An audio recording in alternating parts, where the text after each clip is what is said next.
Please leave two front rows earmarked with the maroon ribbon, and we please start sitting just behind those two rows. Thank you very much.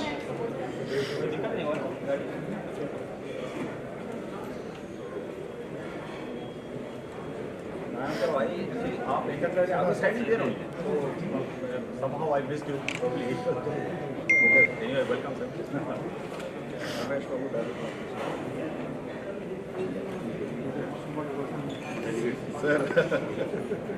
Sir check करो sir check कर लीजिए. Power supply is coming from NTPC. बंद कर देना. कैसा link? नहीं हो पाएगा. थोड़ा से भी.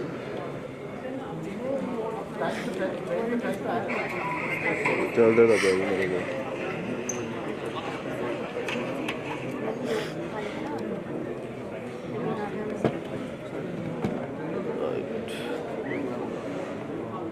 Once again, I would like to inform that seventh row has been earmarked specially for our media group. So they may please take their seats accordingly.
Well,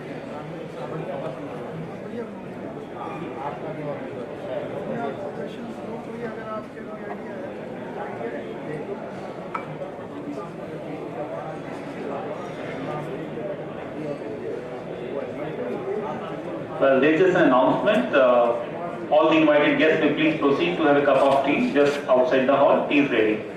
Thank you.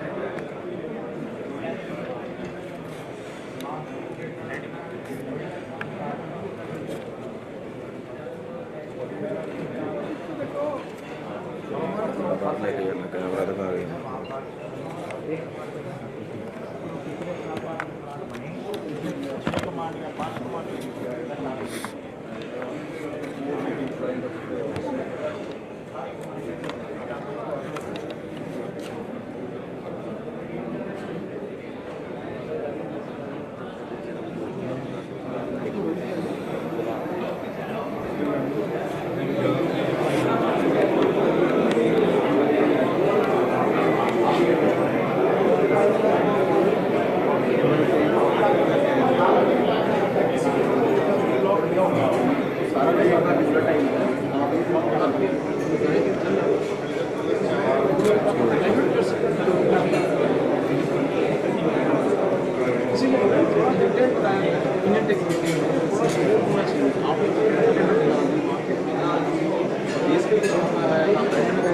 थोड़ा सा बीच में गैप आप लोग पूरा कर सकते हैं निकल नहीं आएगा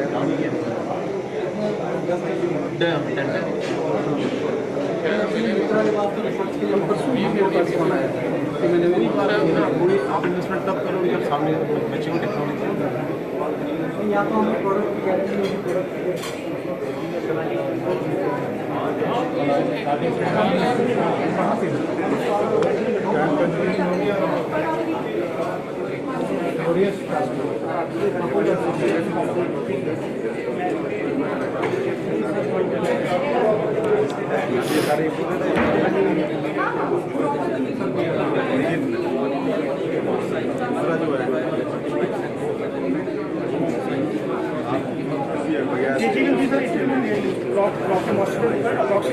range will be 250 kg to 350 kg, depending on the moisture and depending on the lactic phosphate.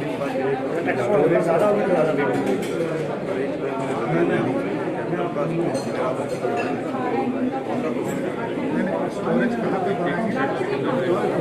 एक एक का तो सर अप्रॉक्सीमेटली 15 to 20 मिनट्स अगर हमने नॉर्मली जब एक नॉर्मल एक या दो अप्रॉक्सीमेटली जब अपन करते हैं इन टर्म्स ऑफ टनेज अपन गल करते हैं क्योंकि एकरेज ਦੇ ਵਿੱਚ ਆਪਾਂ मेजरमेंट्स नहीं करते अपन करते रहो इधर जब टनेज आएगी 60 टन पर आवर ये ना 2 एकड़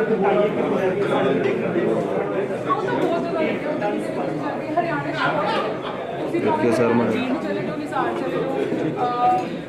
मतलब वेरियस प्लेसेस यमुनानगर चले जाओ एग्जैक्ट सारी प्लेसेस में सारे हरियाणा की सारी पे हिसार ये सारा कुछ ये सारे जो मस्टर्ड ही मिलती है कुछ तो मिलता नहीं मैं मस्टर्ड तो देखा बनता बट एक्चुअली मैं देखना चाहूँगा कि मैं पराली तो देखना चाहती क्योंकि पराली में मेरा लेकिन मेरा सिर का काम पराली का सिर्फ एक ही लैकिंग फैक्टर है जो आफ्टर बॉइलिंग आते हैं कि थोड़े से कम करके बॉइलर से बन जाते हैं अपार्ट फ्रॉम दैट पराली का कोई वो फैक्टर नहीं है यूज़ कर सकते सिलिकॉन करके हाँ सिलिकॉन करके थोड़ा रहता है वैसे कुछ यूज़ कर सकते हैं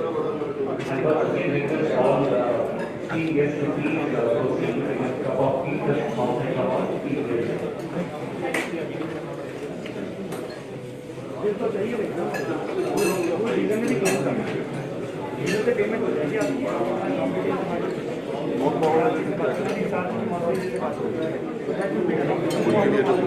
यही तो वाइबल नहीं है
सही है, क्या क्या प्रोडक्ट में क्या है?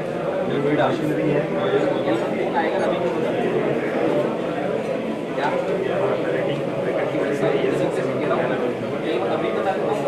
सैनिटाइजर है, सारे मशीनरी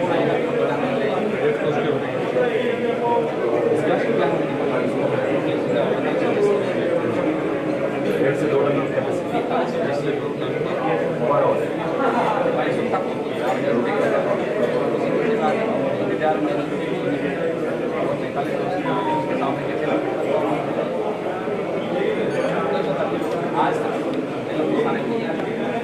एक दिन में आपका हो गया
हाँ जी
We are not a project for applying this biomass. It's a we fund to do whatever we have done.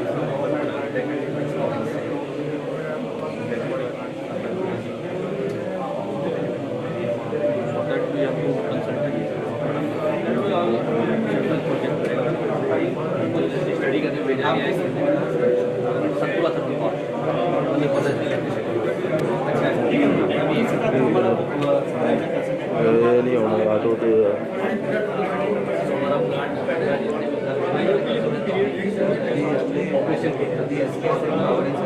लिए अपने आप बैठ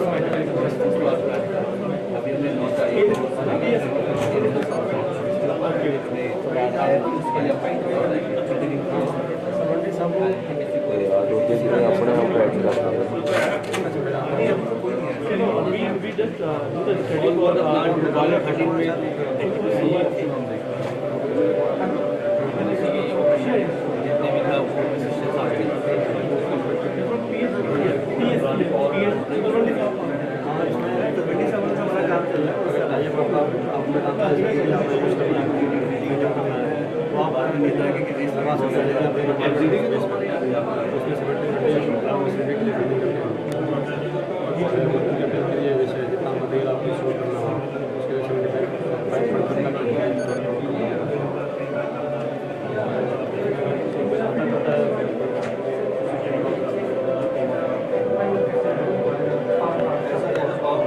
पावर प्लांट मैन्युफैक्चर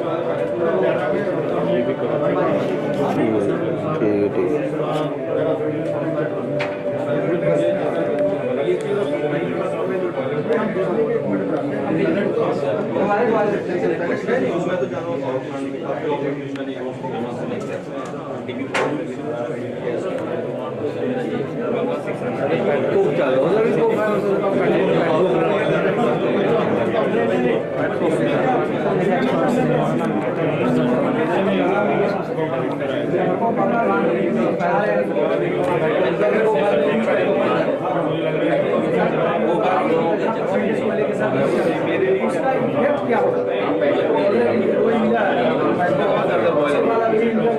मटेरियल नहीं है पहले से अगर हम देखेंगे क्या पूरा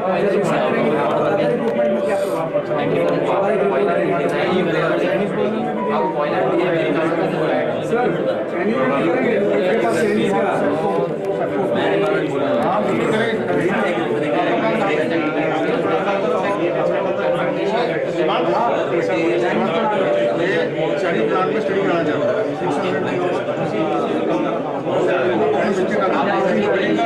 आप एंट्री कर दीजिए मोबाइल नंबर लिख दीजिए लिख लेना कि यार इंटरेस्टेड ऐसा करना भले भी साइन पास लीजिए एलएनजी डीजल में जाओ डेट तो डाल लेगा एलएनजी का जेटी सर मैंने मोबाइल नंबर जब तक आप मेल आईडी दीजिए और ये कहना पानी इसलिए आप मेल 15 दिन में लेकिन आया क्या है कि पहले क्या हमने राइस को काटा ये बनाने के 2 महीने टाइम आप भी राइस लगाओ तो 2 महीने का टाइम भी बोले थे क्या राइस बनाने के बाद में क्यों मसाला बच गया उसके चक्कर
अंदर देख रहे हैं अंदर ही मैं चलाऊंगा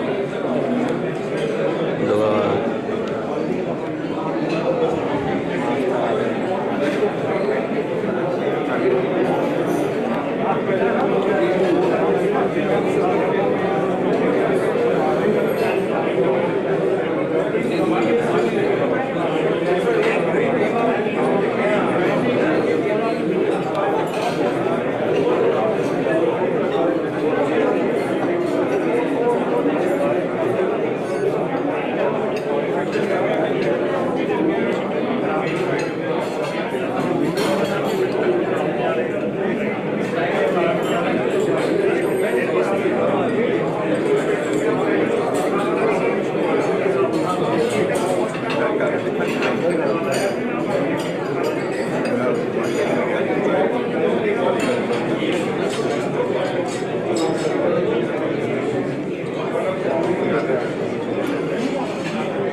मशीन भी कम चली है और नई मशीन भी बन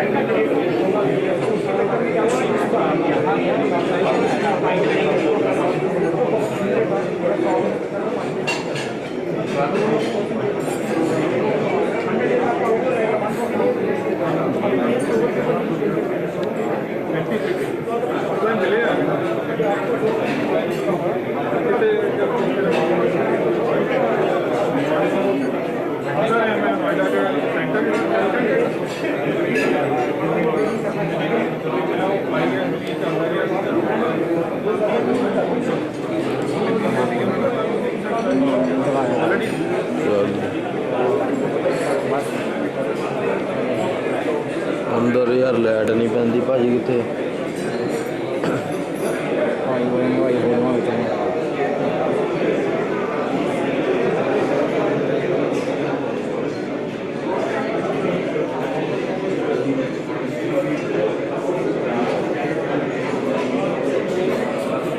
कितने भाजी अंदर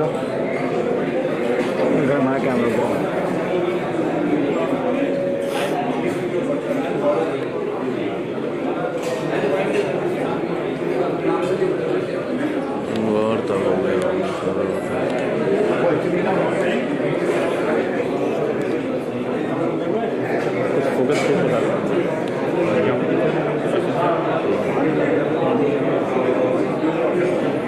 फोकस फेस ठीक है ठीक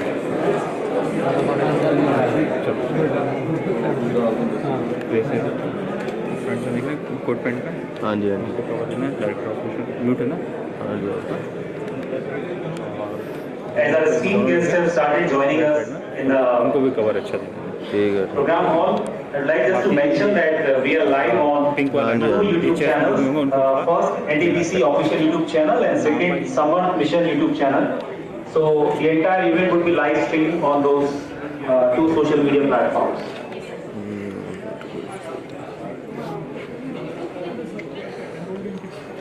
My sincere request to all the guests who are having their cup of tea in the outside hall, may please hurry up to please join us because we are very shortly going to start the inaugural of today's event.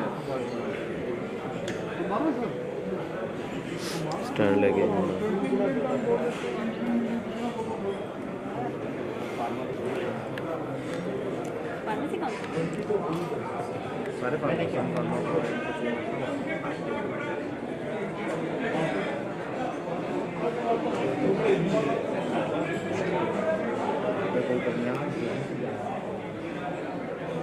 या इधर ला बच्चे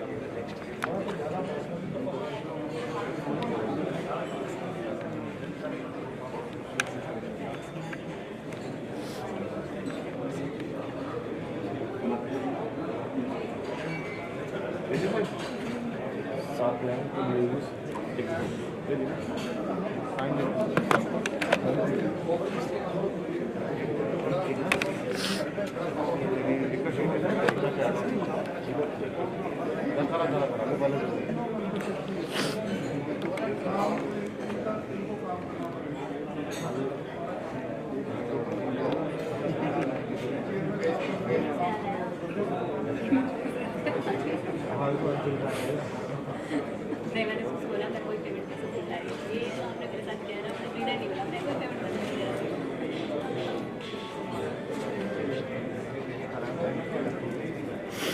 hello, हाँ जी sir बोलिए।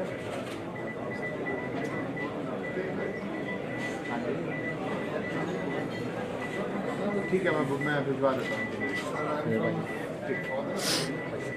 देखो तो ठीक है, recording मारी है नहीं सर करा सकते ਇਹਦੇ ਸਰ ਇੱਕ ਤਾਂ ਅਸੀਂ ਆਲਰੇਡੀ ਉਹਨੂੰ ਉਮੀਦ ਕੀਤਾ ਹੋਇਆ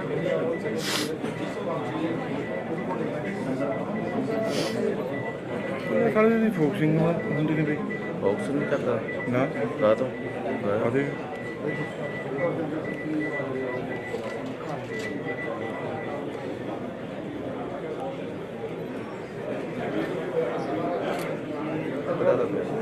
नहीं यार मेरे फेस से लगे जा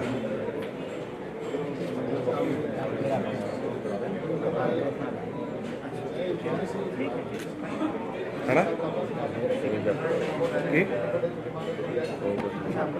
मैंने करता मैंने क्यों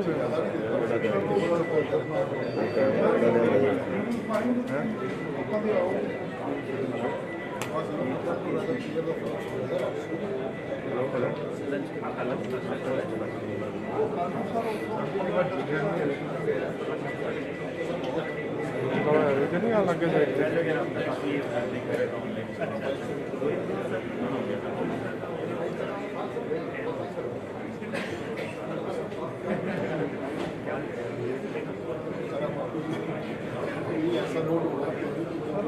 कंप्लेंट आ रही है अखबार च कल ही मैसेज आ गया ना वॉलंटियर्स को सर वो ना पीसी में से स्टॉल भी लेकर आएगा। ठीक है, वो भी नहीं सर आप कुछ नहीं बोल रहे हो, मैं सर से नॉलेज लेना कर रहा हूँ। मैं अभी कोशिश कर रहा हूँ।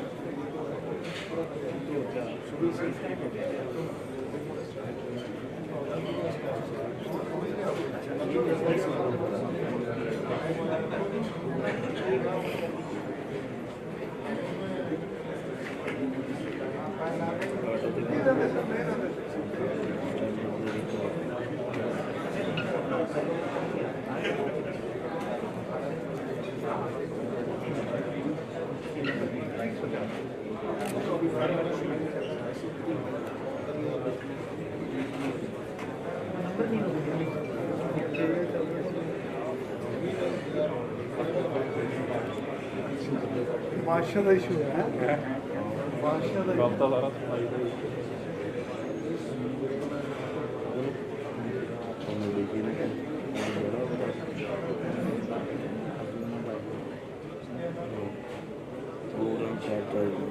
ਉਹਨੂੰ ਕੀ ਹੋਰ ਵੀ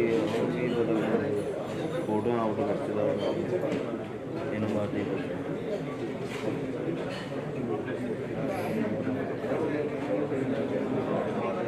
As our guests have started assembling back, just to share that we have two front row reserved for our senior delegates, as well as 7th row is reserved for media people. So I request all the esteemed guests to please take their seats and settle down accordingly. We are just about to start in a very short while, maybe a couple of minutes altogether.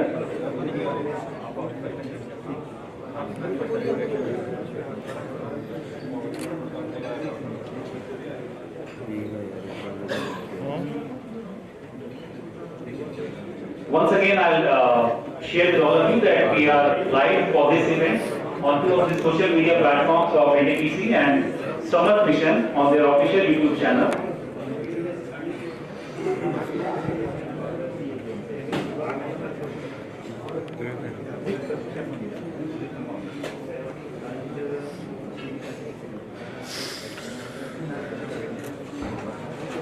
यार light नहीं पैंदी पई यार light ही नहीं पैंदी हाँ ठीक है अभी 1600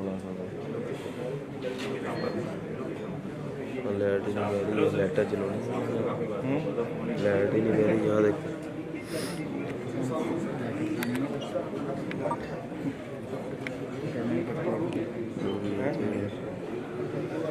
वहाँ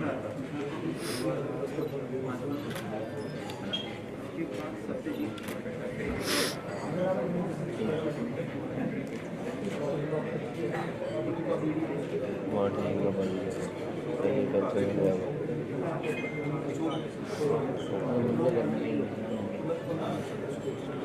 और सारे थल्ले ही देगा ऐसे कोई आने लग गया साढ़े वाला भी कैमरा है तो ਇੱਥੇ ਵੀ ਥੱਲੇ ਵੀ ਠੀਕ ਹੈ 2 ਵਜੇ ਟਾਈਮ घर में 2 ਵਜੇ ਟਾਈਮ ਦੇ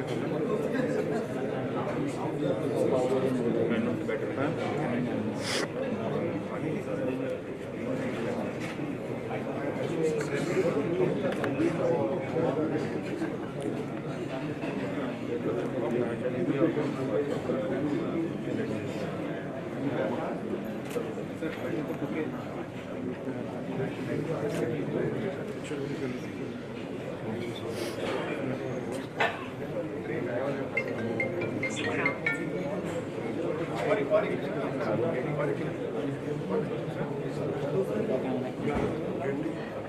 दो लोग रहना है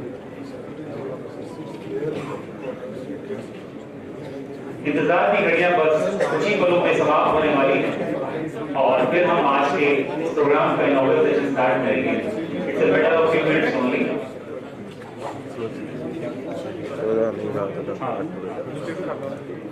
खड़े रहते नेचुरल खिंच लग जाए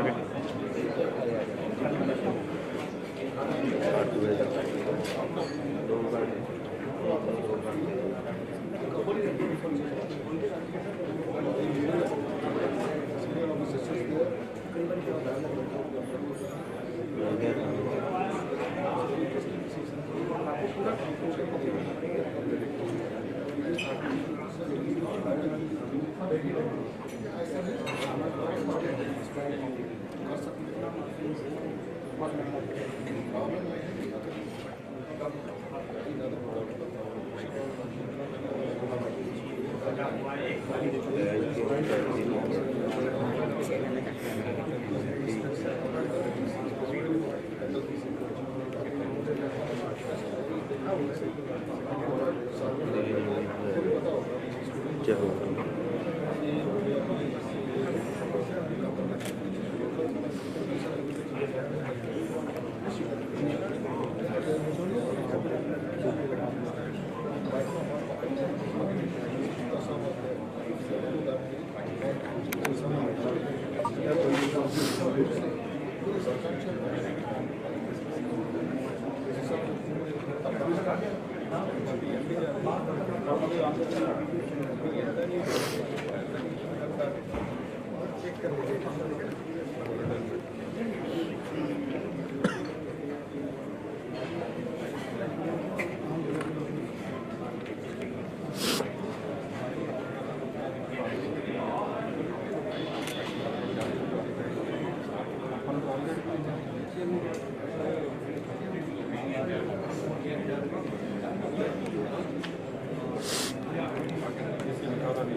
अली खान ने तो बढ़िया कैमरा तुम करेंगे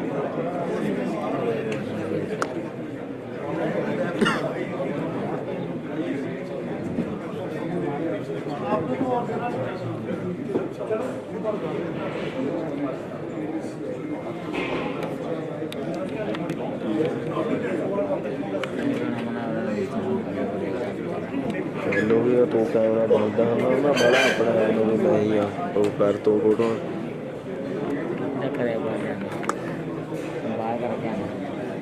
बाहर की हो गई बस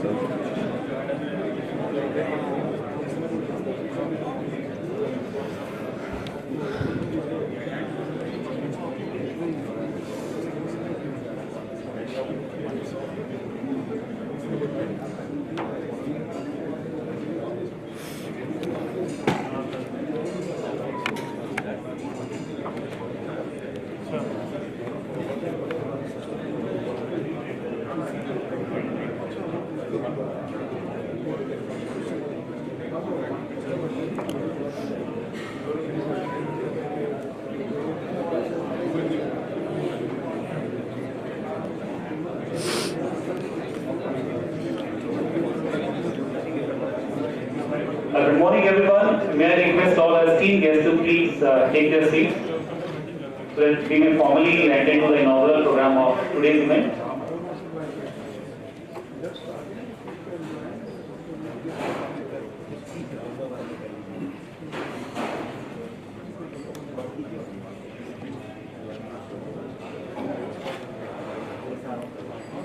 We are just waiting for our chief guest to settle down, and then we'll be starting very shortly.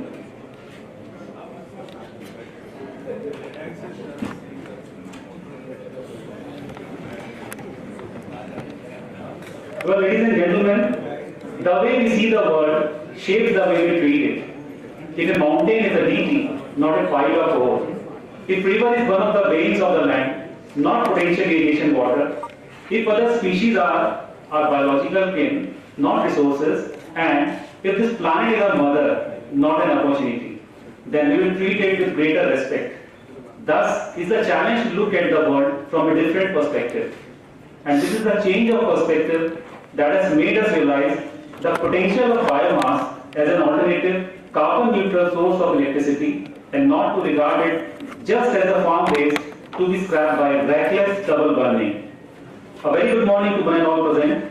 Most respected Dr. M. Putti, Chairman, Commission for Air Quality Management, our chief guest of the day, our distinguished guest, Shri Ramesh Babu V, Director Operations, NTPC Limited, Shri Arvind Nautiyal, Member Secretary, Commission for Air Quality Management, Shri S. Narayanan, Member Secretary, Haryana State Pollution Control Board, Shri Krunesh Dutt, Member Secretary, Punjab Pollution Control Board, key authorities from Ministries of Government of India and States, including Ministry of Environment, Forest and Climate Change, Ministry of Agriculture and Farmer Welfare, Commission for Air Quality Management, statutory bodies of Pollution Control Board, business unit heads and officials from generating stations, financial institutions, manufacturers, entrepreneurs, representatives from industry associations, farmer organizations, and of course, our media people.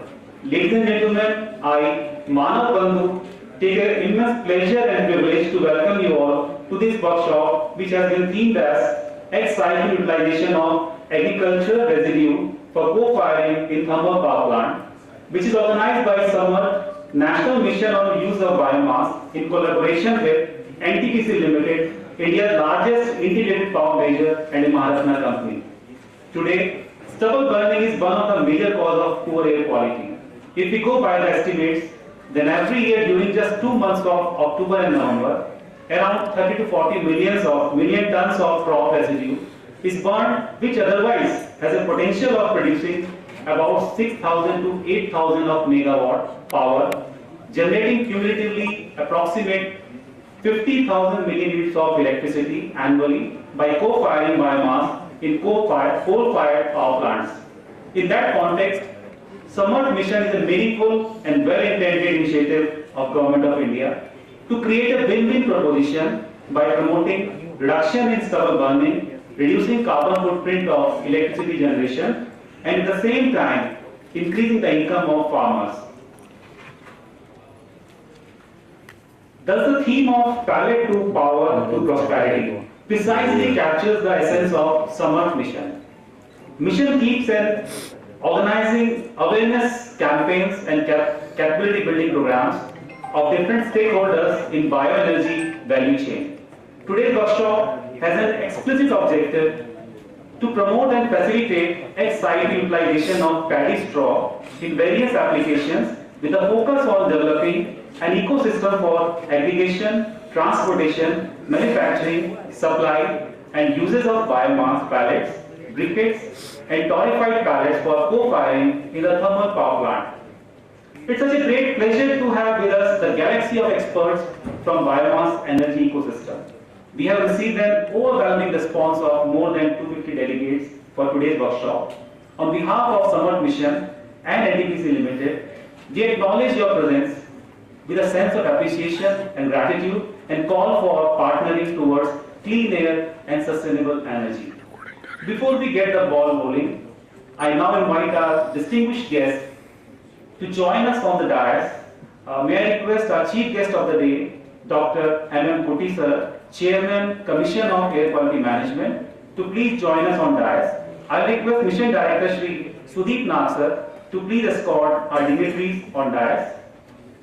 Further, I invite Shri Ramesh Babu V, Director Operations, NTPC Limited, Shri Arvind Nautiyal sir, Member Secretary, Commission for Air Quality Management, Shri S. Narayanan sir, Member Secretary, Haryana State Pollution Control Board, and Shri Kundesh Garg, Member Secretary, Punjab Pollution Control Board, to please join us on the dais.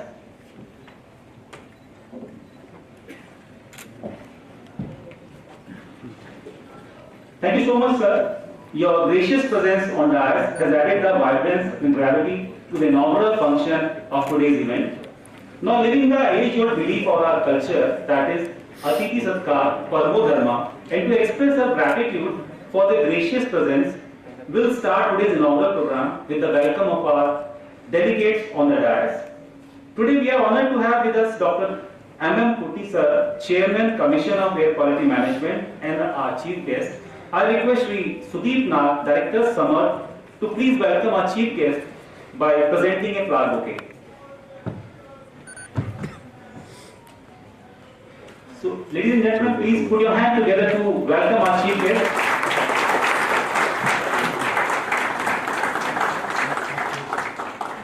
I once again request Sudeep sir to please welcome Shri Ramesh Babu V, Director Operations, NTPC Limited. Once again request Shri Sudeep sir to welcome Shri Arvind Nautiyal sir, Member Secretary, Commission for Air Quality Management.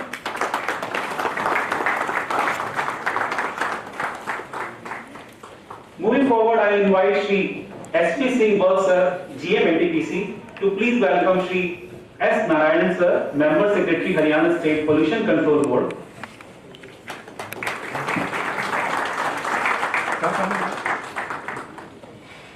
Once again, I request Burke sir to please welcome Shri Kundesh Garg, Member Secretary, Punjab Pollution Control Board.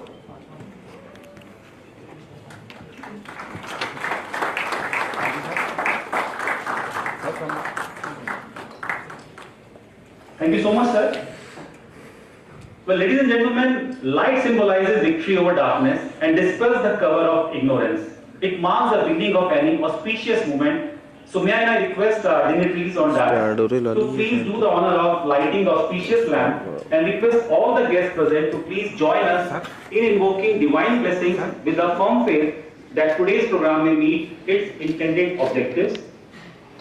I request Sudeep Nath and Shri S.P. Singh Burke sir to please facilitate for lighting of the auspicious lamp.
Sudeep sir and Work sir may also please do the honor for lighting the lamp.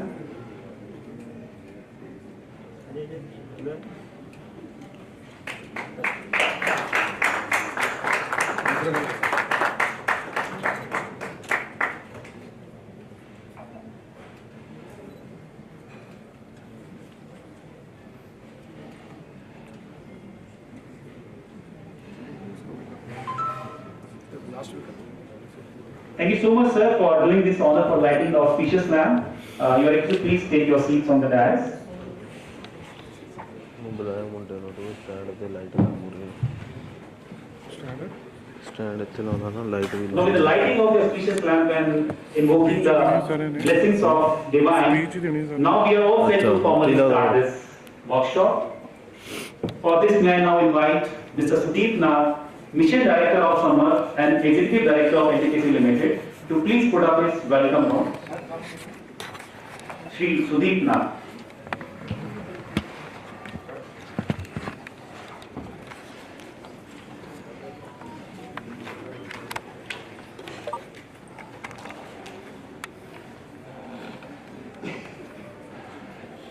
Good morning to all.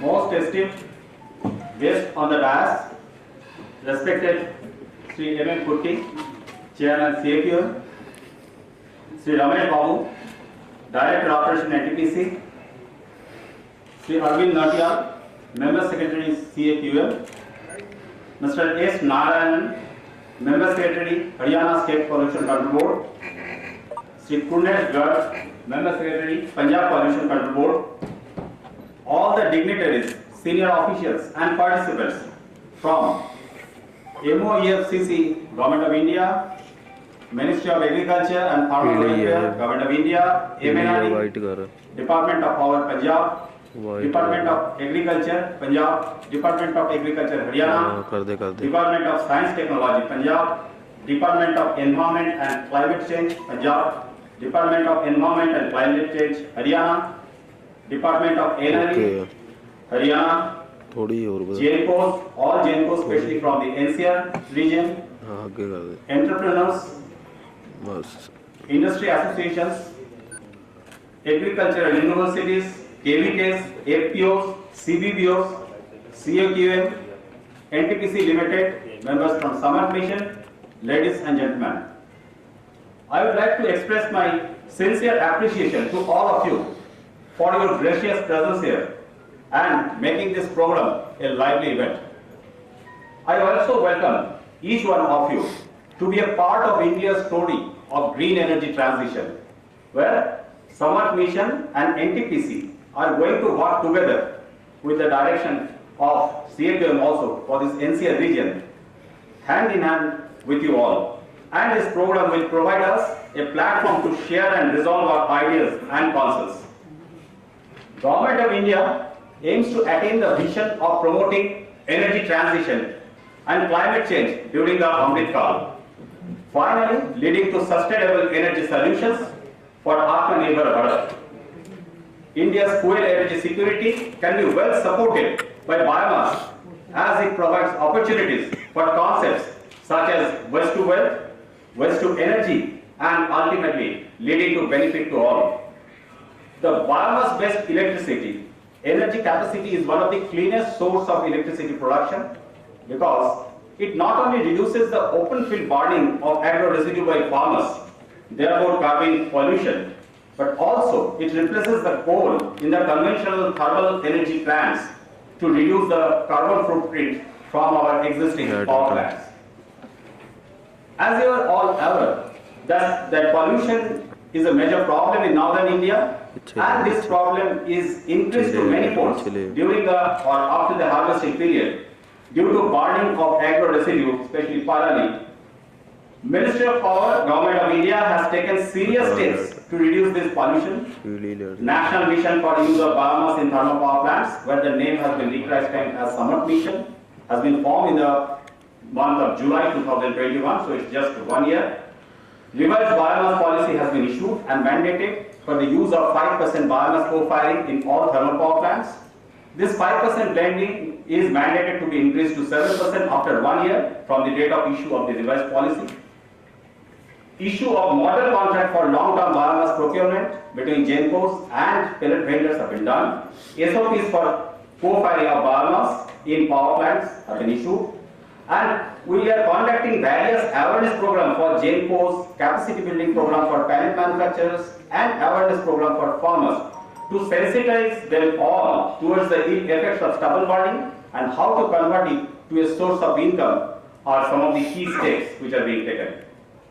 As has already been told, cumulatively approximately 80,000 metric tons of biomass fuel have been fired in the thermal power plants in co-firing, and around 24 million metric tons of biomass are in different stages of procurement. NTPC being the pioneer in this field and also having a major share of biomass co-firing today, but today the other GENCOs or IPPs are coming up, and I expect that all of them will come up very fast.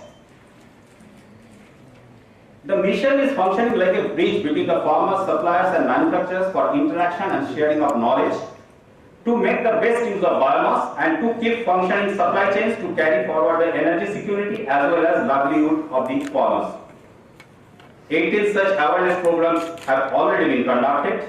This particular workshop by mission in collaboration with NTPC with the support of CAQ1 is an important step in that direction. The workshop is a great opportunity for the pellet manufacturers, GENCOs as well as farmers, FPOs and all other representatives to understand the requirement of biofuel in the present scenario of environment.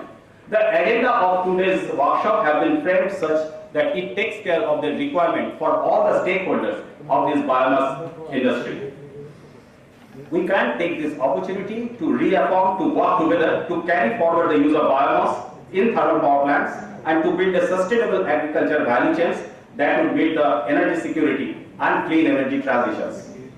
We are honored to host this event. We hope that your stay during the event today will be a pleasant one and this will be an interactive and successful event. Thank you. Thank you, Varano.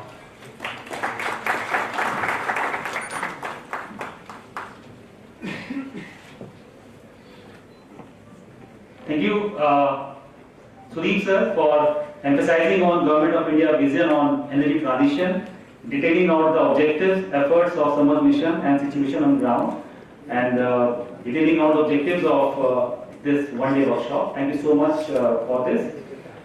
Now, ladies and gentlemen, today we have on dais Shri Ramesh Babu V, Director Operations, NTPC.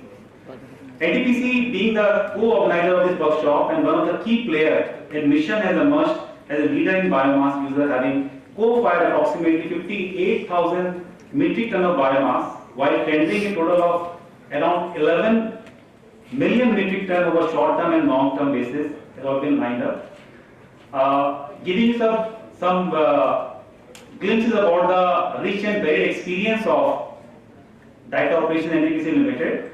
Sir is a mechanical engineering graduate from NIT Srinagar and Masters in Thermal Engineering from IT Delhi. Sir joined NTPC as 12th batch executive trainee in the year 1987. He has over 35 years of vast experience with outstanding contribution in management of large size plant in the area of power plant operation, maintenance, renovation and modernization of old units and in the area of efficiency and system improvement of thermal plants. Now I take this opportunity to invite Shri Ramesh Babu V sir to please come on the dais and share his perspective by putting up the keynote address.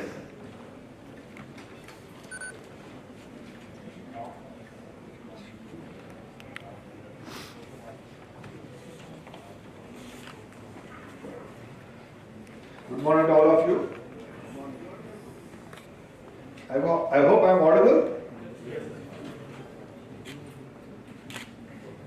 Dr. M. Kuti, Chairman, Commission for Air Quality Management in NCR and adjoining areas, and the guiding force behind this workshop, not only behind this workshop, and the guiding force behind the whole exercise of improving the ex-situ utilization of paddy, agricultural residue within this NCR region. Shri Arvind Nautiyal ji, Member Secretary, Commission on Air Quality Management, Sri S. Narayan Ji, Member Secretary, Haryana State Pollution Control Board. Sri Kunesh Garg Ji, Member Secretary, Punjab Pollution Control Board. And Sri Sudeep Nag, Mission Director, National Biomass Mission, which is renamed as Summer.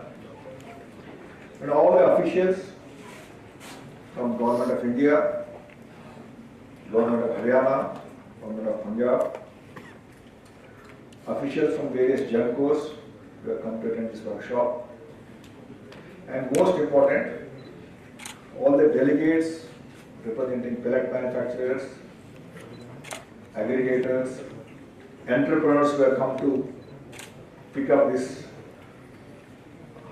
something in this workshop and actually start these pellet manufacturing activities, and a few representatives. A warm welcome to all of you. By the size of the attendance, I see that it has been our endeavor, I think, will be a fruitful endeavor, and we hope this will be a fruitful discussion that we have throughout the day.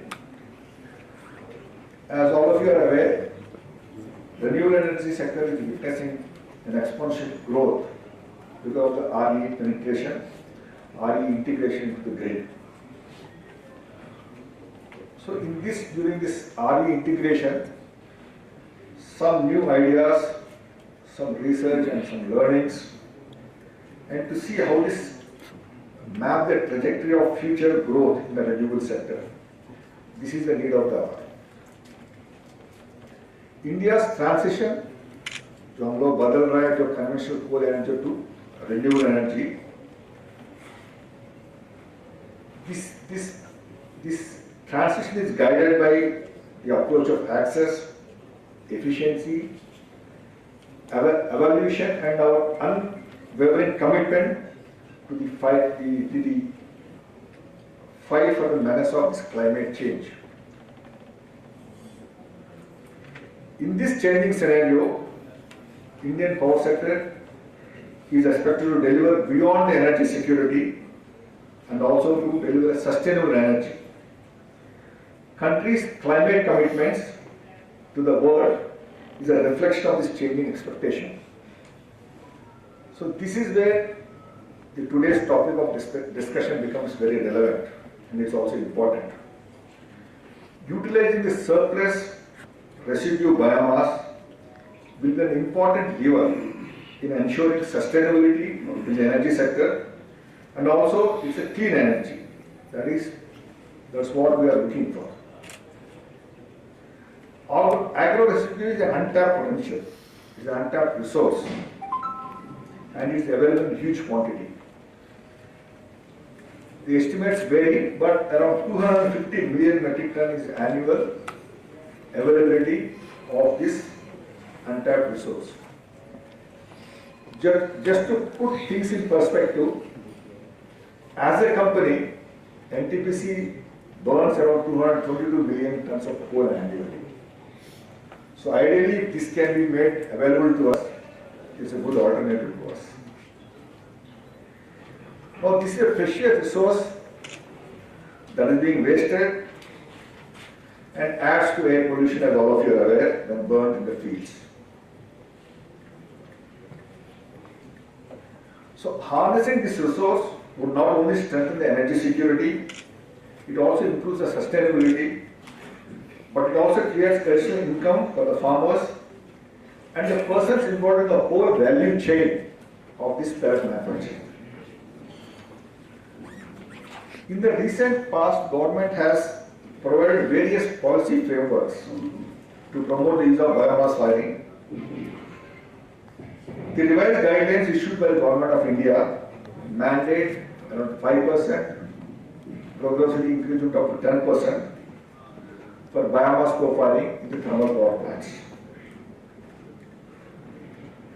Again, just to put perspective on this discussion, as a company, NTPC burns around 7 lakh tons of coal per day. So even if I get 5%, that's around 35,000 tons of biomass is required only for NTPC in order to meet the Government of India obligations that has been put on us. So this is the purpose of telling this is the scale of the requirement only for NTPC. If you think of the whole country, it will be at least 3 times because we generate 1/3 of the thermal generation. So there is a lot of market for this, potential for this biomass residue. In line with the focus of the Government of India, NTPC has taken a pioneering stride and quantum leap in recent years in green energy transition. Biomass firing in our thermal plants has been one of such initiatives. Till now, we have been firing biomass in 14 plants of our NTPC. We have around 30 plants situated across the country. And let me tell you, we have been firing biomass not only in our NCR region, that is Jajjar, Adri. We have been firing biomass in down south in Kudvi, in West Moda, in Andhra Pradesh Simhadri plant. So in all these plants, we have been firing biomass wherever it was made available to us. In fact, the only bottleneck that we are facing in actually firing biomass is the inadequate supply. As my colleague has told, although we have a lot of orders for biomass, we are hardly getting around 3,000 tons per month. That is less than 100 tons we are receiving per day. So my friends, there is a lot of potential if people can put up the pellet manufacturing units. Your product is assured to be picked up by the thermal plants. There is no dearth of market for this commodity. While the ultimate objective should be focusing on tapping the full potential of this resource, be it any industry, co-firing coal-fired boilers does give some advantages. It's a little technical. The foremost being we can use a lot of this biomass in our plants. If the full quantum of available surplus regular residue is to be used, thermal power sector has to play an important role. Co-firing in coal-fired boilers offers certain advantages compared to the purely biomass co-firing. Co-firing has a higher efficiency and more reliability because we have another fuel available with you. It has a better fuel security because you are not only dependent on one fuel. It has a better pollution control measures, SPM will be less. The increase use of domestic renewable energy resources and the reduction of emissions, that's very important, will reduce the CO2 footprint. No additional capital expenditure is required for any modification, and practically no retrofits are required in the existing boilers except as minor changes, only software changes. So straight, we can actually fire around 10% in the existing thermal boilers. In fact, NTPC started this exercise way back in 2016, doing all the experiments. Dadri में काफी काम कराया हमको. ये पूरा देखने के बाद हमको पूरा यकीन हो गया, this can be done without any endangering the safety of the equipment and the manpower. So 2019 से हम लोग कमर्शियल में उसको फायर करना शुरू कर दिया दादरी में. And right now we have already placed orders for 1.1 million metric tons.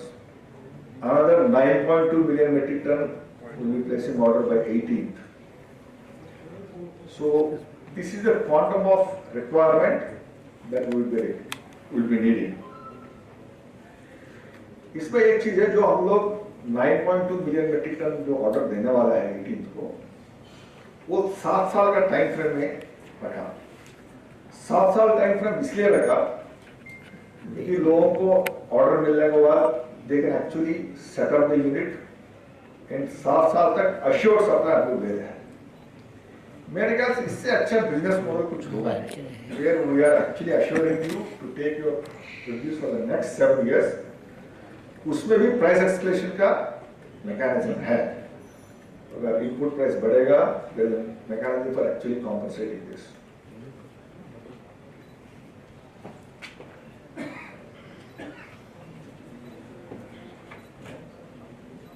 So जो मैं पहले बताया, जो vendors का availability and manufacturing capacity availability is the single largest obstacle that we are facing right now.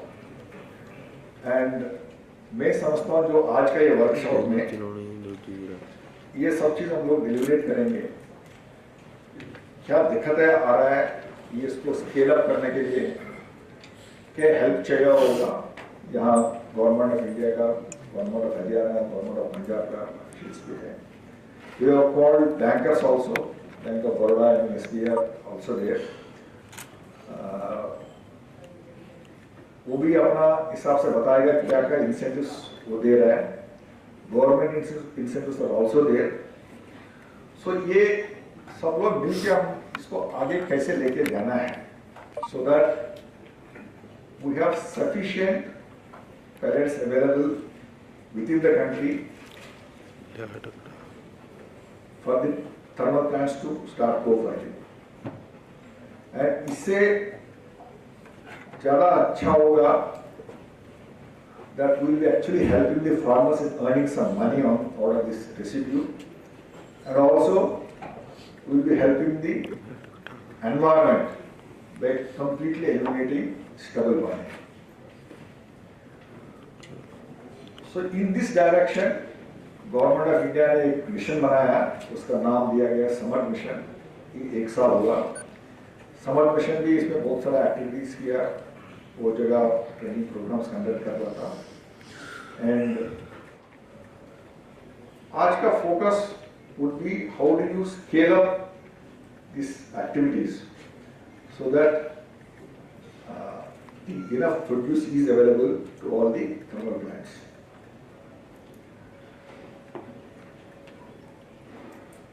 This workshop by National Biomass Mission in association with NTPC is an effort to explain the process by bringing all the stakeholders, जैसे मैंने बताया, on a common platform for exchange of ideas and to have a better understanding of the steps required to achieve this objective of increasing the manufacturing base, especially in NCR region.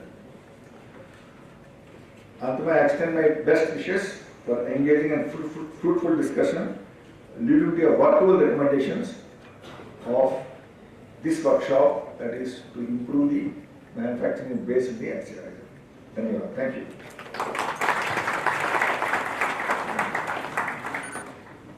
Thank you so much, sir, for very rightly putting up the future perspective of integration of more renewables in the landscape of Indian power sector. You have detailed out the NTPC efforts towards transitioning to the greener power by taking initiative for co-firing in different fleets of stations of NTPC which are fed by coal. Another important point which you have touched upon was the challenge as of now what as a power station NTPC is facing for resourcing the required quantum of the pallets, and probably as this is one of the agenda for today's workshop, that will be getting a lot of workable solutions. So thank you so much, sir, for your keynote address. Today we are privileged to have with us Shri Kunesh Garg, sir, who joined Punjab Pollution Control Board in the year 1989. After his 25 years of dedicated services, he was elevated to Chief Environmental Engineer in the year 2014, and presently he is working as Member Secretary Punjab Pollution Control Board. May I request Shri Kunesh Garg to please put up his keynote address. Shri Kunesh Garg, sir.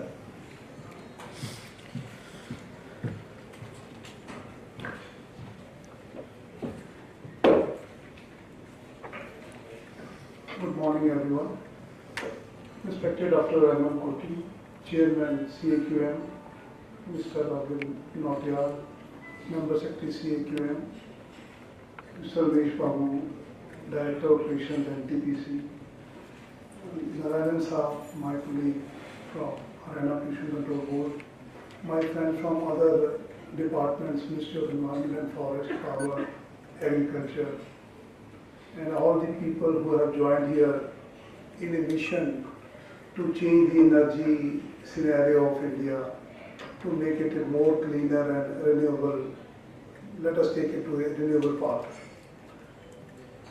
if you talk about the perspective of Punjab Pollution Control Board in this regard, we just, when I was SC, we just came to know that there are burning incidents, and lot of hue and cry was there in the public that paddy straw is being burned, wheat straw was being burned very lesser, but the burning of these paddy straw fields, it became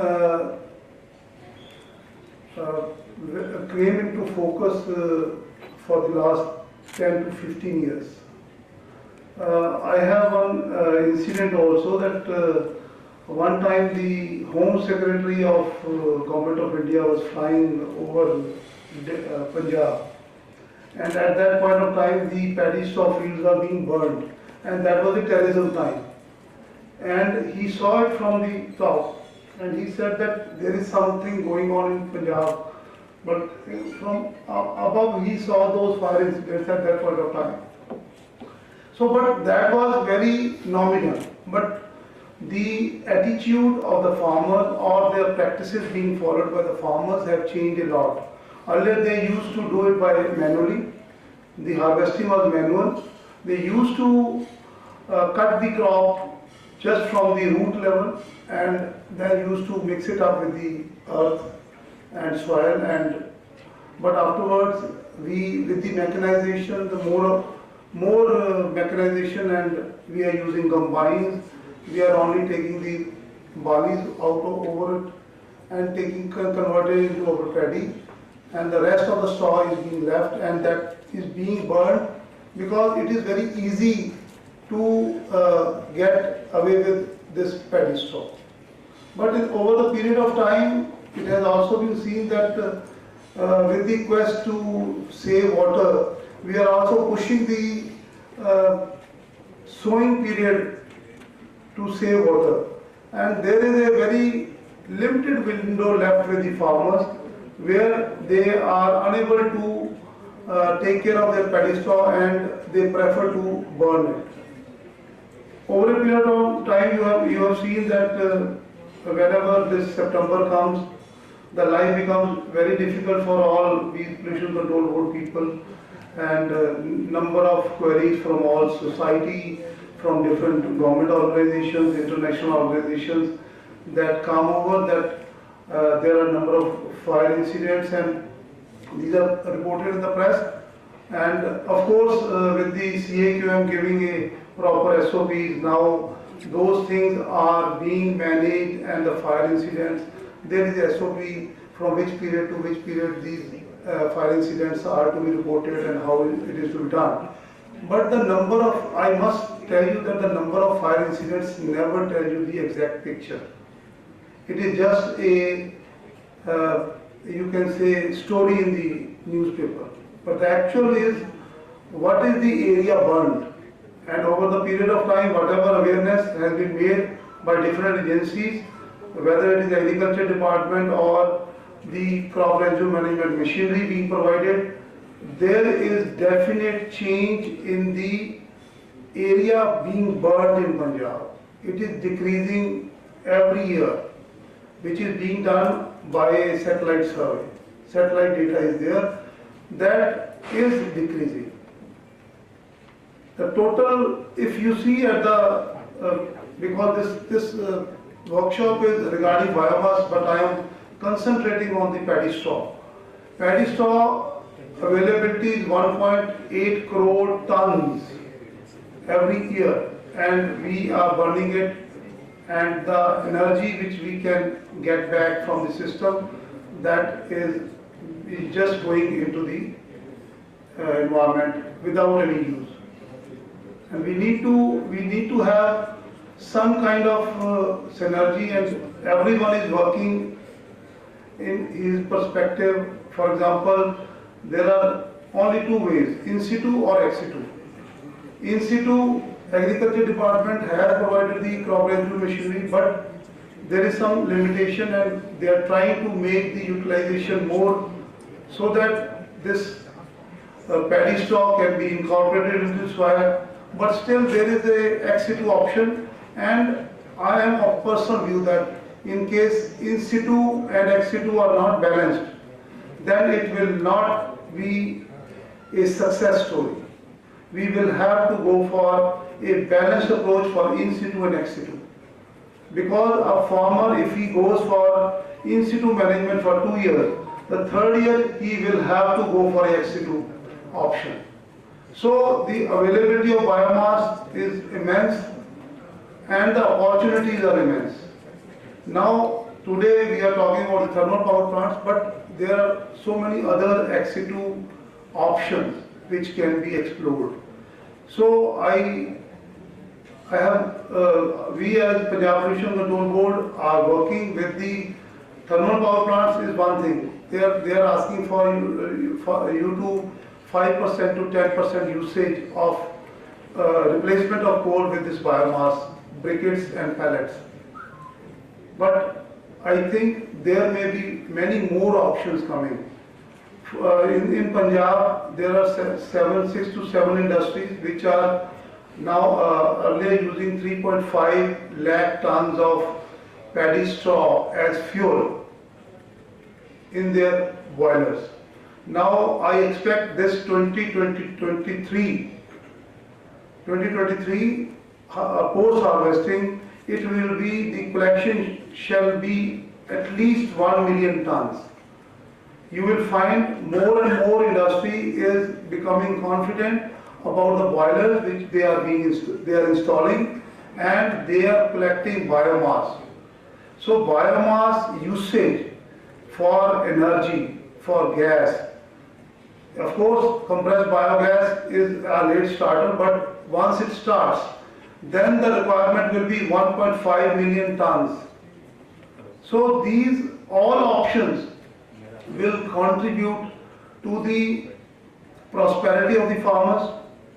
I think around 5,000 crore of rupees will be available to the farmers of Punjab, which they burn every year from the biomass only. And the entrepreneurs or the aggregators, whosoever will be coming into this field, they will be part of that economic prosperity.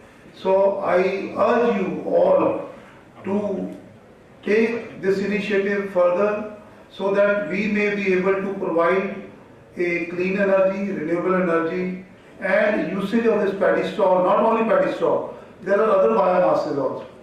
When I talk about paddy straw, my perspective is with respect to the stubble burning, but there are other biomass also. So when we will mix it up, we will make it a happening thing, then this biomass is a gold energy which we will be harnessing from the nature, and we will be also reducing our requirement from the imports. Or even in Punjab, for example, if the thermal power plant is there, they are transporting coal from West Bengal or Assam. So we will be improving our availability of energy, and energy security will improve. And I hope the discussion which will be coming up before you in this session or the afternoon session, that will help you to make up your mind to understand that this is a new field and new era is emerging, and we should work together to make this happen. Thank you very much.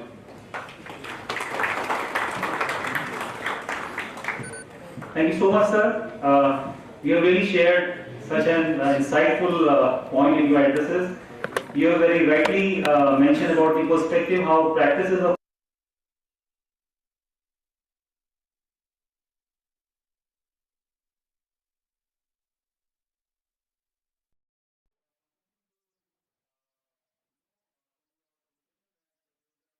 gradual decrease in the area of bonding which is taking place every year in that state. And you have really very added the new dimension to the entire efforts of utilization of biomass by adding new areas of just going beyond the paddy straw, but some different outlets of bioenergy in the form of like biogas and etc. And it was so interesting to understand that you have turned the coin of gold energy to the biomass.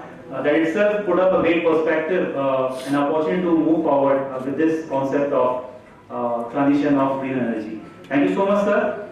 Now, before I invite our next senior delegate on dais for giving the address, at the cost of repetition, I'll once again mention that this event is live and on two social media platforms of NTPC YouTube channel as well as Summer Mission YouTube channel.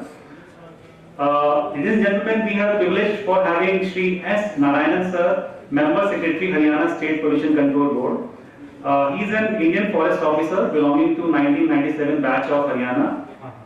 Besides his field assignments, he has served as the head of monitoring wing of the European Union's Community Forestry Program implemented in the state of Haryana. He has also served in the Ministry of MSME in Union Government. He has been working as Member Secretary of the Board in state of Haryana since 2016. So with this, I will request and invite Shri S. Narayanan sir to please come on the dais and give his keynote address, please.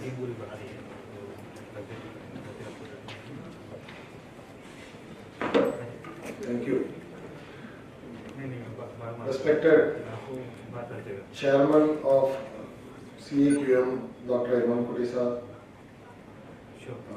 Sri Ramesh Babu, Director Operations NTPC, Sri Arvind Nautiyal Sahab, Joint Secretary CAQM, Sri Kunesh Garji, Member Secretary Punjab Pollution Control Board, Sri Sudeep Ji, MD National Biomass Mission, and experts as well as participants from various stakeholder departments, states and other fields. Good morning to you all.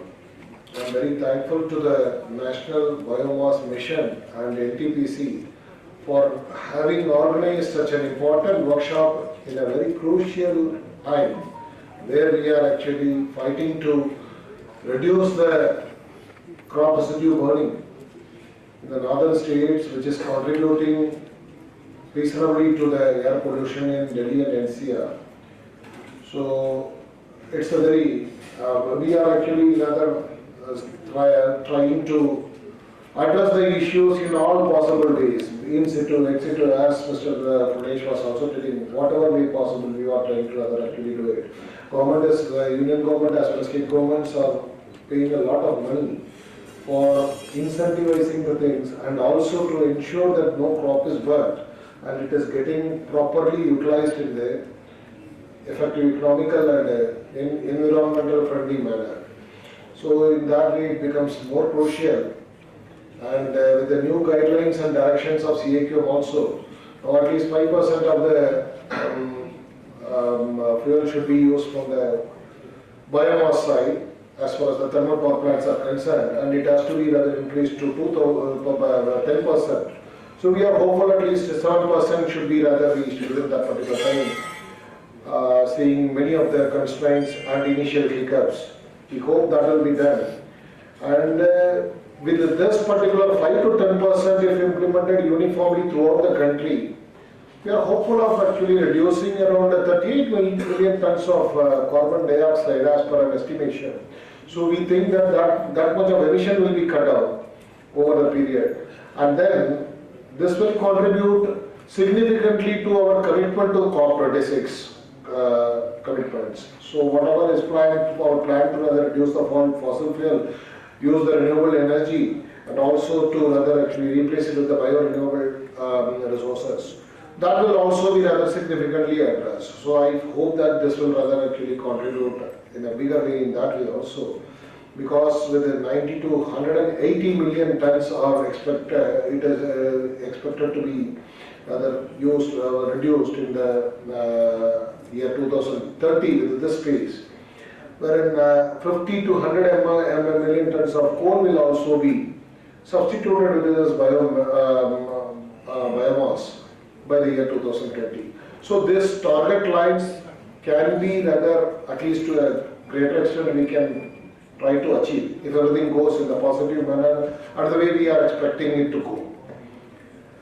some other National Biomass Mission has also estimated that around 95,000 tons per day of biomass pellets is the requirement if you are actually having a 5 to 7% of co-firing of this biomass in all the thermal plants in the country. But this one is not being rather actually produced. As we all know, not even 10% is produced of this one as on date. Maybe due to many of the infrastructure and other logistical issues. They are still rather lagging behind considerably. So we have to rather work on it in a very efficient way to address the gap. Now in NCR, due to the directions of the CAQM, we have got a very positive impact. I learned from the industries that even from farmers and agriculture department can also rather supplement my claim. The biomass, the rate of the biomass, the price of the biomass has increased more than double. Now that many of the textile industries, many of the food industries, even the metal industries in NCR, particularly in case of Ridawad, Gurgaon, Panipat, Sonipat, all the people, they are rather keen in rather getting this biomass pellets. So the one side the demand has actually increased for this particular biomass. So that is definitely going to reduce its indiscriminate burning in the field level. That is what we are expecting with this additional directions. We will be rather controlling the crop residue burning in the forthcoming paddy harvest season. Even in this season, we have seen a considerable reduction in the wheat harvest, like wheat stubble burning, and we hope that this will rather gain some momentum in the forthcoming paddy harvesting season also. Now, I understand that at least 36 gigawatt production is actually from the thermal power plant is being co-fired in India. Jajjar has also started now, but again its utilization is still rather actually underway. It has to go a long way to achieve the target within the time frame, whatever has been fixed by the CAQM also. So in Haryana, as far as Haryana is concerned, we have around 13 lakh hectares of area with 14 lakh hectares area, which is expected to be rather under the paddy cultivation in the forthcoming season of 2022, of which we have roughly around 8 lakh hectare will be under the basmati, which is having its own demand even previously also, and around 6 lakh hectares will be under non-basmati. Thereby we are producing cumulatively around 70 million tons of this, 70 lakh tons of this paddy straw. In this season we are expecting. As far as Haryana is concerned, we are taking it quite positively. We have already formulated a bioenergy policy incentivizing almost all the bioenergy projects in the country. We are giving an exemption in all possible ways actually. Even CNU, many of the projects are exempted, and in case of fees also it is being exempted. And we have a special team to rather scrutinize these things in a positive way, so that it will rather give a push to these industries. They are encouraged. Even the board has exempted them from the consent fees, authorization fees and all. So in that way we are actually giving a trust to these industries, so that they can rather actually come and set up, and that can rather help us in facing the issue of our crop residue burning. So, Renewable Energy Department in Haryana, they have also been rather actually working hard. We are having a target of around 15 lakh metric ton to be rather actually utilized, of crop residue to be utilized in this forthcoming years. It includes, of course, those projects which are already existing, those are under the pipeline, as well as they are which are proposed to be done. So all these things actually, half of it is being already rather targeted for this year. Maybe around 7.5 to 8 tons we are planning to rather achieve it in this year itself. So that is one thing we are actually thinking over. Agriculture department has formulated a separate policy for Ex-situ management of our paddy straw. So in this way, we are hopeful that we will be coming out with a very successful model, probably very successful implementation of our Ex-situ policy. We will be coming out with a significant result in the forthcoming paddy season as well as in the coming years also, which with these instructions and directions of CAQM, we will be having multiple benefits for the stakeholders in all the sectors, particularly for the farmers, and it will be a win-win situation for all of us. So rightly pointed out by Mr. Kruneshgar, we are hopeful that in the coming years we will be rather actually tackling this problem also environmentally in a very friendly way, and I am hopeful that this workshop will come out with strategies for facing those problems or whatever issues coming out of this particular field in implementing the policies as well as directions of CAQM and Government of India, and I wish this workshop a big success. Thank you very much.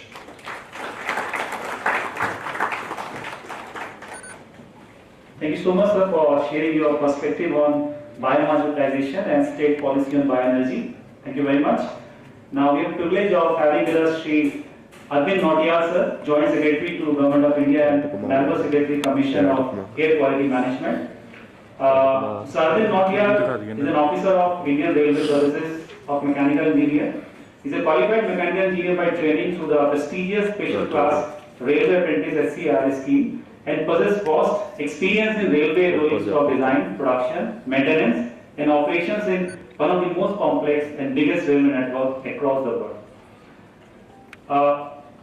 Prior to his appointment as a member in the Commission, he was posted as Joint Secretary in the Ministry of Environment, Forest and Climate Change, where he was handling a multitude of charges like environment impact assessment of infrastructure sector, coastal regulation zone policy and project appraisals, Himalayan ecology and sustainable development, environmental education, project director of Society of Integrated Coastal Management and the control of air pollution division, etc. He has also undergone a certificate course in public administration from Syracuse University, USA. With this, may I now invite Sri Arvind Nautiyal, sir, on the dais to share his perspective and to give his address to the audience, please.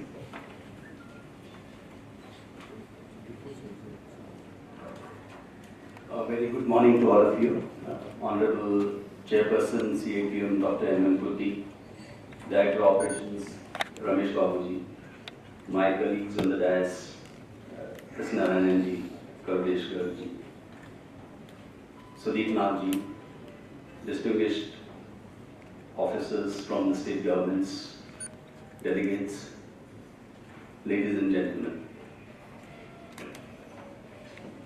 First of all, I would like to thank profusely NTPC for taking this initiative and Dr. Kuti for guiding this and driving this initiative for getting a common platform where all the stakeholders involved, right from the farmers and the other agrarian institutions to the entrepreneurs, to the aggregators, to the facilitators, to the industrialists, to the power plants, and rather I take this opportunity and take this liberty to extend the scope and the title of the workshop to not only restrict to power plants, thermal power plants, but also to major sectors, those which can utilize the biomass, and in particular context of today's workshop, the paddy straw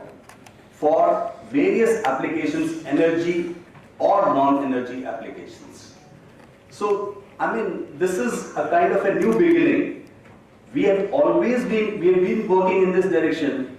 The state governments concerned, the institutions and organizations concerned have been working in this direction. But to give this impetus was the need of the hour. And to have a common platform here where we can have deliberations not only through the structured presentations but informal discussions and deliberations amongst ourselves, amongst the various groups. Because at the end of the day, this is only a collective endeavor that would lead to the desired goals. We may talk about various usages, various applications that would come from it. But it is the collective endeavor and working in harmony along with environmental concerns. That is the driving force which would lead to a fruitful results out of this workshop. So I have a perspective on the ex-situ utilization of paddy straw, which I would be presenting in detail in the next session. So, but nevertheless, this is with my opening remarks. This is again to thank all of you to be here for such a fruitful discussion here. And I wish success to the event. Thank you so much. Thank you so much, sir, for sharing your perspective. And surely we do look forward to listen details about your perspective on the topic of the day. Now we have an honor to have with us Dr. Anand Kurti, Chairman Commission of Air Quality Management, as chief guest of today's event. Dr. Anand Kurti is presently the Chairperson of Commission for Air Quality Management in NCR and adjoining areas. He is a member of Indian Administrative Services with about 35 years of he served as Secretary to the Government of India in the Ministry of Petroleum and Natural Gas. He has held crucial positions in the central government, state government and union territory administrations, including in the Ministries of Environment, Forest and Climate Change, Urban Development, Finance and Petroleum and Natural Gas, Government of India. He has served as Chief Secretary to the Government of National Capital Territory of Delhi. Dr. Anand Kurti did his MSc in Agriculture from Indian Agricultural Research Institute, New Delhi, MA in Rural Social Development from University of Reading, United Kingdom, PhD in Agriculture from Indian Agricultural Research Institute, New Delhi. So I take this privilege to now invite our chief guest, Dr. Anand Kurti sir, on the podium, and we all are eager to listen to you, sir, to understand your perspective, your guidance, to take this workshop forward. Please give your inaugural address for the event.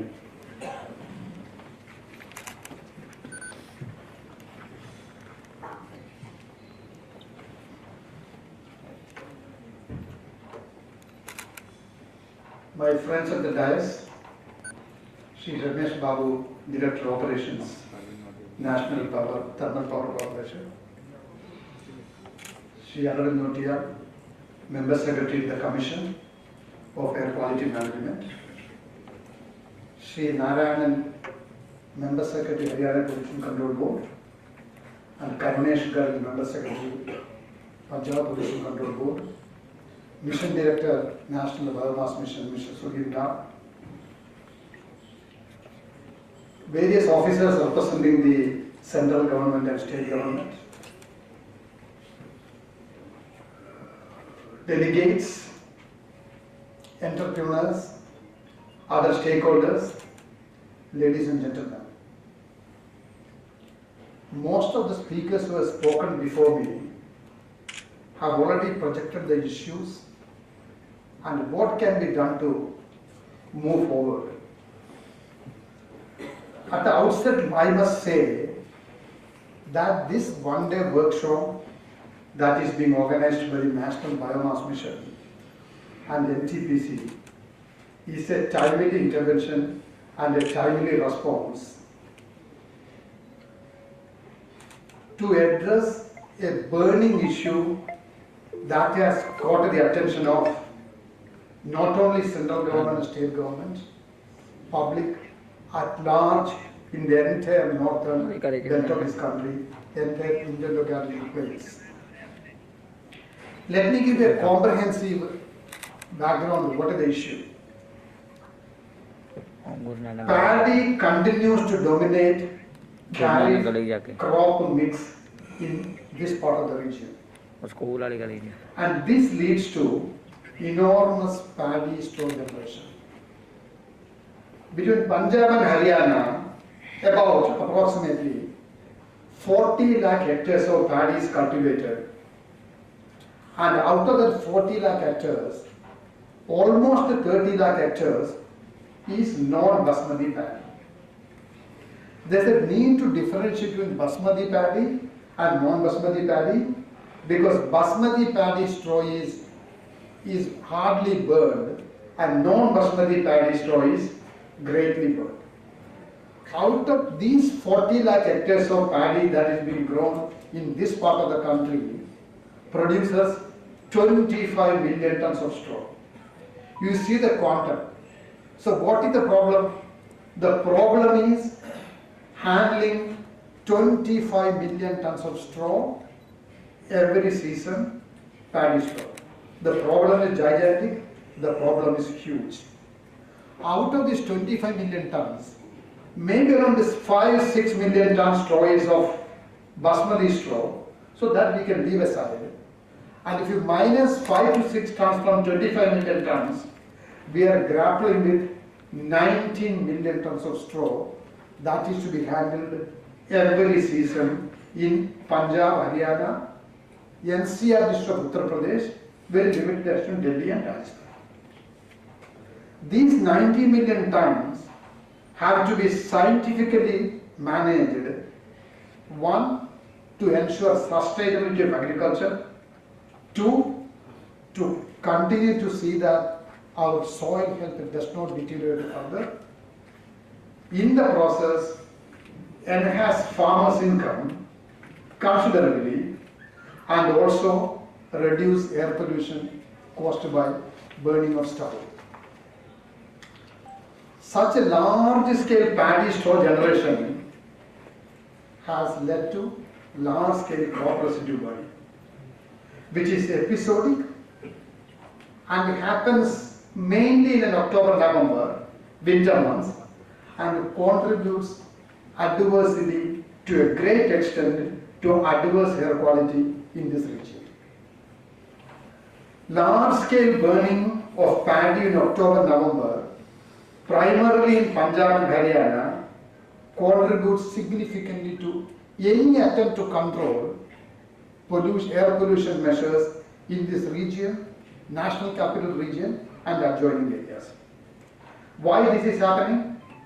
Every one of you know, but to summarize in 1 or 2 sentences, mechanization of agriculture, especially harvesting mechanization, has led to smaller stubble on the ground, which is tedious and uneconomical to remove.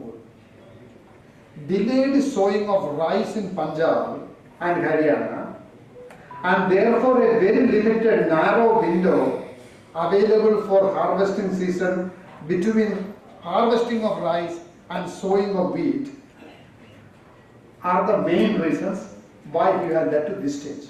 Some of my speakers earlier also told that 15 years before this might not have been such a big issue, but in the last 15 years we have made major progress in agricultural mechanization, and this is one of the reasons for one of the reasons for increased stubble burning. Coupled with this, the climatic and geographic conditions of this part of the country is in a part, many parts falls in the airshed, leads to winter inversion, low temperature, wind patterns, all this put together aggravate the scenario in the northern India, the Indo-Gangetic plains, and these are some of the most populated regions of Delhi, NCR, etc. And a large number of people are exposed to this pollution, air pollution, over if not for a long period of time, even for a short period of time, especially people who are children, old age, sick people, people with respiratory problems, it can lead to serious health hazards. We have been now monitoring, we are an young baby, Air Quality Commission is very recently created. So ever after that, we are monitoring fire counts between 15th of September to end of November on a daily basis using satellite. We have tied up with ISRO, Indian Space Research Organization. We have almost a live kind of data. The last harvesting season, the actual number of fire that is captured by the satellite is 78,550. This is only in the states of Punjab, Haryana, NCR district of UP, Rajasthan, and little bit in Delhi. Each one of you know, well aware, that this huge amount of burning of stubble remains a major cause of concern, not only to the government, to each one of us. Since the direct fallout is we inhale toxic and polluted air. In the process, create problem for our health. This problem has been taken note by most institutions in this country. The Honorable Supreme Court has passed a series of orders on this. Honorable NGT has passed a series of orders on this. Programs have been launched by the central government. Schemes have been launched by central government and state government. These schemes are evolved over a period of time. And the major strategies to control the stubble burning are also well known. One is diversify crop, shift away from paddy. Second one is shift to other varieties of paddy like basmati. In-situ solutions, which the earlier speakers told, cut it and mix it with soil, and plow back, compost, and lastly, ex-situ management. The Commission, immediately after Constitution, has identified this as a major challenge and is an area which needs focused attention. We therefore made a detailed framework how to handle this issue, touching upon all complexities involved. And this framework was sent to all the NCR state governments, and the NCR state governments have also prepared detailed action plan last year, that is 2021. 2021, we implemented this action plan for the first term. We learned many weaknesses, and based on the weaknesses, we have prepared first action plan, Punjab, Haryana, UP, part of NCR part of it, for the current year. So, this action plan extensively deals with ex-situ management also. अभी ऐसा स्थिति है, सब लोगों को पता है कैसा क्या करना है, लेकिन प्रॉब्लम ये है ये कैसा करना है, इसका क्या इंस्टीट्यूशन बनाना है, क्या मैकेनिज्म बनाना है, उसमें क्लैरिटी का थोड़ा कमती है. दिस के हम तो 3 महीना 4 महीना पहले हम गुरुग्राम में एक बड़ा लंबा कॉन्फ्रेंस करवाया था. वो कॉन्फ्रेंस में एक इश्यू स्टबल बर्निंग में था. आज का इश्यू स्टबल बर्निंग का फर्दर स्पेसिफिक है. एक्स-सिtu यूटिलाइजेशन में बायोमास थर्मल पावर प्लांट में कैसा को फायरिंग कर सकता है. ये डायलॉग से काफी समस्या निकलेगा, and these are the attempts in this regard. तो एक्स-सिtu मैनेजमेंट क्या होता है? एक्स-सिtu मैनेजमेंट इन-सिtu मैनेजमेंट से डिफरेंट है. इन-सिtu मैनेजमेंट वही फील्ड में उसको हैंडल करो, उसको कट करके, मिस करके, बायो डिकम्पोजर लगा के फील्ड में ही हैंडल करे. एक्स-सिtu मतलब फील्ड से निकाल के इसको कोई फैक्ट्री में ले जाए, इंडस्ट्रीज में ले जाए, कोई जगह में लेके जाए, इसको ऐसा यूज कर सकता है. आइडिया क्या है?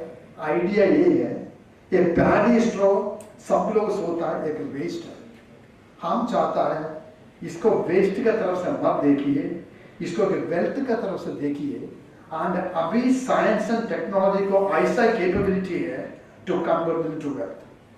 तो इसको वेस्ट से वेल्थ कन्वर्ट करने का जो टेक्नोलॉजिकल सॉल्यूशंस है, साइंटिफिक सॉल्यूशंस है, वो सॉल्यूशन को फील्ड में अप्लाई करना है. This is the challenge we have. ये बायोमास कहाँ कहाँ यूज कर सकता है? पावर जनरेशन प्लांट में यूज हो सकता है. पंजाब में भी अभी straw based biomass based power plants है, लेकिन नंबर कम है. तो है बायोफ्यूल है, बायो CNG है, बायो एथेनॉल प्लांट्स है. अभी पानीपत में एक बायो एथेनॉल प्लांट आएगा, 1000 करोड़ का प्लांट आएगा. नेक्स्ट मंथ अगस्त सितंबर में this will become functional, so that a large amount of straw will go into this plant and that will convert them into ethanol. ये ethanol को हम पेट्रोल में mix करेगा and this will go to your vehicles. Patiala में भी एक plant construction में है. बठिंडा में भी एक प्लांट कंस्ट्रक्शन में है. ये अभी कंस्ट्रक्शन चल रहा है. सब सही होने से नेक्स्ट जून जुलाई में ये प्लांट भी कंप्लीट हो जाएगा, उधर भी लार्ज अमाउंट ऑफ स्टोरेज आएगा, वो भी एथेनॉल कन्वर्ट होगा, पेट्रोल में मिक्स होगा, that will be also used for firing vehicles. Compressed biogas plants है, दिस इज न्यू एंट्री। ये बायोगैस प्लांट्स कुछ पार्ट कंट्री में कुछ जगह में ये बायोगैस प्लांट्स बहुत सक्सेसफुल है। ये बायोगैस प्लांट्स जो गैस आ रहा है डायरेक्टली गैस व्हीकल्स में जाता है and people are very happy. We have to replicate this here also. Then cogeneration में यूज हो सकता है, इंडस्ट्रियल बॉयलर्स में यूज हो सकता है, इंडस्ट्रियल बॉयलर पंजाब में ऑलरेडी यूज हो रहा है, ब्रिक ट्रिल में यूज हो सकता है, and torrefied pellets and biomass pellets coal fired thermal power plant में मिक्स होकर फायर कर सकता है। उसका स्पेशल फोकस आज का वर्कशॉप में ही है। देन अदर छोटा छोटा यूज बहुत है। ये pellets and briquettes can be used in paper making, particle board making, compressed agricultural panel furniture, packaging material industries। So ये सब में इसका यूज है। अभी रिसेंटली कमीशन ने बायोमास को क्लीन फ्यूल बोल के डिक्लेयर किया है। ओके, हम इसको बहुत सोच के हमने बायोमास को we have put as a clean category fuel. इसका परिणाम आप देखो क्या होगा, क्या होने वाला है। जितना मेरे पास खबर है, जब नोटिफाई करने से पहले बायोमास का प्राइस 3 रुपीस 4 रुपीस किलो था, 4 रुपए के नीचे था। आज का बायोमास का प्राइस हो गया 8 रुपया 9 रुपया कुछ किलो में हो गया। अभी एनटीपीसी का रिसेंट टेंडर में जितना मेरे को पता है 9,000 रुपीस पर टन आ रहा है, तो प्राइस अराउंड 9 रुपीस आ रहा है। अभी जब ज्यादा लोग बायोमास यूज करेगा, इसका प्राइस और बढ़ेगा। इसका जब प्राइस बढ़ेगा उसमें 2 मुख्य फायदा है। एक है जलाना कम हो जाएगा, सेकेंड के फार्मर्स को प्राइस मिलेगा and it will become an economic resource. जब बायोमास हमने क्लीन फ्यूल यूज करके डिक्लेयर किया, उसी टाइम हमने कोल को एनसीआर में बैन भी कर दिया, other than thermal power plants. So एक तरफ से कोल यूज नहीं कर पाएगा, सेकेंडली आपको बायोमास क्लीन फ्यूल पर डिक्लेयर किया। तो why I am saying this, because in the days and months and years to come there is going to be huge potential for biomass. Central government का policy है national policy for management of crop residue, central scheme है for promotion of agricultural mechanisation for in situ management. And ये scheme में last 3 साल से 1821 say about 1750 crore sanction किया है machine procure करने के लिए। And today in Punjab and Haryana and NCR part of UP adequate number of machines are available to handle this problem and to mix it with the soil. And the step taken by the Ministry of Power, and they are constituting a national biomass mission, whose executive director is today, is another very important step. This is with a special focus on using biomass in thermal power plants for co-firing. So, ये तो शुरुआत है। 2016 में इसको try किया है, scientific try किया है। 2020 में सक्सेसफुल हुआ, उसके बाद अभी शुरुआत हुआ है। And this ex-situ management offers immense utilities for immense opportunities for utilizing agricultural residue as a resource and deriving economic value through products and services. Policies are already in place, but more policies to smoothen it and to remove the rough edges need to be put in place. But the most important is a robust and continuous supply chain of biomass, and also the processed pellets, briquettes, that is vital for ex-situ project successful. For this purpose, storage and measures for protection of the paddy straw from moisture become critical.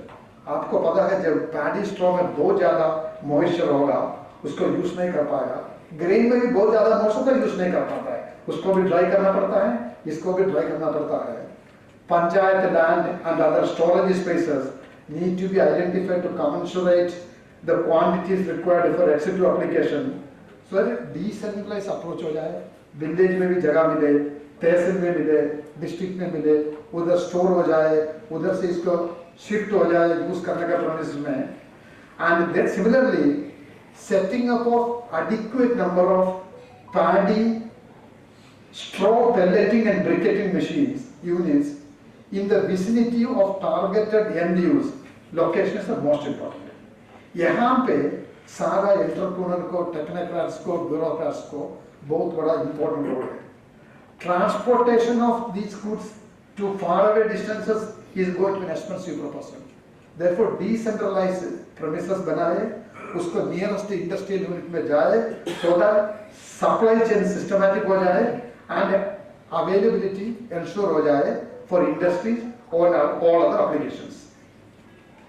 State governments have been advised by the Commission to develop a mechanism and policy for assured availability and supply of paddy straw, map the districts and villages for agricultural straw availability and demand from various industries for optimum utilization as well as allocation, establish institutions for aggregation at the village level, block level and district level, develop appropriate decentralized mechanism for collection, storage and transportation, ensure quality of residue, primarily the moisture aspect, and ensure requisite infrastructure at the industrial sites for proper utilization of straw.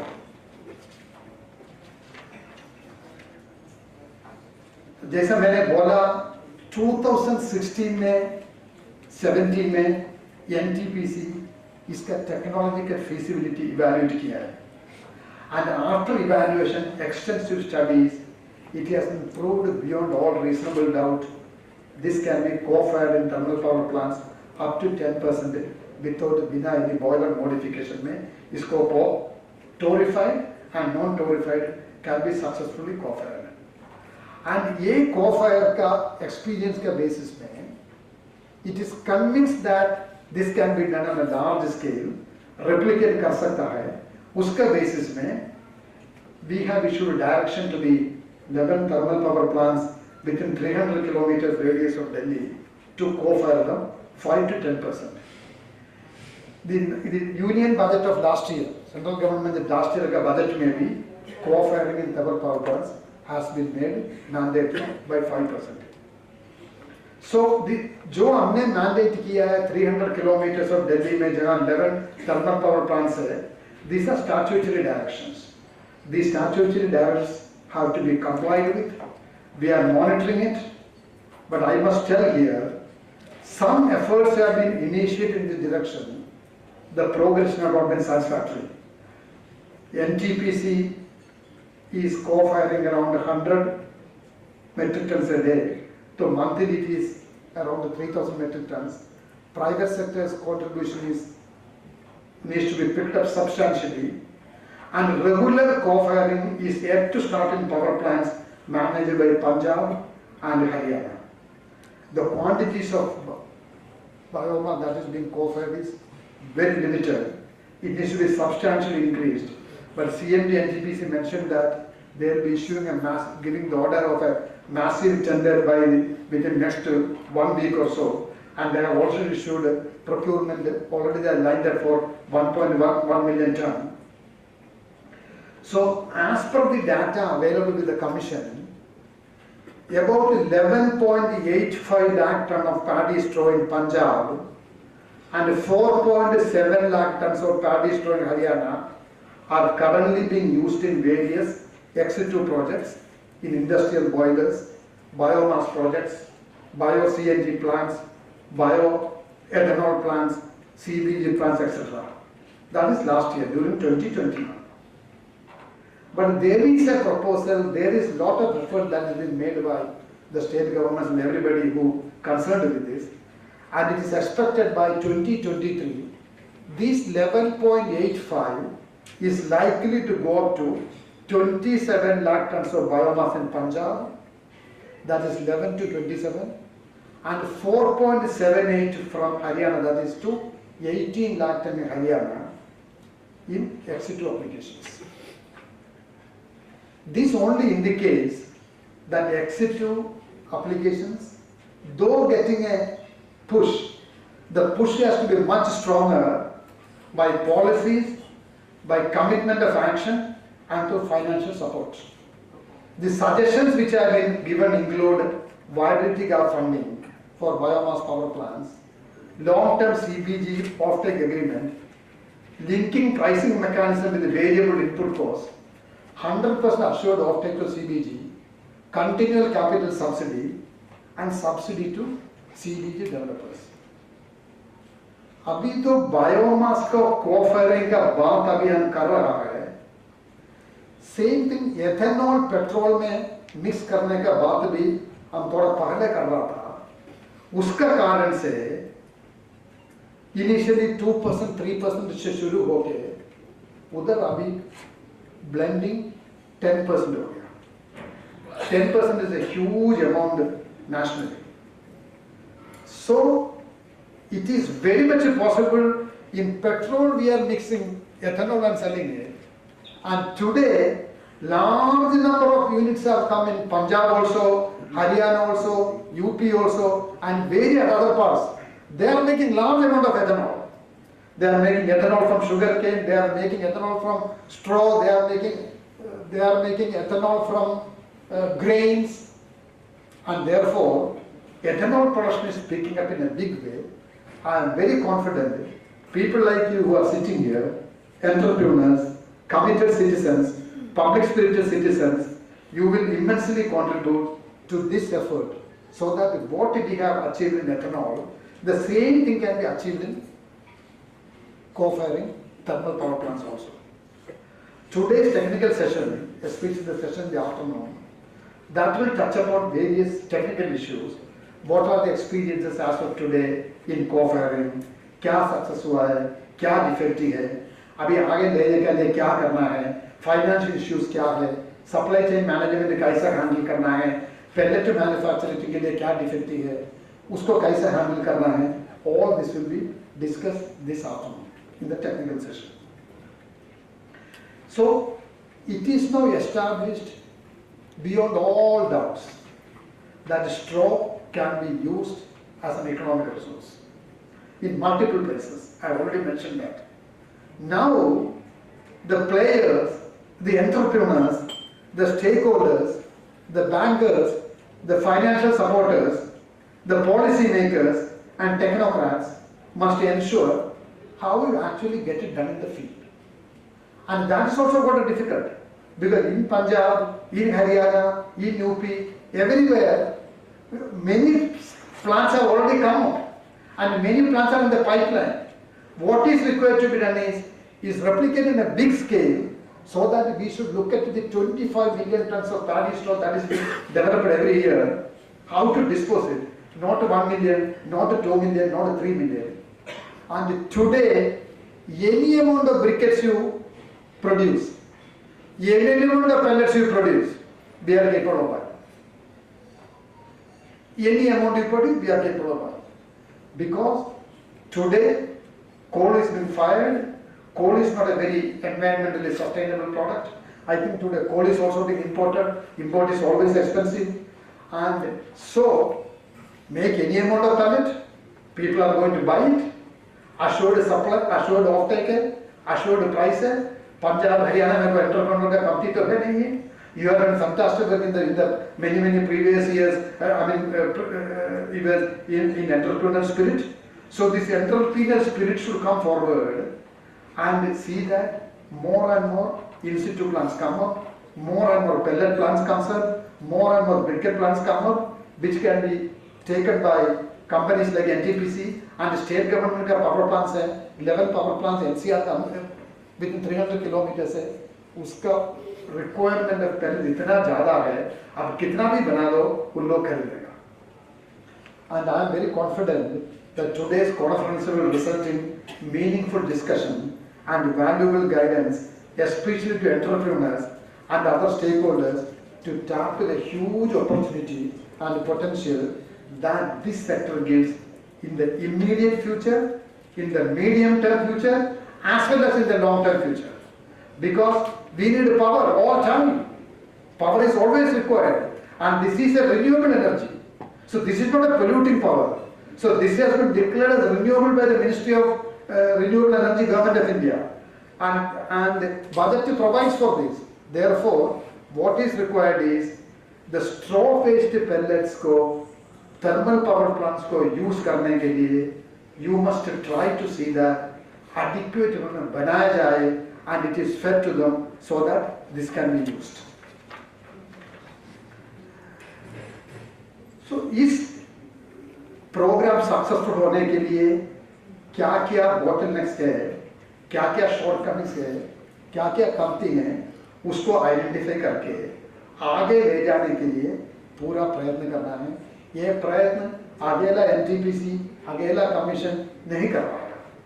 Because the task is so huge, and जब तक sincere and spirited stakeholders like you don't become an active player at individual level, society level, community level, this is not going to be successful. Therefore, aggregators should come, and such aggregators and units come up in the entire region, preferably in a hub and spoke model. The Ex-situ paddy store utilization will continue to be difficult. So one or two persons cannot do it alone, one or two agencies cannot do it alone. It has to be done collectively by each one of us together. And to conclude, there is a compelling need, there is a dire need to give further push for pelletization and co-firing in thermal power plants. The 11 thermal power plants should also set up their own pelletization briquette plants before private entrepreneurs are able to build a large amount of them and able to feed you. So we have taken up with the thermal power plants to also start with their own pellet manufacturing units. We will also soon calling them for a meeting. Therefore, the idea is huge amount of so-called waste is available. Science is available to convert them into an economic resource. Technology is established to do so. Entrepreneurs are available in plenty. So what is the issue? The issue is just getting it done and the commitment to get it done. So before I conclude, I hope the participants will use this opportunity to learn and make a significant progress in converting biomass, especially paddy straw, into a resource, and in the process achieve 4 things. 1, minimize burning, because every October, November, December, international news, national news, regional news, TV news, everywhere this is the India most polluted, northern region most polluted, Diwali most polluted, Gurugram not polluted. This is the news everywhere. This is not in national interest, not in state interest, not in individual interest, not in our health, not in the interest of health. Therefore, 1, minimize burning, 2, improve environment, 3, enhance farmers' income, and at last, we have to promote sustainable agriculture. Well, we have to feed the entire Indian population, and this can be fed only when the agriculture is made sustainable. And burning is not a sustainable agricultural practice. We have to eliminate it as quickly as possible, and since technology provides for this, commitment is there to get it done. I would once again appeal to everybody who is present here to pay your complete might and strength behind this, so you see that we become successful. Thank you so much.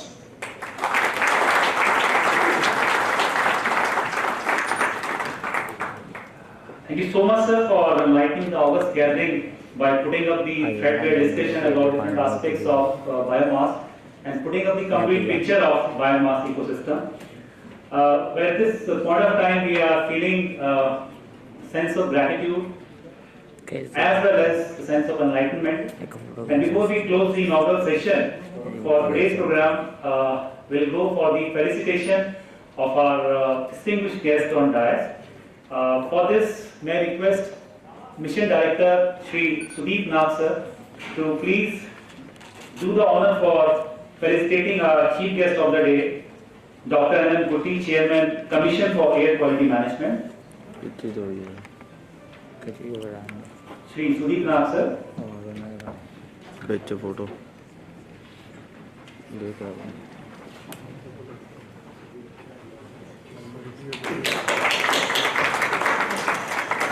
I again request Sudeep sir to please felicitate Shri Ramesh Babu, Director, Operations NTPC Limited.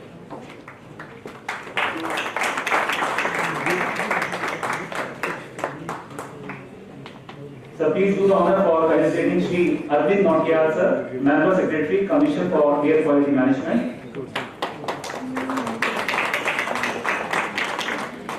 Now I request Shri SPS Big sir to please felicitate Shri S. Narayanan sir, Member Secretary, Haryana State Pollution Control Board.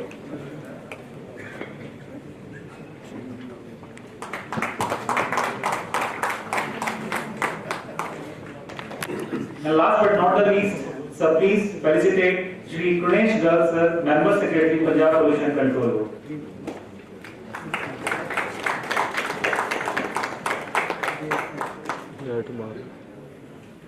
Thank you so much, sir. Now, before we break the inaugural session, I request and invite Shri SPS Big sir, GM NTPC, to please put up a vote of thanks for inaugural session.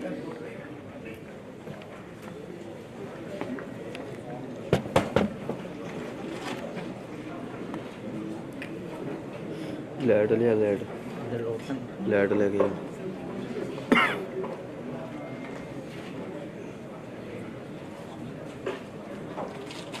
Good afternoon, everyone. Most respected guests on the dais, Chairman CHM, Dr. Kutti sir, Director Operations NTPC, ਇੱਥੇ ਰੱਖ ਪਿੱਛੇ ਰੱਖ light ਪਿੱਛੇ ਰੱਖ ਪਿੱਛੇ Member Secretary CHM, Arvind Nautiyal sir, Mr. Narayanan, Member Secretary, Haryana State Pollution Board, Mr. Kunesh Garg, Member Secretary, Punjab State Pollution Control Board.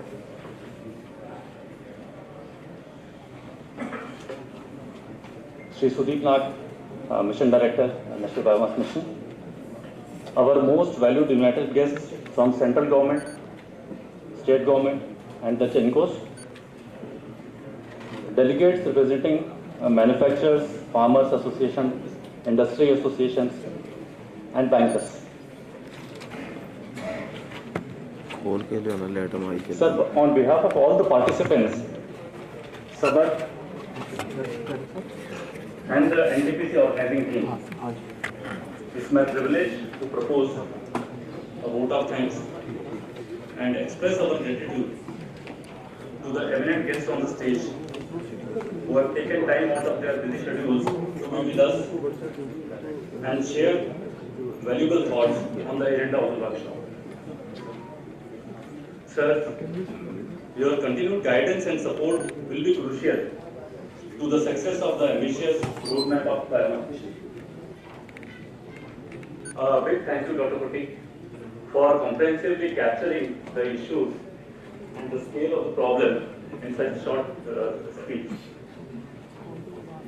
And sharing with us the strategies that the government is following. So the conviction and the passion that you have, we are sure that we'll be able to meet the objective of the next biomass mission. Sir, thank you for sharing the government's vision, your expectations from the sector, and the efforts being taken in this direction. So the big presence here, it's a testimony of the response of the sector to the vision. And sir, we also take your signal that biomass mission has to reach to the scale of ethanol usage that we have been able to do. So that's the target you have set for us. We are grateful to Sri Ramesh Babu, Director Operations, to share with us the scale and potential of market that NTPC has to offer to the entrepreneurs, to the manufacturing sector. It's a huge opportunity wherein assured business for 7 years will be available, and we hope with that the bankers, the financial institutions will come forward to support the manufacturers. We are grateful to Mr. Narayanan and Mr. Garg for sharing the state's perspective and the efforts that have been put in to achieve the objectives that we have set for ourselves. And we are also grateful to Mr. Arvind Nathwar, who is always passionate about the subject whenever we meet him. So we'll look forward to hear from you in your presentation. Thank you, sir. Start ला दे देसी जाना यार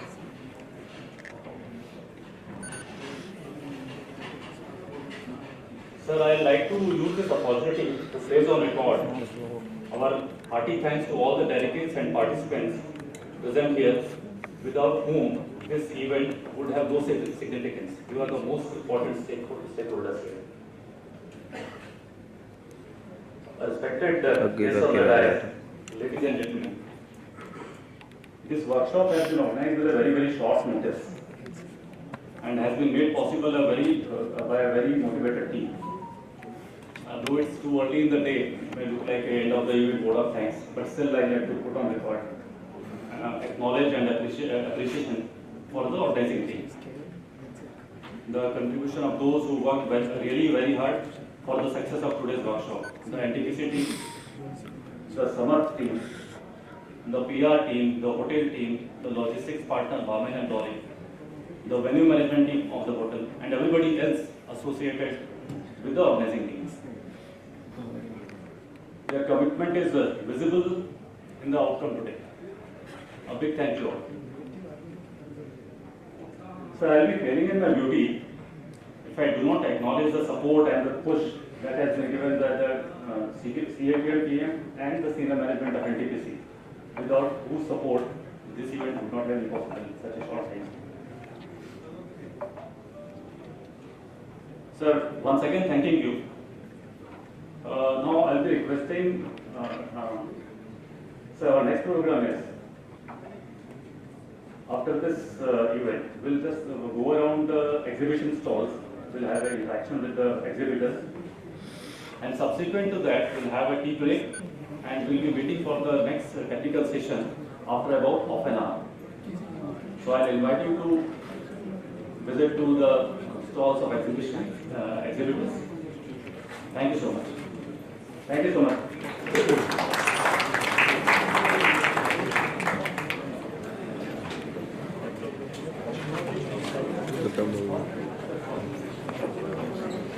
Thank you so much, sir.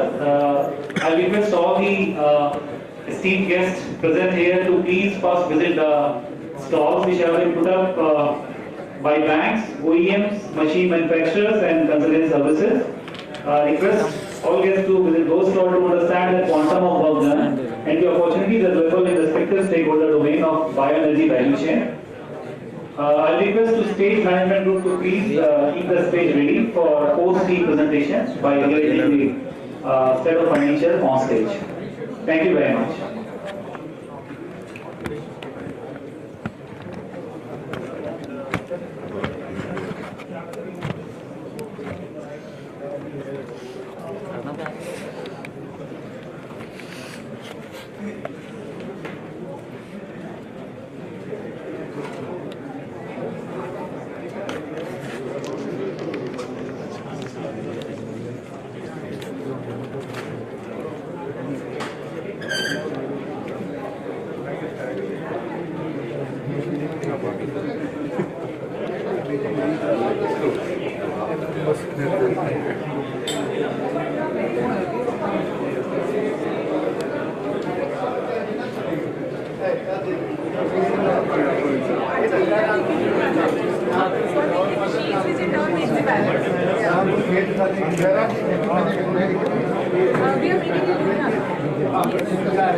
Yes. Manchester City, I would say. मैं Chester city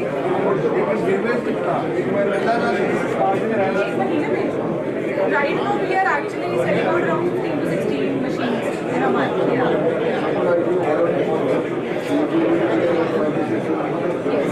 Yes. Totally. Actually, I have a lot of my clients who actually want to give pallets to NTPC. They are eager to get that. We should give the tender. No, I am giving them machines. They are waiting for the tenders. Let the NTPC give us the tender. बस वो उसी का wait कर रहे हैं. Tender मिलेगा तो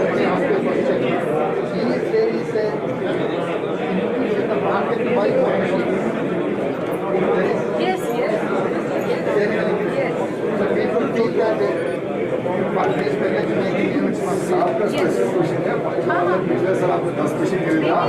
मेरी प्रोडक्शन कंपैरेटिवली इंक्रीज हो रही है after 2018 because pellets actually got introduced है. उससे पहले ब्रिकेट्स का मार्केट ज़्यादा था.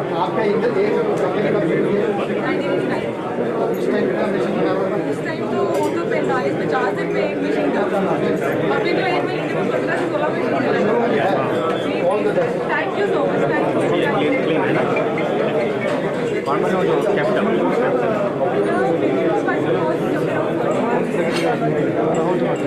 इसको बोलो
कुछ मशीनरीज हैं जैसे बिग बेलर्स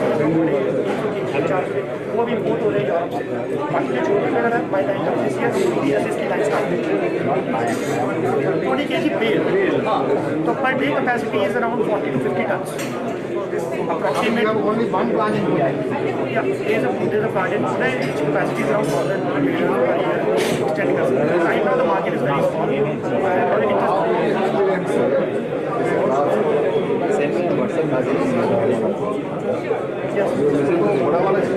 सर एक्चुअली क्या है सब पानी प्रॉब्लम क्या आती है ये रिक्वायरमेंट सर ये है ये बिग बेलर्स सभी एरियाज के लिए सूटेबल नहीं है बिकॉज फार्म साइज छोटे हमें फार्म साइज देखना पड़ेगा और देखना पड़ेगा और एग्जाम्पल जैसे Punjab Haryana you can mix of that. हम एक के ऊपर नहीं जा सकते. Small farmers can start with this, but just have the experience. I'm an aggregator. You're an aggregator. I want to actually buy this. Sir, two versions, sir. So then I'm deciding factor one is your farm size that you are having in your region. Second is your economic strength. ये material आपको 2000 ton करके देगा पहले stock में 40 days में और आप यहाँ पे जाएंगे 4000 टन. फॉर्म से यहाँ पता है आप समझ में हमारे एग्रीगेटर सर आप क्या सजेस्ट. सर मैं जो सजेस्ट करूँगा सोल्यूशन सर मेरा जो सोल्यूशन ये है कि there has to be a match जो आप ये वाले सिस्टम पूरे मैकेनाइज्ड है मतलब हैंडलिंग तक आपको लेने का जरूरत नहीं है. तो I think you should help for this because ये टोटली मैकेनाइज्ड है बट डे वन में ये नहीं है. यू हैव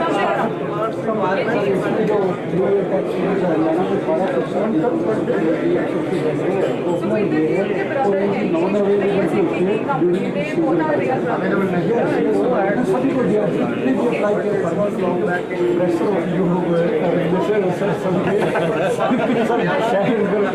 पूरा हरियाणा में पूरी इंडिया में सबसे ज़्यादा इसमें क्या है कि कॉस्ट वेरी करती है और इनके पास स्टॉक नहीं है. एक दूसरा सर एक लिमिटेशन जो कैप है जो डीलर पे 12 लाख के टैक्स थे, तो उसमें ये काम नहीं होता है। इसमें मोर देन 70% इंटरनेशनल इन्वेस्टमेंट करते हैं। 4 इंडस्ट्रीज की है और बड़े अच्छे ये फार्मर तो ले नहीं सकता। इकोनॉमिकल वाइबल नहीं होती समथिंग। सर इसमें सबसे बड़ा एडवांटेज क्या है, फार्मर को इसके लिए ट्रैक्टर लेने की जरूरत नहीं है, उसके घर पे 50 और 60 है। इस सिस्टम्स के लिए उसको ट्रैक्टर भी बड़ा बाय करना पड़ेगा, लैंडिंग सोल्यूशन भी लेना पड़ेगा। ये हाईटेक है। चलिए भाई, thank you, all the best. Thank you sir, thank you.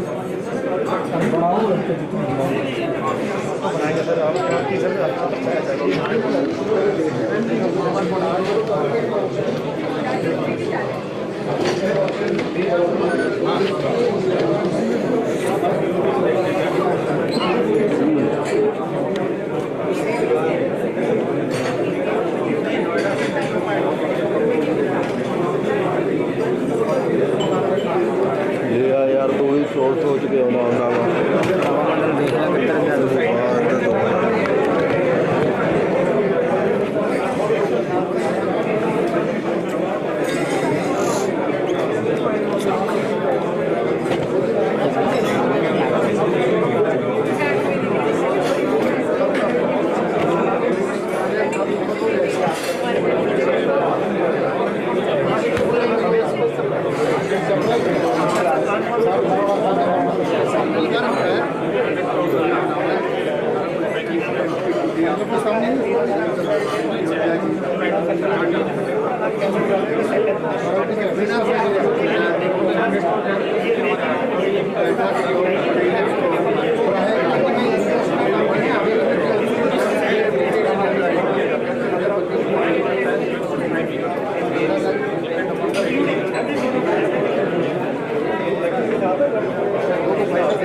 Chandigarh base है, फैक्ट्री डेरा बस्सी वाली।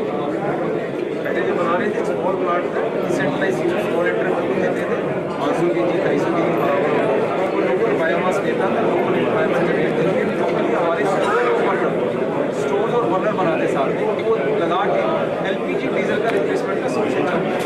20 रुपये पर kg पैरेट बिक रहा है, ऑलरेडी 20 रुपये पूरे इंडिया अभी 20 रुपये बिक रहा है पूरे इंडिया और नेपाल में 20 से ज़्यादा प्लांट लग चुके हैं। अभी क्या हुआ, टारगेट नया काम कर रहे थे,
आरक्षण पोस्ट पर बनी सकती है। मैंने जब एनटीपीसी से मिला उसके लिए आने वाले में मिला था वो बता रहे थे कि इनके प्रोडक्शन पोस्ट आ रही है केजी।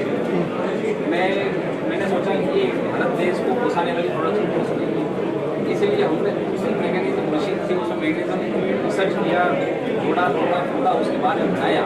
तो आज मैं आपको बहुत प्राउडली सर कह सकता हूँ इंडिया में सबसे चीपेस्ट प्रोडक्शन पोस्ट हमारे मशीन की आती है। 1 रुपये से 1.5 रुपये किलो में पहले नंबर आता है। और मैं सर आपको शायद मिला था मैं आप मेरे को तो नाराज होकर चला गया सर, खुद ही शायद आप नहीं हो। देखो ऐसा है, आप तो इंटरनेशनल बिजनेस में हैं, आपको तो हम लोग समझा नहीं सकता है। फिर नहीं, मैं किसान भी हूँ, किसान हम भी किसान ही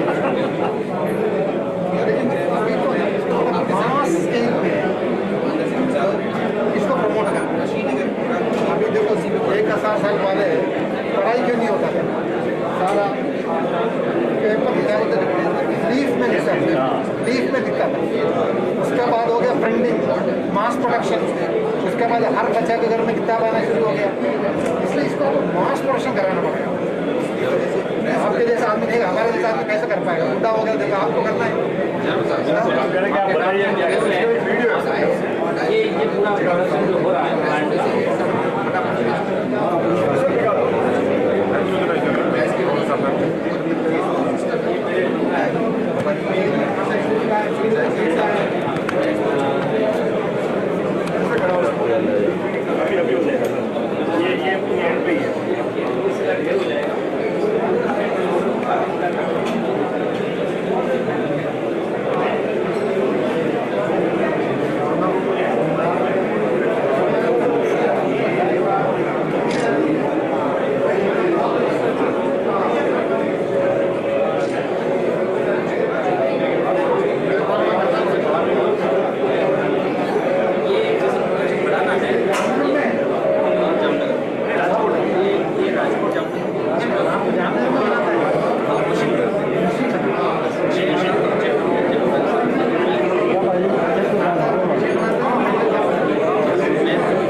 और अभी नेक्स्ट मैं सेकंड आउट आ गया सर,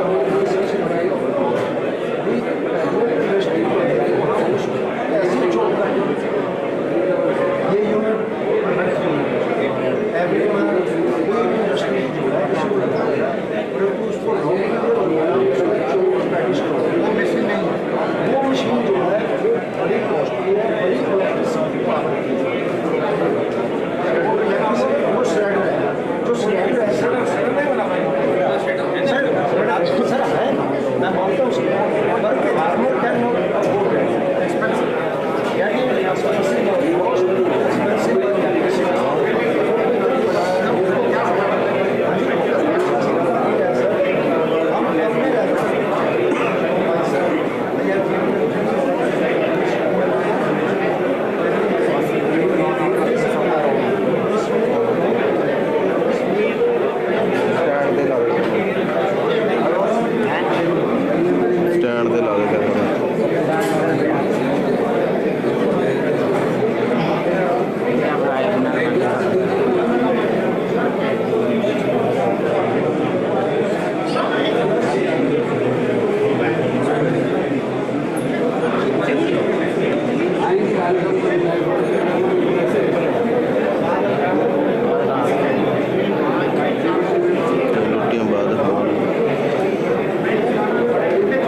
चार्जर लाए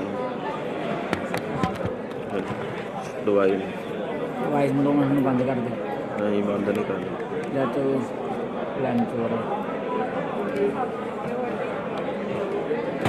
चला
नहीं चले हाँ नहीं लगी तो अगे आया अगे लवाना तर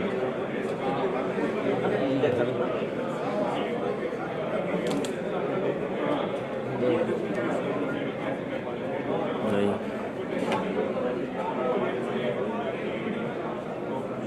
सोचे तो भी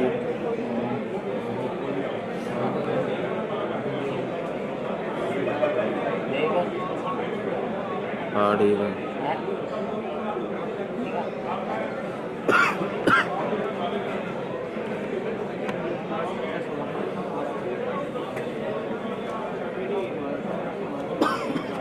पूरे ना आया करो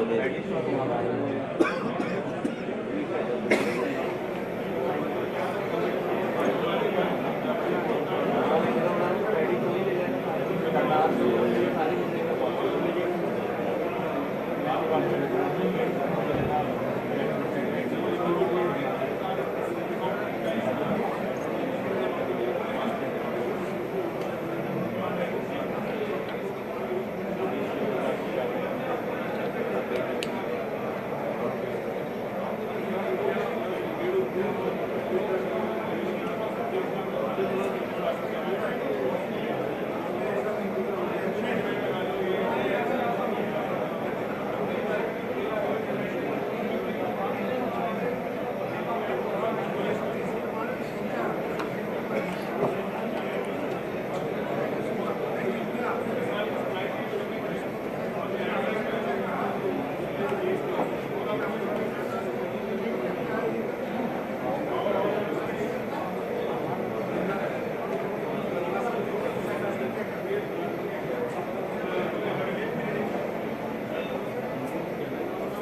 एक मिनट सर, एक मिनट। क्या जगह है? सी बोर्ड है? सी पे ना? दे दे यार थोड़ी देर लिए। हेलो, ओ कब रहने दे। नहीं यार, थोड़ी आधा घंटा डाल दे बस।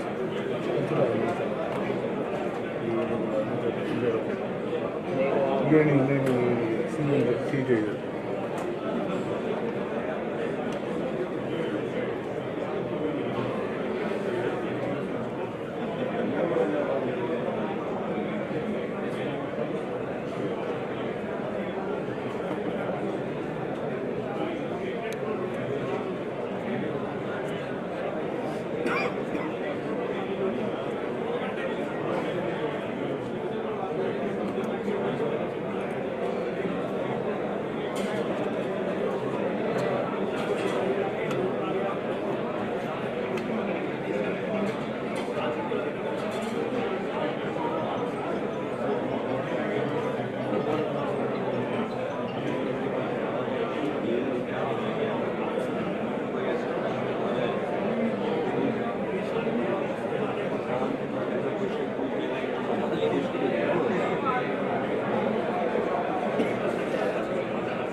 गाड़ी 10 लाख की थी, 15 लाख की बढ़ गई।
Billion people in developing countries but still lack access to electricity.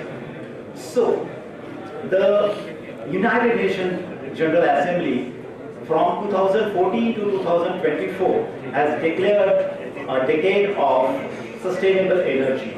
So, in this direction, what they have done, they have given IRENA, that is International Renewable Energy Agency, to give a detail of renewable energy share and energy efficiency in detail. So, the IRENA has developed a study, they have made a study, and they have created a renewable energy roadmap of 2030 and 2050.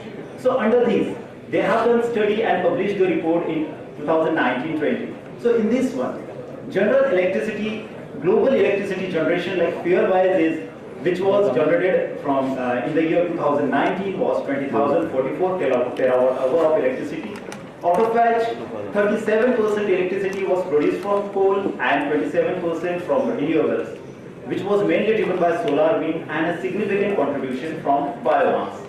So this share of natural gas has also been increased from 18% to 23%. Now, if you see the global biomass supply, what actually the biomass contribution in this direction is. So, in 2019, what the study says that the domestic supply of biomass was 56.9 exajoule globally, out of which 85% of domestic supply was from solid biomass itself, which includes, of course, the traditional biomass as well as the modern biomass, and then which is followed by biogas at 2% and all. So, friends, once again, I would like to share that since we are a little bit delayed, so I will go a little bit fast. So, if we see the global renewable heat generation, so in 2019 report, it shows 1.66 exajoule of renewable heat was produced in both heat-only plants as well as combined heat and power plants, out of which 97% of all renewable heat produced was from biomass, which is so this shows the sector has been an annual increment of 5% since 2000. So if we see the continent-wise global electricity generation in 2019 and 20, Europe has a high share of renewables in the electricity mix at 37.8%, followed by America as 32.5%, and then Asia 22.3% in 2019 from the overall 7,311 terawatt of renewable power was produced in 2019. So this is like a continent-wise we have given apart from other things. Now, the global biomass utilization for power generation. So in 2019, if you see the report, 68% of all biopower generated was from solid biomass, which is a boost to our mission as well, because and followed by 70% from municipal and industrial waste. So this is a very good thing that solid biomass is being used for all the sources of energies. Now, what we can see by this renewable energy roadmap, which has been presented by IRENA on the request of United Nations.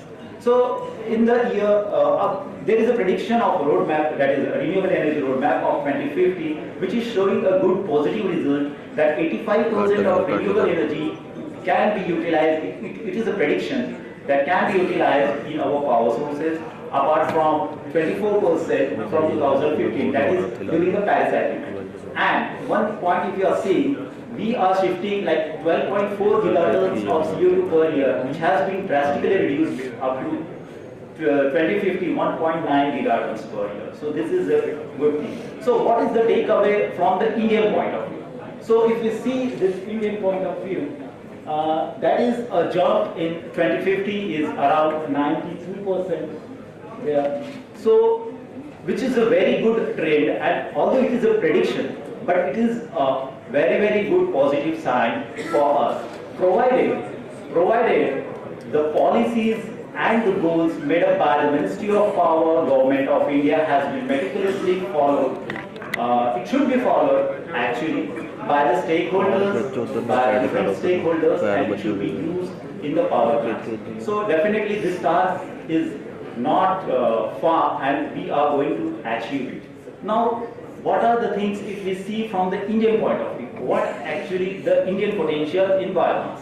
So if we see from Indian scenario, in biomass production, utilization and availability, we are seeing the production and utilization UP.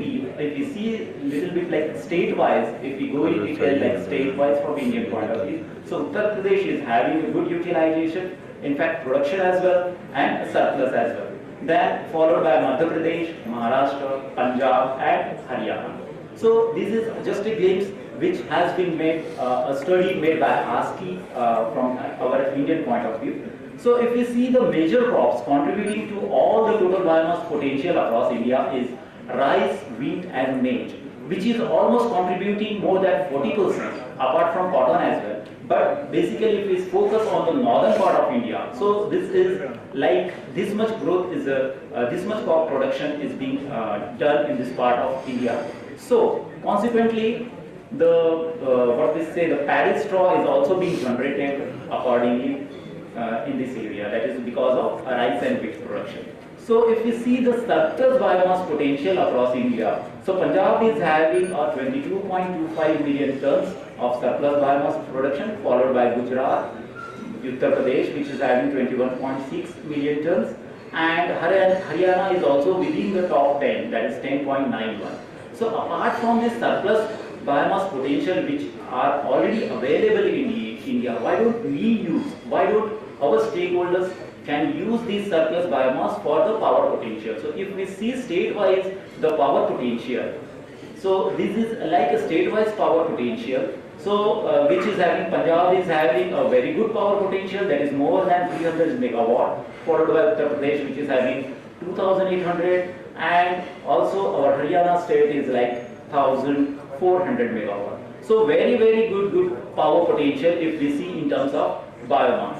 So friends, if we see like in 2021, the total agriculture residue generation in India was 754 million tons per year, and the total agriculture surplus was 228 million tons per year, which you might be able to see, which can produce a billion units of 325 itself. So which is a good sign. So the thing is, the message from the Ministry of Power and the Government of India, what we are addressing is, why don't we utilize? So just we have made in this direction, Ministry of Power has taken many visionary steps which I will share you in detail as well.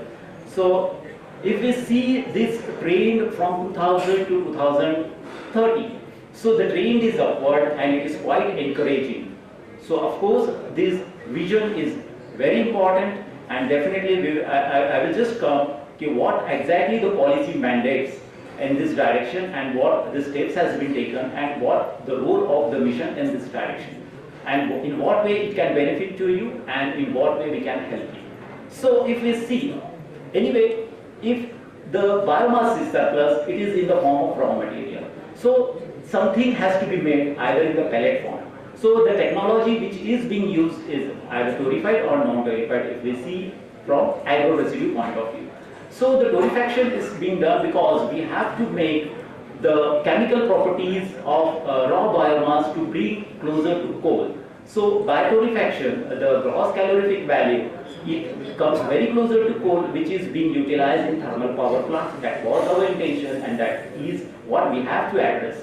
So apart from this, yeah, there is a little bit of moisture content and volatile matter. That is a matter of concern, and the research activities are going on in this direction. So if you see this in one slide, actually in this details, in the technical session after post lunch, the details will be there. So for if you see the torrefied and non-torrefied, the basic difference is of course the gross calorific value is quite drastically increasing, which is coming closer to the coal. And not only that, it becomes a hydrophobic material which is totally water resistant and which will definitely helpful if it is in the long storage term, because as biomass won't available all the 12 months in a year, so it will be very much helpful for long storage. So we are trying to bring, we are initiated this also torrefied technology to help in the direction, and we have initiated to bring also in this direction. We are helping the pellet manufacturers how to come up with these technologies. So if we see that after this pellet has been made, so generally in this point of view, because all are different stakeholders, so how it basically comes to the power plant.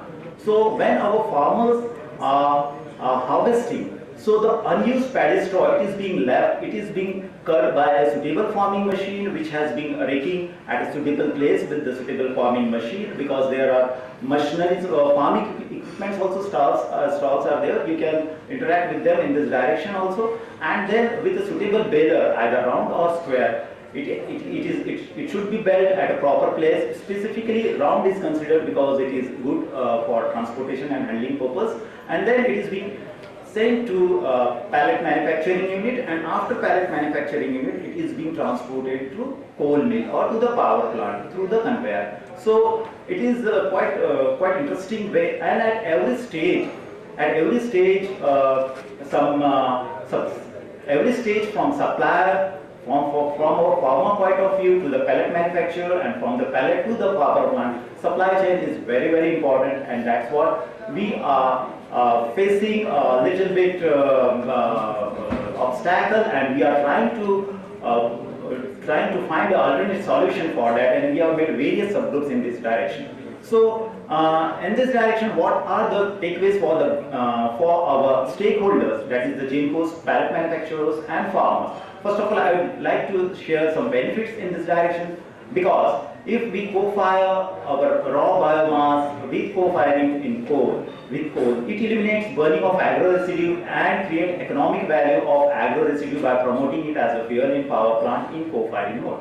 It improves, of course, the air quality index, which create additional income. While creating additional income for farmers, it encourages the establishment of decentralized pallet manufacturing units and generate employment opportunities. Of course, it is a good chance for the GENCOs also, opportunity for revival of old age units, confirming environmental norms with minimal investments, and it is a cost-effective solution for reducing greenhouse gases.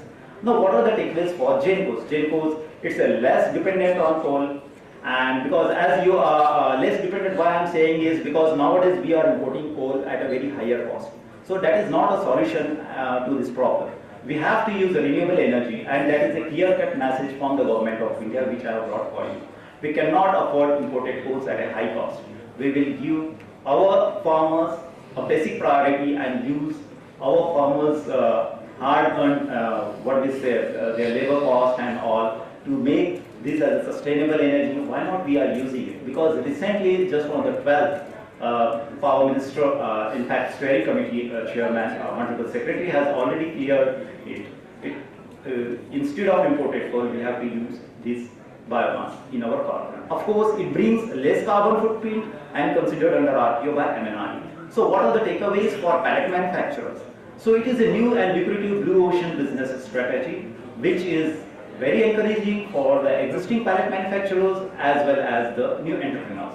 Various government schemes for financial assistance for setting up of pallet plant is already available, and it is being initiated also in that direction by the guidelines of RBI, an opportunity for being a part of India's journey to green energy transition. So what are the takeaways for our farmers? It ensures additional income. Instead of just burning as a waste, why don't they supply to the pellet manufacturer and earn the income? Apart from that, there is a very good chance of local employment, because it creates under our skill employment and employment generated scheme also. It is a very good scheme, and improves soil health by saving from negative effects of stubble burning, and helps the farmers to clear the land for next crop at no cost. So it is a win-win situation for all the stakeholders. So if you see the market scenario from the business point of view, if you co-fire 10% biomass co-firing, so for farmers, even if they sell their crop at 1.5 rupees to 2 rupees per kg also, so there is a available market for our farmers that is up to 20,000 crore.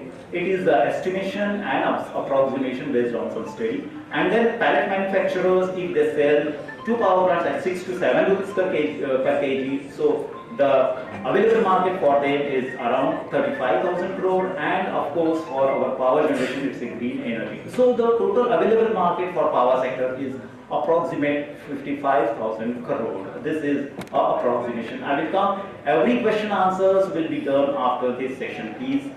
Then if we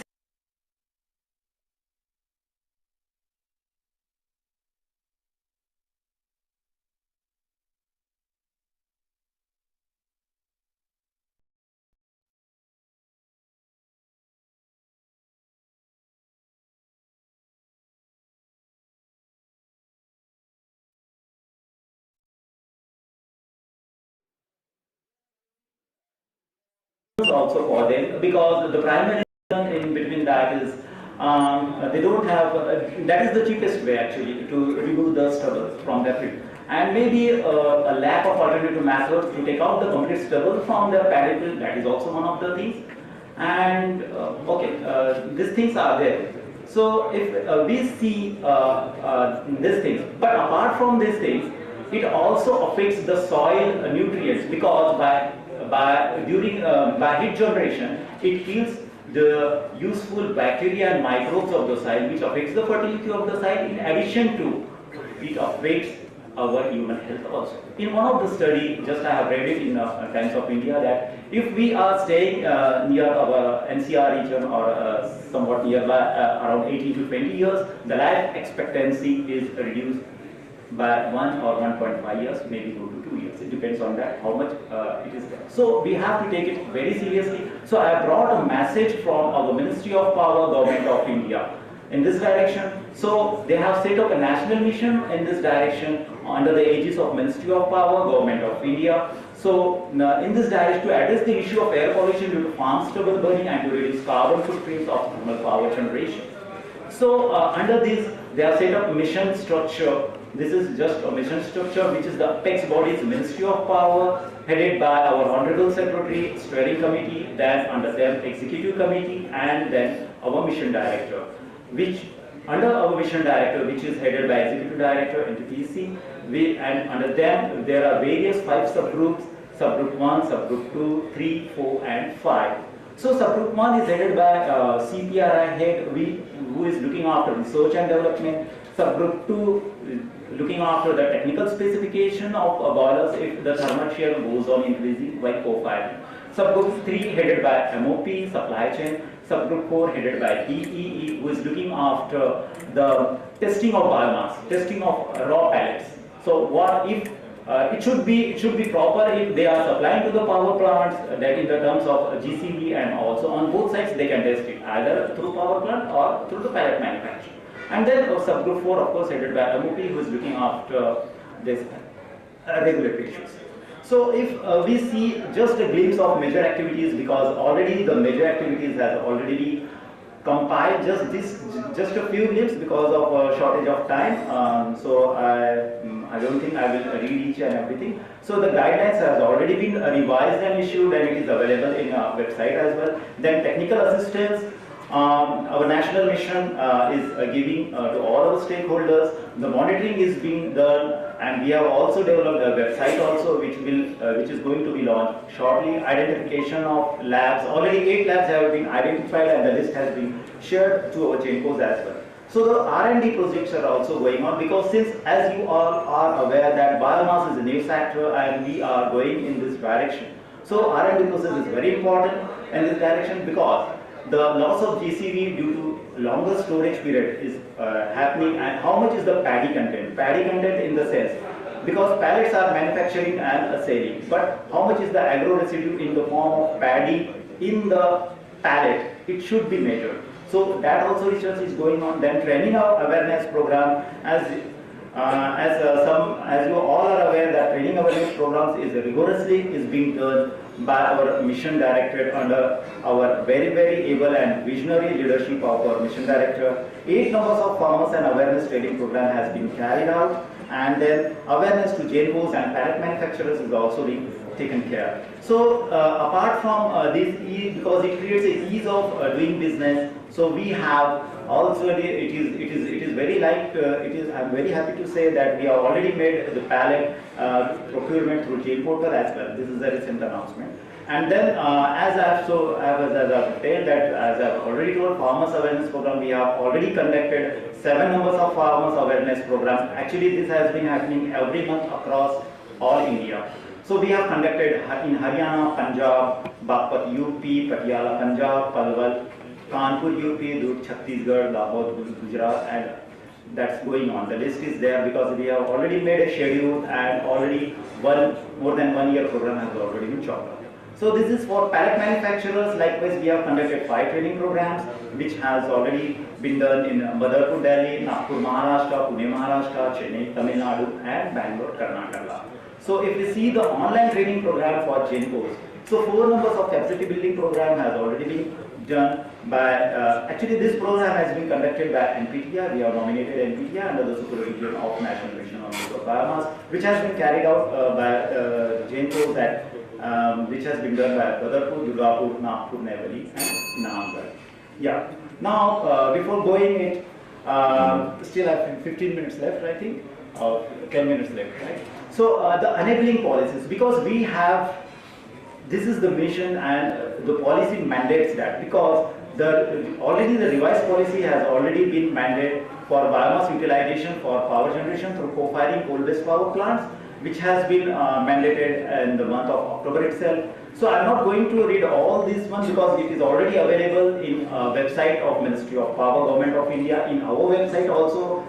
Actually, it is available, but we have not launched officially, and it is available in CA website also. So for ball mill, ball and rice mill and ball and tube mill, 5% blend of biomass is compulsory, but in ball and rice mill, torrefied only it is to be there. And the minimum contract period will be of 7 years, and the policy in force for 25 years. So this you can read it in detail in our ministry website, Ministry of Power, Government of India, and our Samarth website also. So what are the progressive footprints in biomass co-firing? So up to, this is like 5th of July, up to, yeah, the record is. So we have already achieved a cumulative of 34 like KPI index measurement, which is of course achievement under our able leadership. And then out of 34 plants so far, NTPC has co-fired for 14 numbers and rest 20 numbers. So if you see the biomass usage for co-firing in thermal power plant, so this NCR region, so in NCR region we have divided NTPC power plants and non-NTPC power plants. So NTPC power plant, which has a total biomass usage of 21,495 metric tons, and non-NTPC 907.4 metric tons, and in other regions, that is apart from NCR region, total biomass usage was 56,000, and this was non-NTPC biomass usage of 1,319 metric tons. So total biomass usage was more than 80,052, more than 80,000 metric tons. That is there. And if you see the progress in tendering of biomass procurement, that is the tender quantity. Sorry. So which is kind of a long-term and short-term tender. Yeah, long-term and short-term tender. So NCR region, if we are saying that is NTPC plants 40.89 LMT and non-NTPC plants 17.93 LMT, and in other regions 64.87 LMT, and other organization 112, more than 112 LMT, which is having a total quantity of 23.6 million metric tons. So what are the way forwards? Actually, friends, what I want to just convey here on behalf of our mission and on behalf of government's mission, that we have, in the direction we have complied so many things, but still so many things are still left over, and which is being in the direction of developing it, and we are doing it in that direction. So just a few glimpses in one slide, because the time limit is very less. So the consultancy services for assessment of biomass sector for identification of prospective locations for pellet manufacturing established across Punjab, Haryana, and UP. Preparation of legal binding document for pellet co-firing documents through EC Act, and to promote digital marketing platforms for interaction, information, and business expansion. Developing, of course, this is one of the major things, developing aggregation, collection, storage, pellet manufacturing set up by new FPOs, and developing storage facility at power plant. Of course, developing processed biomass storage facility at farmers and pellet manufacturers. To increase the number of labs for testing of biomass all over India, because this has already been initiated by our subgroup 4, and they are in the process of setting it also, apart from other 8 NAVL labs, and developing biomass as a key substitute for coal. So, development of model for small and large capacity torrefied power plant at GENCO's premises. So these are some of the way forward, and want to give the glimpse, just because apart, in addition to this, we have done so many things. Like we have developed like GST, or because this is a commodity of pellet, so GST and HSN code also has been developed. This here I have not mentioned that. So many things are going on. So whatever the graph, pie charts and bar charts have shown, these are the references which government has made a study, and just I have shown not only from the global point of view, from Indian point of view. So friends, what I would like to say to all our stakeholders, what I want to address on behalf of National Mission, and the message, the clear-cut message from the Ministry of Power, Government of India is, please dosto, ये जो biomass है, जो raw biomass है, इसे हमें as a renewable energy के term में हमें पावर प्लांट में यूज करना है, और हमें जो इम्पोर्टेड कोल जो कॉस्टली यूज हो रहा है उसको कम करना है, और हम ये ग्रीन क्लीन ट्रांजिशन एनर्जी के फॉर्म में बहुत यूज होगा, और बिना आपके सहयोग से it is not possible at all without your support and so I request farmers, pellet manufacturers, and of course our GENCOs, please help in this direction to make our mission possible. Thank you very much.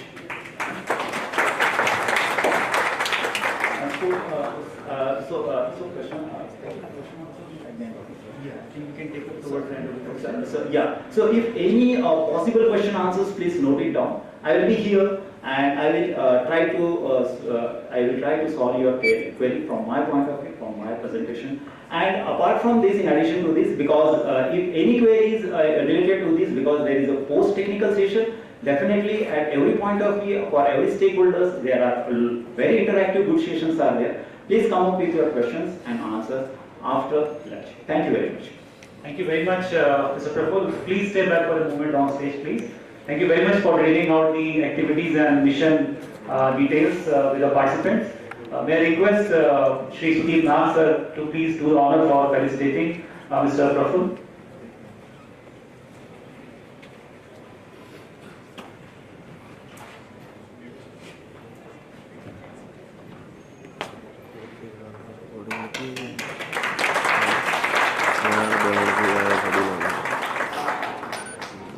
Thank you very much.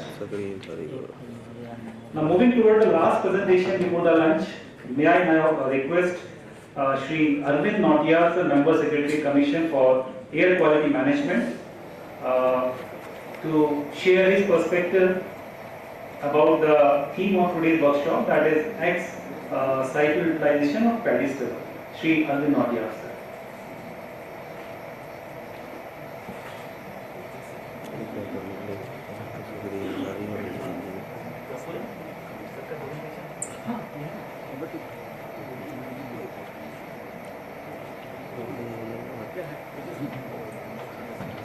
कितने बजे आना रात में लगी 4 दिन तो हो गया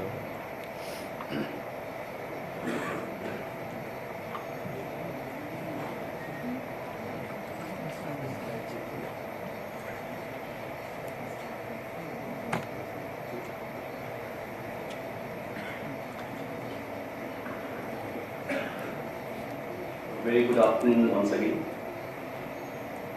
Now, moving from the bigger perspective of biomass in general, I will be specifically talking about the issue of paddy straw management in the entire NCR, particularly from the Punjab states of Punjab and Haryana and Uttar Pradesh, and the possible usages that we might look for, particularly for the ex-situ utilizations.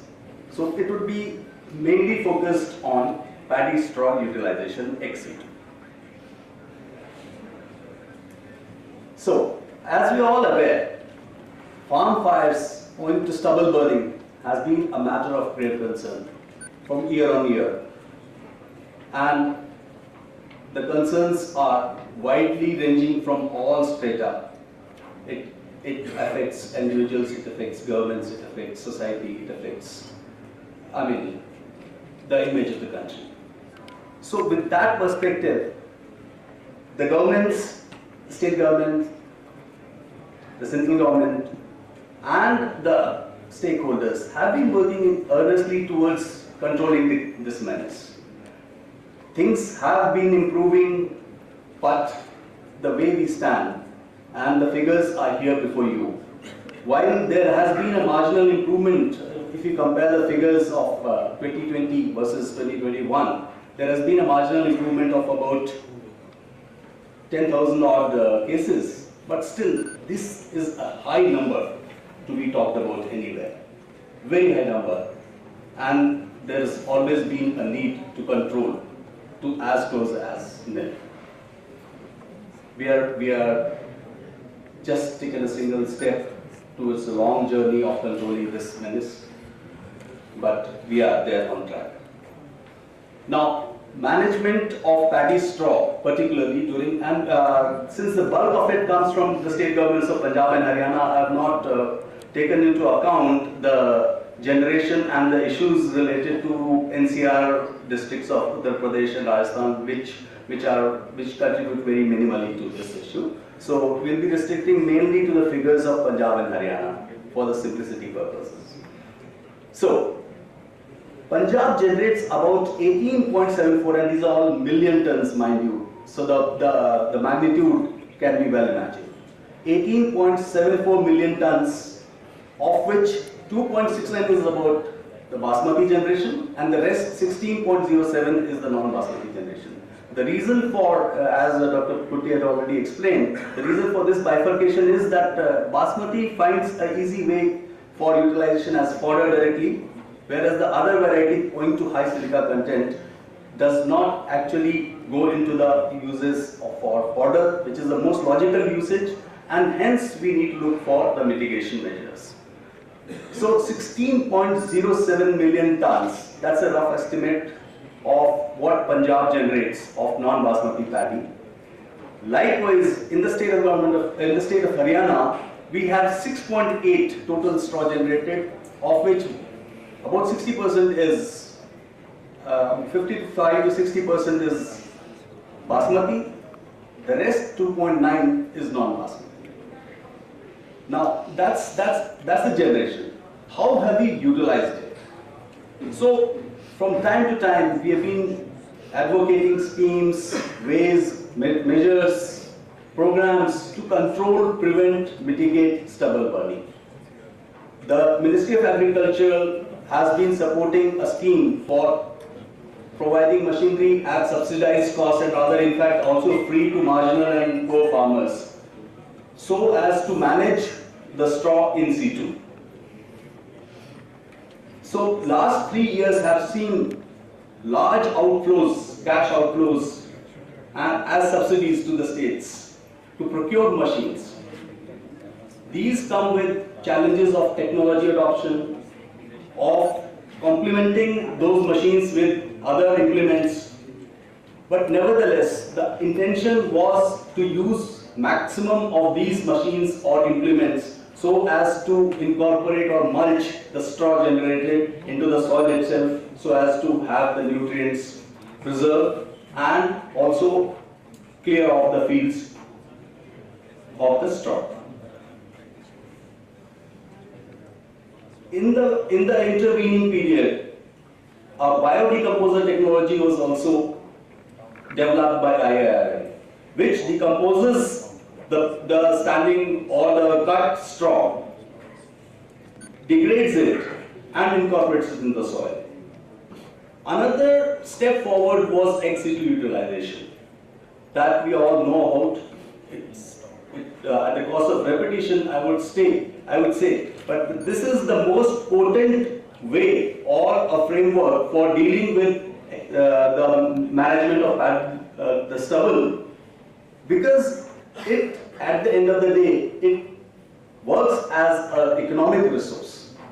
It is an economic resource to the farmer, it's an economic resource to the aggregator, it's an economic resource to the pellet manufacturer, it's an economic resource to the pellet or briquette manufacturer and the end users, and in the end, it's an environmentally sustainable mode of energy transition.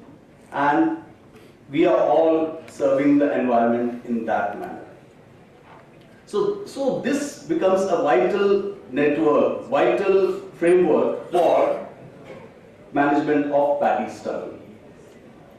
So in particularly 2021, if you just see the figures, in situ management and other means like composting and others led to utilization of 4.55 tons in Punjab. Through ex-situ it was about 1.19, still leaving about 13 million ton of straw to be burnt.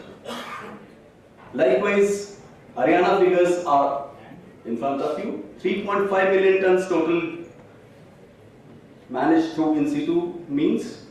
Only 0.48 million tons was utilized as ex-situ. measures, and approximately 2.82 million tons was burnt in the fields.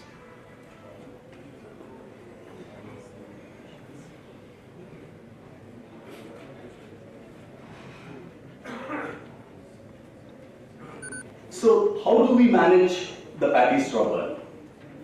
As I stated, there could be in-situ measures, there could be ex-situ measures. In-situ measures, they are traditional measures of composting, the biodecomposer application that I talked about, and use of machines, mechanized means and other implements for mulching of straw and incorporating it in the soil. Then the other vital component is about ex-situ. So ex-situ utilization has two optics, one for energy uses and other is for non-energy and other commercial applications.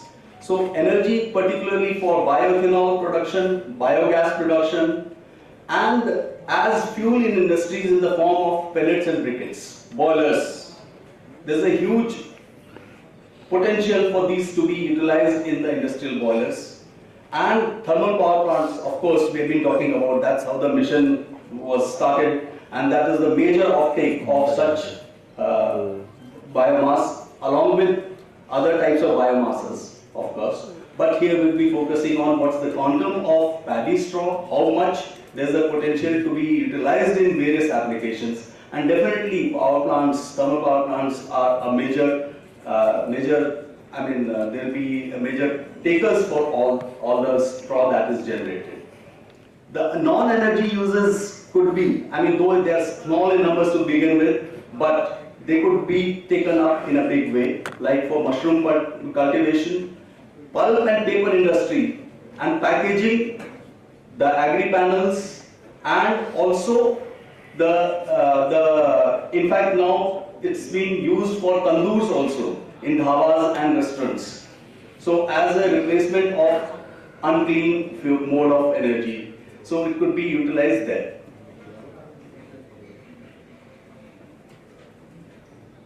So that was in terms of energy and others, but just coming to simplify it. So as fuel, you can utilize it in industrial boilers, waste to energy plants, brick kilns, and thermal power plants. And other applications could be composting, bioethanol, biofuels, compressed biogas, and production of paper, particle board, compressed agri panel furniture, packaging materials, and in tandoors and also in crematoria.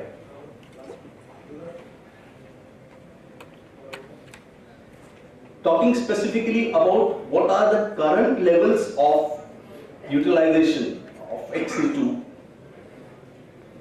paddy straw. So this is Punjab in 2021 utilized about 11.85 lakh metric tons. So basically 1.1 million tons roughly, and Haryana 4.78 lakh metric tons in various biomass power plants, biomass power generation plants, industrial boilers, and bioethanol plants. There are already some projects in pipeline very close to commissioning, or some would be commissioned in a gap of 1 or 2 years. So those have been enlisted here. So biomass power projects, there are 2 which are coming, which will consume about 1.2 lakh. And the HPCL bioethanol plant, which has a huge capacity of consumption of about 2 lakh tons of paddy straw. It's biomass, but paddy straw would become a major constituent of it. CBG projects likewise, there are 23 such projects coming up under the Satat scheme launched by the Government of India. So those are likely to consume about 8.8 lakh tons, and there are other industries which are still already planning to use biomass in their industrial boilers, and those would be consuming about 3.55, so totaling it about 15.55 lakh metric tons or another 1.5 million tons. So there, as we see that this initiatives and these exercises began about 5-6 years back, but we hope to see a quantum jump in the current levels and that in the coming 1 or 2 years. So it will just get doubled.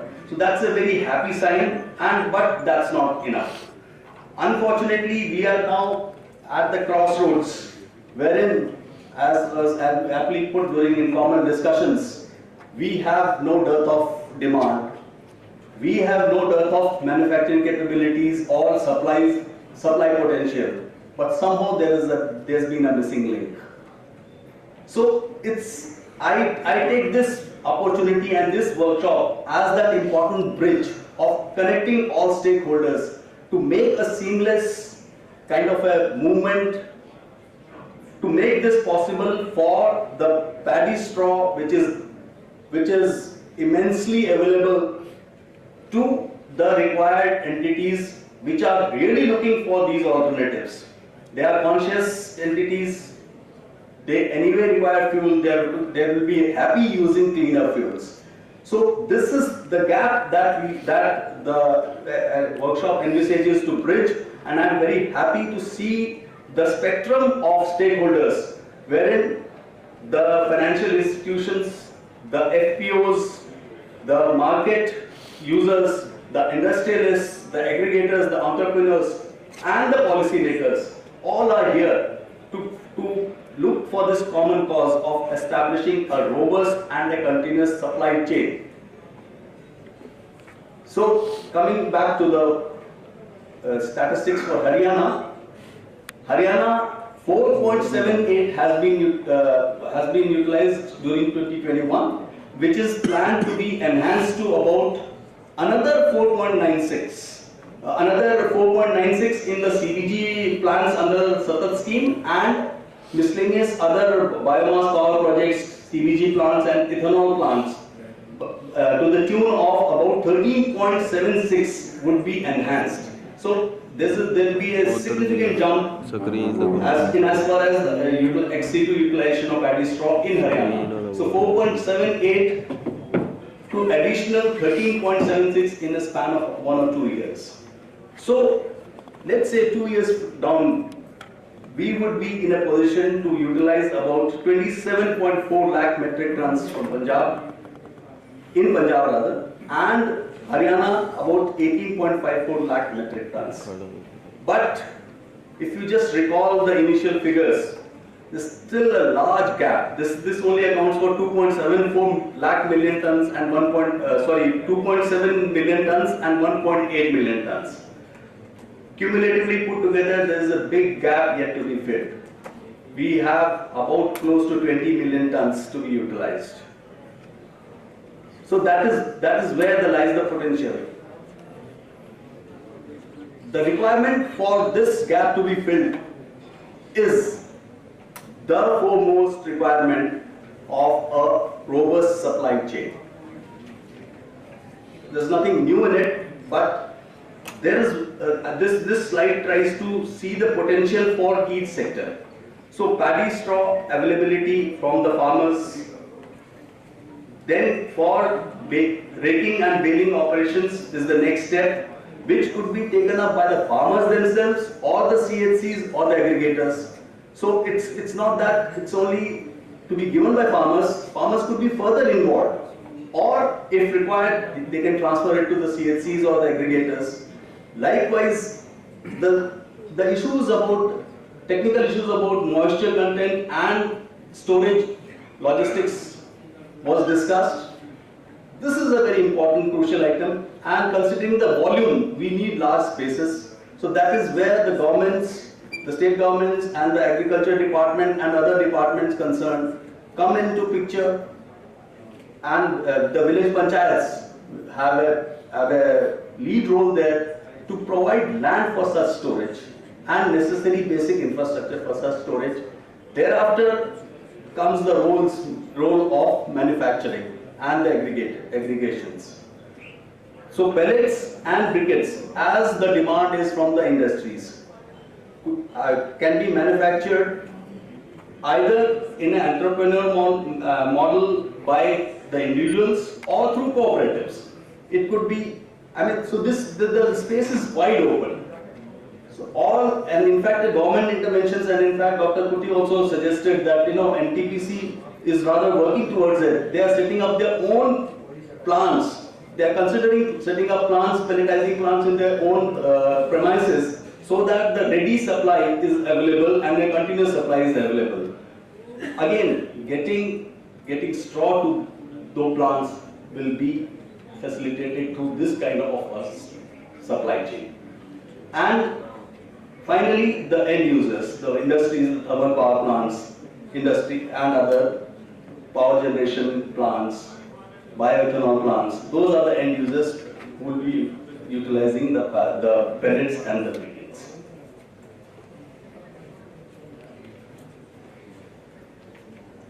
Thermal power plants are the major entities who will consume the paddy straw.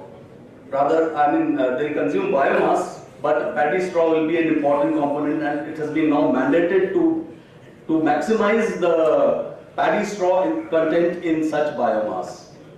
And to this effect, besides the budget pronouncement of 2022, even earlier than that, CAQM had already issued statutory directions which are binding on all the thermal power plants. We have identified 11 thermal power plants because that's because of the jurisdiction that we are in. So we have asked these 11 entities to utilize at least 5 to 10% of biomass of the total requirements of coal for co-firing. And the table would give you the figures. So we have just made a rough assessment of what is the requirement, what is the annual requirement of biomass, and obviously through biomass, the paddy straw.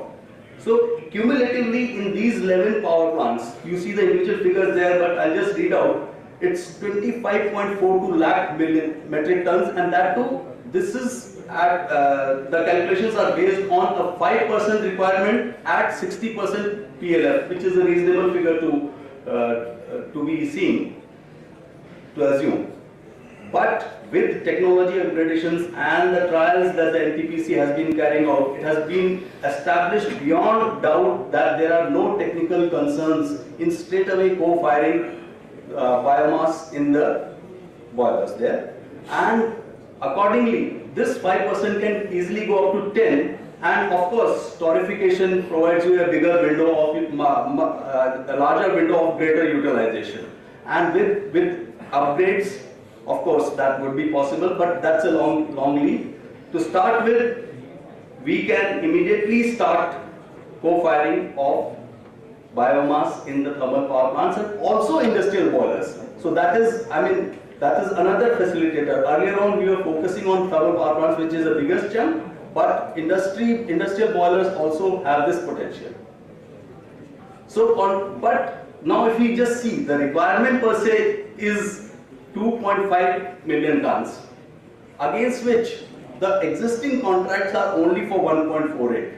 So, but we have learned that now the contract management has been, the exercise has been taken up in earnest, and now the tenders are either awarded or just in the state of award, or they are already in process. So about 1.2 million ton, so or 12 lakh tons has been tendered for.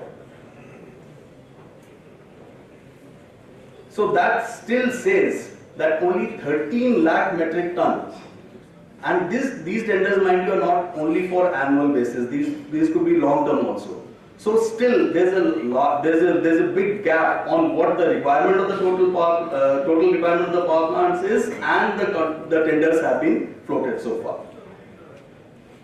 If we come to the actuals, while the statutory direction is to co-fire 5%, and that obviously the requirement will come to about 25.42, against which we have just managed about 1631 tons in the power plants, which is a bit of a sorry state. There could be reasons for delays, for some technical upgrades, some management decisions, some procurement decisions, but the directions were issued last September, so it's it's close to about 10 months. So after the directions were issued, since 1st January 22, we have just been able to fire 1631, and if you see, obviously the bulk of it comes from NTPC fired power plants. So this is an earnest request to all the power plant operators here, and also those who are not here, to please step up, make all efforts to get to the target, at least to the minimum baseline levels that have been statutorily ordered for, which is also a budget pronouncement, and it has a statutory ramification. Coming to other than power plants. So this is just a perspective. We have 14 NCR districts of Haryana, 8 in Uttar Pradesh, 2 in Rajasthan, and the entire Ex-situ of Delhi. So just, I mean, NCR by itself is a big area you all are aware of. The annual fuel consumption pattern is in just 6 major NCR districts has been depicted here. And if you can see here, so close to about 2 million tons of coal or liquid diesel oil is being consumed in 6 districts alone. If you take the entire NCR, these figures could be further, I mean, extrapolated. I don't have the figures right now. These are the major ones, so which we have tried to capture here, based on a CAC's report. So, and we have a statutory direction, as our chairman sir was already pointing out. We already have statutory directions for transforming from coal and non-cleaner use of energies to cleaner energies, and the deadline is 30th September. In some cases, and in some cases, the rest of the cases, in most of the cases is 30th September, primarily where the PNG infrastructure is already available, so that they can transit fast. And in other areas, it's 31st December. In effect, 1st of January onwards, 2023, there shall be a complete ban on coal, LDO, and all other polluting solid liquid fuels. So to that effect, the Commission has come up with a standard list of approved fuels for NCR. And Sir was already mentioning about biomass being adopted as a clean fuel. So now that features prominently in the list of clean fuels, and while PNG infrastructure is already there, PNG is welcome. PNG is definitely in the long range. PNG is better in terms of characteristics, emission characteristics, but nevertheless, we have taken into account all considerations, all technical, financial, economic, socio-economic considerations, environmental considerations, taking a balanced view and an optimal view. The biomass fuels have been permitted beyond Delhi. So in the NCR, but beyond Delhi, we have permitted biomass fuels for all industrial applications, and not only industrial, some other commercial applications also, and miscellaneous applications. So this slide just gives you a perspective that 2 million tons of fuel requirements arise only in these 6 districts. If you take the entire NCR, the requirements will be much more. So this is just to brief you all about how immense is the potential of use of biomass.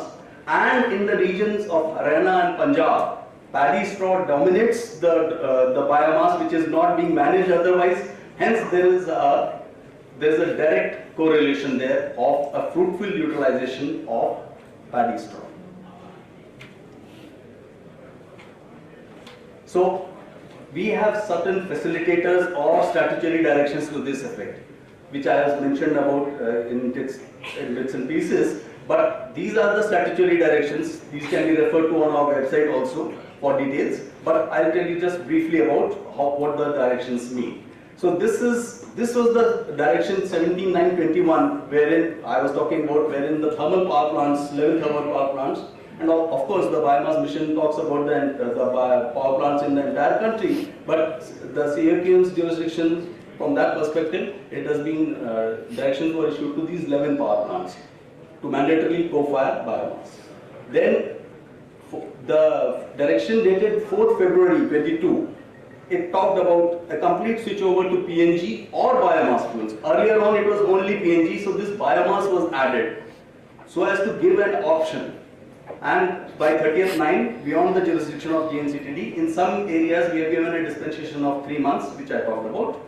Then, but this use of biomass needs to be done in a controlled manner, and hence there is a requirement of technical upgrades and better air pollution control and emission devices. So we have issued standards, and which are definitely achievable based on international experience, based on our own literatures, and based on what the plants are already achieving. Of course, through suitable interventions and technological upgrades and equipments. So this direction dated 17/3/22 deals with the standards for emissions in the industrial processes. There was a concern. There was a CPCB notification which was not permitting any new industry to come up unless it was on PNG in the NCR. So there were a concern that there was representations from various quarters. We considered even that, and even the new industries, those who propose to use biomass, have been permitted. Of course, beyond the Delhi jurisdiction, beyond the National Capital Territory, but in the NCR, rest of the NCR. And standard, we have already talked about the standard list of approved fuels for various applications. So these are the enablers or facilitators and also statutory requirements which need to be followed up, which need to be scrupulously followed up for management of environment and particularly air quality in the region. And to that effect, paddy straw, I see paddy straw as a great resource for all of us to help mitigate such issues of air pollution and also benefit society, benefit individuals in an economic and from health perspectives. So at the end, what are we looking for? We are looking for 100% paddy straw management and zero farm fires. And I'm sure we'll walk an inch towards this vision and mission through this workshop particularly. And thank you so much for your patience.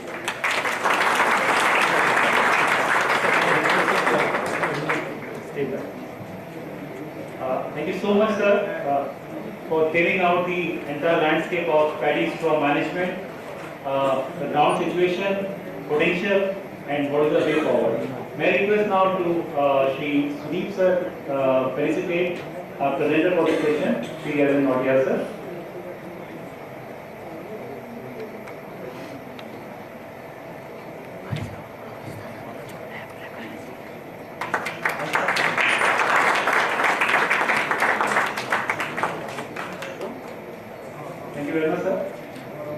Now, ladies and gentlemen, thanks for your patient listening and for being with us. We understand a lot of calories have been, worked out for assimilating all the information details which I will share to you.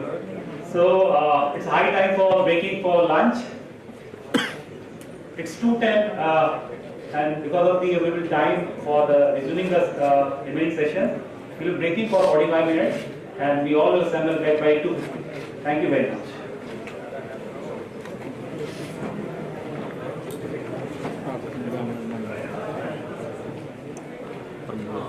Thank you, sir.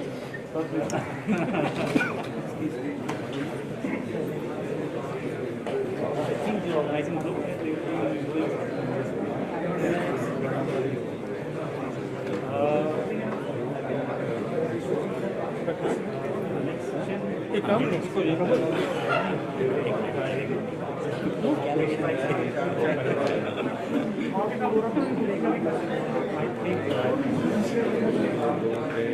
exactly I'm also not clear.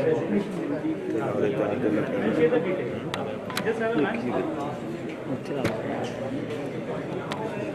ਲੈ ਜਾ ਯਾਰ ਉੱਥੇ ਲੈ ਜਾ ਕਾਰ ਪਹੁੰਚਣੀ ਉੱਥੇ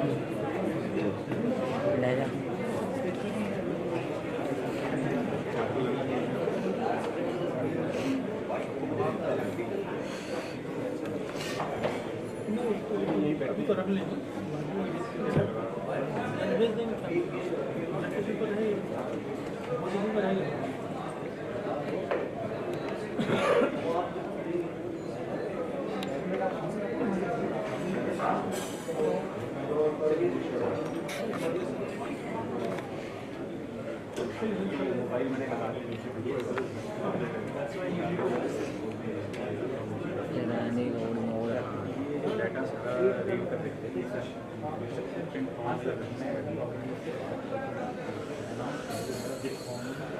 camera बंद कर दे platform में है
15 minutes for making their presentation, followed by 15 minutes of question answer by the group of esteemed guests, so that there may be a positive discussion may take place for the exchange of knowledge and information.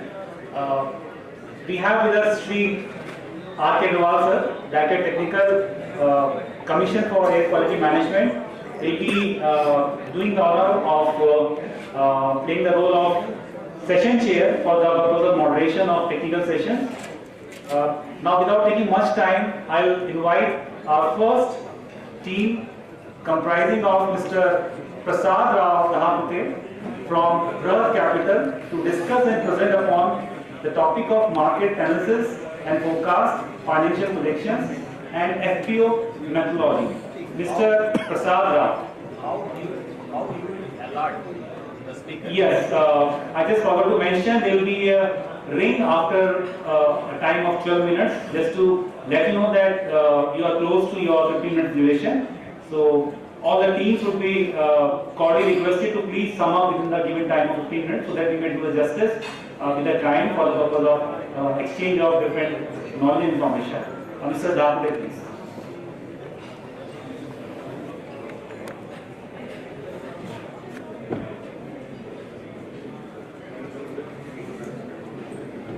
Good evening, everyone. Could you go live? Sir? Yeah, please.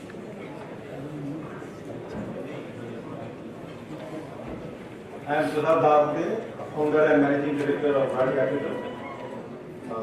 Thank you very much, Mission Samarth Directorate and NTPC for giving us this opportunity to present it. Since the time is less, I won't take more time on this. Mission Samarth, everybody already knows about this. The important thing is this prima facie at what is the 53 MPPA we are looking at with a calorific value of 3,600 and just valued at 6 rupees per kg kind of the biomass pellets, non-modified. It looks at 39-40,000 crore rupees. NTPC, as Director of Operations has said, they would be buying the pellets of 10,000 crore to start with, and that could rise up to 20,000 crore per year. And I think that itself is the most important factor for making this mission most successful. So NTPC, which is the host of this conference, is going to play a major role in this. And the next major role is going to be the FPOs, because without biomass is the secret of our energy, and that's its mission energy. There are multiple things which we look at that, how we look at it. But the most important part is how it helps our farmers.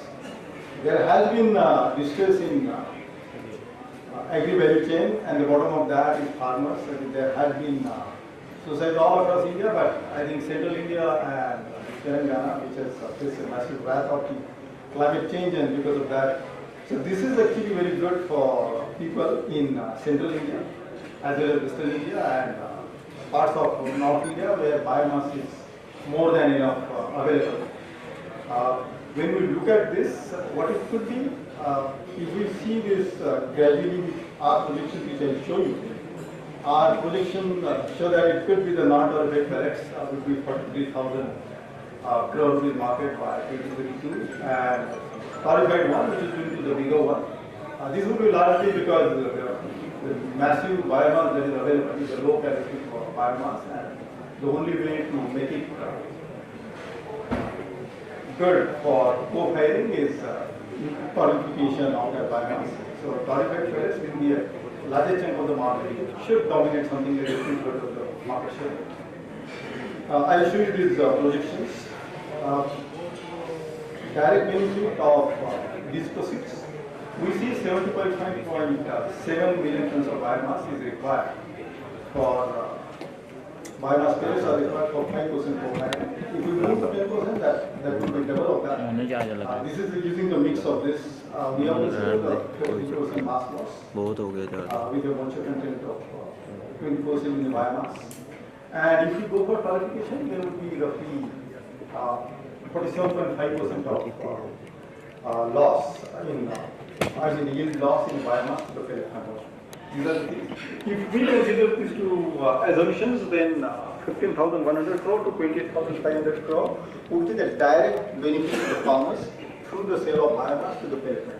Some of the FPOs could go into that, and that could be considered as an incentive. If FPOs do value additions like we are doing the 12 TPD plant near Nagpur for Noida NTPC, that is our first FPO plant. If we go through that, then I think the value addition for the farmer members through these FPOs or the federation of people, that incentive will be additional 15,000 crore to 28,000 crore. If they go for the tarification, the incentive will be 28,000 crore. So Mission Samar definitely is going to be the biggest kind of mission for reducing the carbon footprint of our coal-fired power stations. But more important, it's phenomenally good for our MSMEs. I'll come to the MSMEs. But a pellet making sector, which is a non-existing sector, or which is a sector something like 3,000, 4,000 crore right now, is going to be the 1.2 trillion rupees or 1,20,000 kind of a sector within next 10 years, and that's largely because of Mission Samar. So this mission is going to empower not only MSMEs, they are going to empower farmers also. The MSME numbers I'll give in the next thing. So biomass available, we have our own Niti Aayog, MNRE, they have done 620 MTP of biomass generated. Some of the other figures, the Shakti Foundation, the more detailed analysis, 570 million. CSC estimate, that is one which is really good. And I think PFAC's survey of 662 districts, that is also pretty good. We have this data. And our estimate is actually little larger than this because a lot of biomass which is literally burned for no reason. If we collect this biomass and we manage this biomass and storage this biomass, I think we should go to 250 MTP. A lot of bagasse is available in Western Maharashtra, and similar amount of bagasse would be available in Western India. These two are very developed kind of areas, and most of the kitchens there are fired on LPG. So because of that, the women are not interested in firing their chulha with bagasse. And that bagasse is collected. I mean, we have done this with a couple of chakri units for 20,000 tons per annum kind of contracts.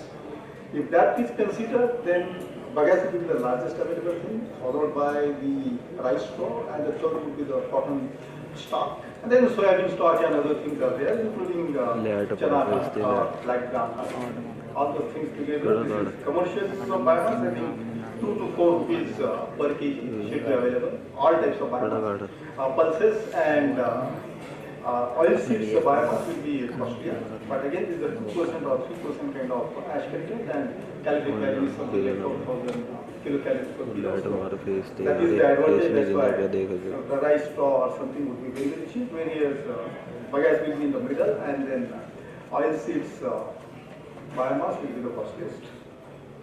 Technologies, I think somebody is going to cover this non-torrefied technology and torrefied technology, so I am going to skip this. But to be precisely what my job is here to look at these economic value-added parts. So economic value-added part, we can see that simply NTPC is going to drive this mission, and thanks to the better rate they offer, I think 20% return on equity on this for the MSMEs as well as the FPO kind of plants is absolutely possible. Non-torrefied, if you have complete back-to-back biomass available at 2 rupees per kilo, and you go at say 6.5 rupees per kilo initially, even that gives the 20% return on equity. Now here the some kind of subsidies have been considered, and loan guarantees have been considered in this model, which are right now dependent on Minister of Agriculture extending that. If that is not there, then the return on equity will be lower, or otherwise then this becomes 8 rupees per kg for the non-torrefied pellets. And then what is the 9 rupees per kg we are talking? Without any subsidy or anything, that would be 11 rupees per kg for 100 ppd kind of torrefied or non-torrefied pellets. Non-torrefied pellets have started the mission. So right now this is very, very small capacity, 1.5 million tons per annum kind of capacity is available. Whereas briquettes capacity is very high, which is 3 to 4 times of this. But we have not considered briquettes. What we are right now, we are just taking the global capacity of that. And what we are going to find is actually whatever the world has in the pellets manufacturing right now, that we are going to add up over a period of next 5 years. So this capacity addition is going to be huge. The biggest challenge that we are going to face is the equipment thing, which is our equipment makers are really micro and small enterprises, there's not so someone who is even mid-sized in this. That could be one thing, but we have multiple of them available, so I think initially we should sell through until 15 to 30 million tons per annum. Thereafter, I think these people themselves will be converted to mid-sized enterprises, so on equipment side we are not much concerned.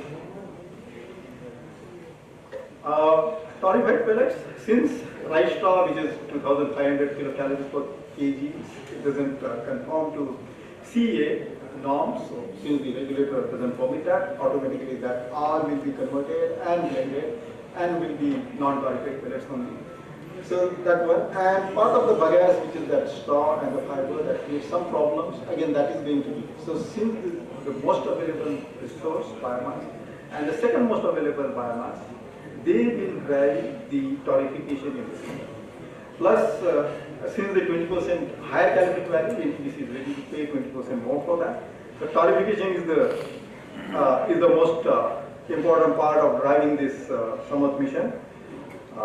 And that's going to see the biggest jump 2024 onwards, and thereafter I think it's going to grow at say 15-20%. The machines and other things, I think other people are going to talk on that, so I'll skip it. What is our role? I think we have a network of 164 FPOs in this country. So this is going to drive the income of small and marginal farmers. 86.2% of the farmers in this country, they are marginal. Basically, the land holding is less than 2.5 acres, 2.5 hectares. I'll have to see that correctly. But from these small farmers, we can collect 144 MTP of biomass, and that's the most important part of it. Other who are really good farmers, they may have 100 million tons of biomass, but they will negotiate very hard with you. So how we collect this collection of the biomass and the management of this biomass, including storage of that, can be done through only FPOs. Because they're scattered, there's a 1 acre, 2 acre, 3 acre, and max 4-5 acres. So this can be done in aggregation of 1,000 farmers at the FPO level. It's an institutional way of doing business. Ministry of Agriculture is spending huge amount of money on this, and there are some 5,000 crore scheme going on for 10,000 FPOs. So that can be converged with this mission Samarth, and it could be very successful. This is how we work on mechanism of FPOs and possible partnership of FPOs. We are talking to some of those players. But really 5 FPOs and those 6,000-7,000 farmers for a 100 TPD plant, we can actually collect and manage to store around 20 to 25,000 tons of biomass, and that makes your plant operate at 80 to 85% of capacity. Today, everybody is complaining there is no biomass. How Mission Samarth is possible? The honest answer to that is you all have set up the sugar mills without talking to sugar cane farmers. No sugar mill in this country has been ever set up without having minimum 20,000 sugar cane farmers. But we are going into the pellet making without talking to a single farmer who has 2 to 3 tons of biomass available at his farm. Second thing is farmers we are like kings. They are not a nokar kind of thing. Anybody who doesn't want to be a nokar of anyone, he becomes a farmer. So if you tell him that, he will say that you come and take it, otherwise I'll burn it. That's the attitude of farmer. Farmer is not a slave of anyone, and that's what everybody should remember. So FPO mechanism is a very different mechanism. We do all the business with our farmers with due respect.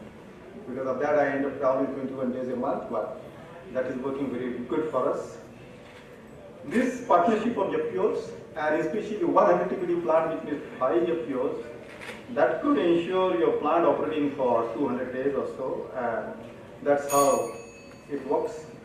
This is the FPO model, FPO shader, and how we work. I think that is something which we have covered.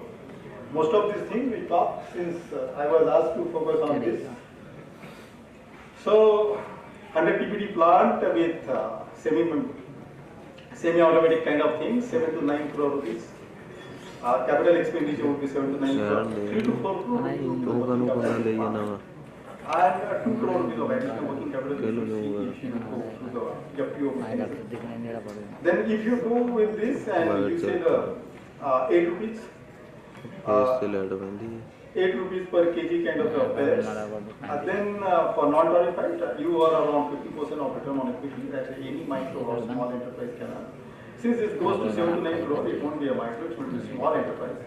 And capital employed return is also 30%. So basically, the whole payback period or even non-tarified pellet at 11 rupees comes to 3.3 years, or even could be as less as 36 months.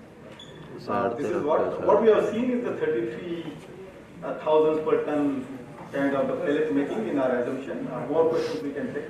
Sales will come from 25 crore rupees to 30 crore rupees, depending what you sell. And this is what could be for tarified, which is a little higher on that. But I think same kind of thing would be done if we consider 10 rupees or 10.5 rupees of selling price. Transport is not a big deal because all those people who need ash, they transport your pellets. This is what we are. I think I'll not focus more on this. We have a network of 550,000 towns. We have 32 FPOs which are owned by through our group companies, Soil Agri India Producer Company. This FPC, including Agriculture FPC, is 51% owned by Soil Agri FPC. And other we have a network of 164 FPCs and all that. We are even in Northeast.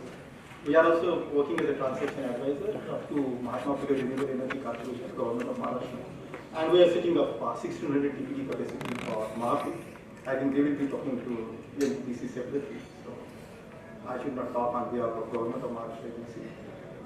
How this looks at, this is how the MSME's turnover is going to rise. It's going to be huge, 43,000 crore, non-tarified, 78,000 crore. So the non-existent sector right now is going to be 1.2 trillion rupees. Farmers' income, 36,000 crore rupees will go to farmers directly. Incentives and the dividends and other income that will come to the FPO Federation or incentive from farmers, 6,000 crore. So I think 2032, we can see farmers getting roughly 42,000 crore rupees. We have taken the escalation factor of 5% in all these estimates. What we need grants. We need capital grant to make it cheaper. Ministry of Power should bring in some kind of CFA rather than working with the minority. I think Ministry of Power should come directly on this. Summer day product SBI has launched it, but I think it needs to be a little more refined. But infra NBFC should come in a big way, so that just like the Satat biogas plant, this should also be coming up forward. And then I think the first and foremost, those are power companies that need it. They should have some CSR fund for enhancing participation of farmers, for ensuring that enough of biomass is available to the pellet making. So CSR of power utilities, especially central cities, and even other large private sector power enterprises, that would be a very important part of it. And that's it. Thank you very much. Thank you. Right now you have some plants in Western. We just completed our bidding process. I think it is going to be completed on Tuesday. We have received two confirmed bids for Nagpur, which is Mauda NTPC intentionally, and Solapur we have one 40% from that, which is a 2,000 one. So 3 plants of 100 TPD size we have in plants. To back up the biomass for all these 3 plants, we have done a network of 30 FPOs. This is only in the state of Maharashtra. Others, Noida, we are working with Agriculture FTC and others, but we are not forming any plan in Western UP or this Northern Haryana. So these are the 3 only which are. How is your model FPOs? They aggregate and they store and they run the machines? Right, sir. Yes, we support FPOs. We invest in FPOs, and we set up a FPO level shredder come small pelletization plant. That first pilot we are doing in Nagpur model, and that model we are replicating in 80 FPOs. If you give them financial assistance for shredder and all, do you give them financial assistance for shredder? Or we give equity participation to the FPOs. Only FPO can invest in FPOs, so we give to our mother FPO. The name is Soil Agri India Producer. It's a small FPO, but we are starting with the first. Even the one which is in Gautam Nagar, we are given them 3 lakh rupees of equity assistance right now, and we give them, our commitment to them is 15 lakh for the share. How do you get back your money? We get back our money, we have our models, but I think since Soil Agri owns 51%, we don't need it. It's like your NTPC Vidyut Vikas. How we get money from NTPC Vidyut Vikas? We get money from our own subsidy. Mr. Prasad, in your presentation you have written that biomass price will be 2 to 4 rupees per active land. So this biomass you are talking about in baled form? So this is in baled form or this is just at field? At field. At field. So collection, baling cost is extra. Collection cost is 1 rupee. Okay. So collection cost is 1 rupee. No, we can do the full model. And then conversion cost? Conversion cost is not much, it goes to 1.5, including capital. Do you have any plans to have, Mr. Prasad, this side? Okay. Yeah. Oh, sorry. Do you have any plans to replicate it in Punjab, Haryana, Western UP? Yes, sir, we are talking to Hisar right now. Huh? My sister is not here, so we'll be working in Hisar also. थोड़ा जल्दी करा देते हैं। आप capital assistant दे दो, मैं कल कर देंगे। और ऑर्डर सर कैपिटल असिस्टेंट। मैं तो नॉर्मली भी मैं भाभी from Hisar and my wife is from western UP. आप बुलाइए, मैं तो यही हूँ। How much money you are looking for? How much money you are looking from NTPC? NTPC वो कुछ CSR कर ले सही लेवल तो हम काम करेंगे। No, how much you are looking for? I should be 20-25 crores. 20-25 crores. इनको प्रायोरिटी साथ इश्यू है तो they can come through NABED. NABED is a very good network of I think around 5 years. We are looking for a model that you have integrated in Maharashtra. The same model without CSR, why it cannot be done out here? हमारे पास इतना पैसा नहीं है कि इतनी खड़ा करके। You want some CSR for the machines? CSR is not required for that. The awareness campaign needs to be done in the FPO level. आप नागपुर पुणे में प्रोग्राम करके कोई फायदा नहीं होगा। ब्लॉक लेवल पे करना पड़ेगा और किसान का पार्टिसिपेशन अच्छा होना चाहिए।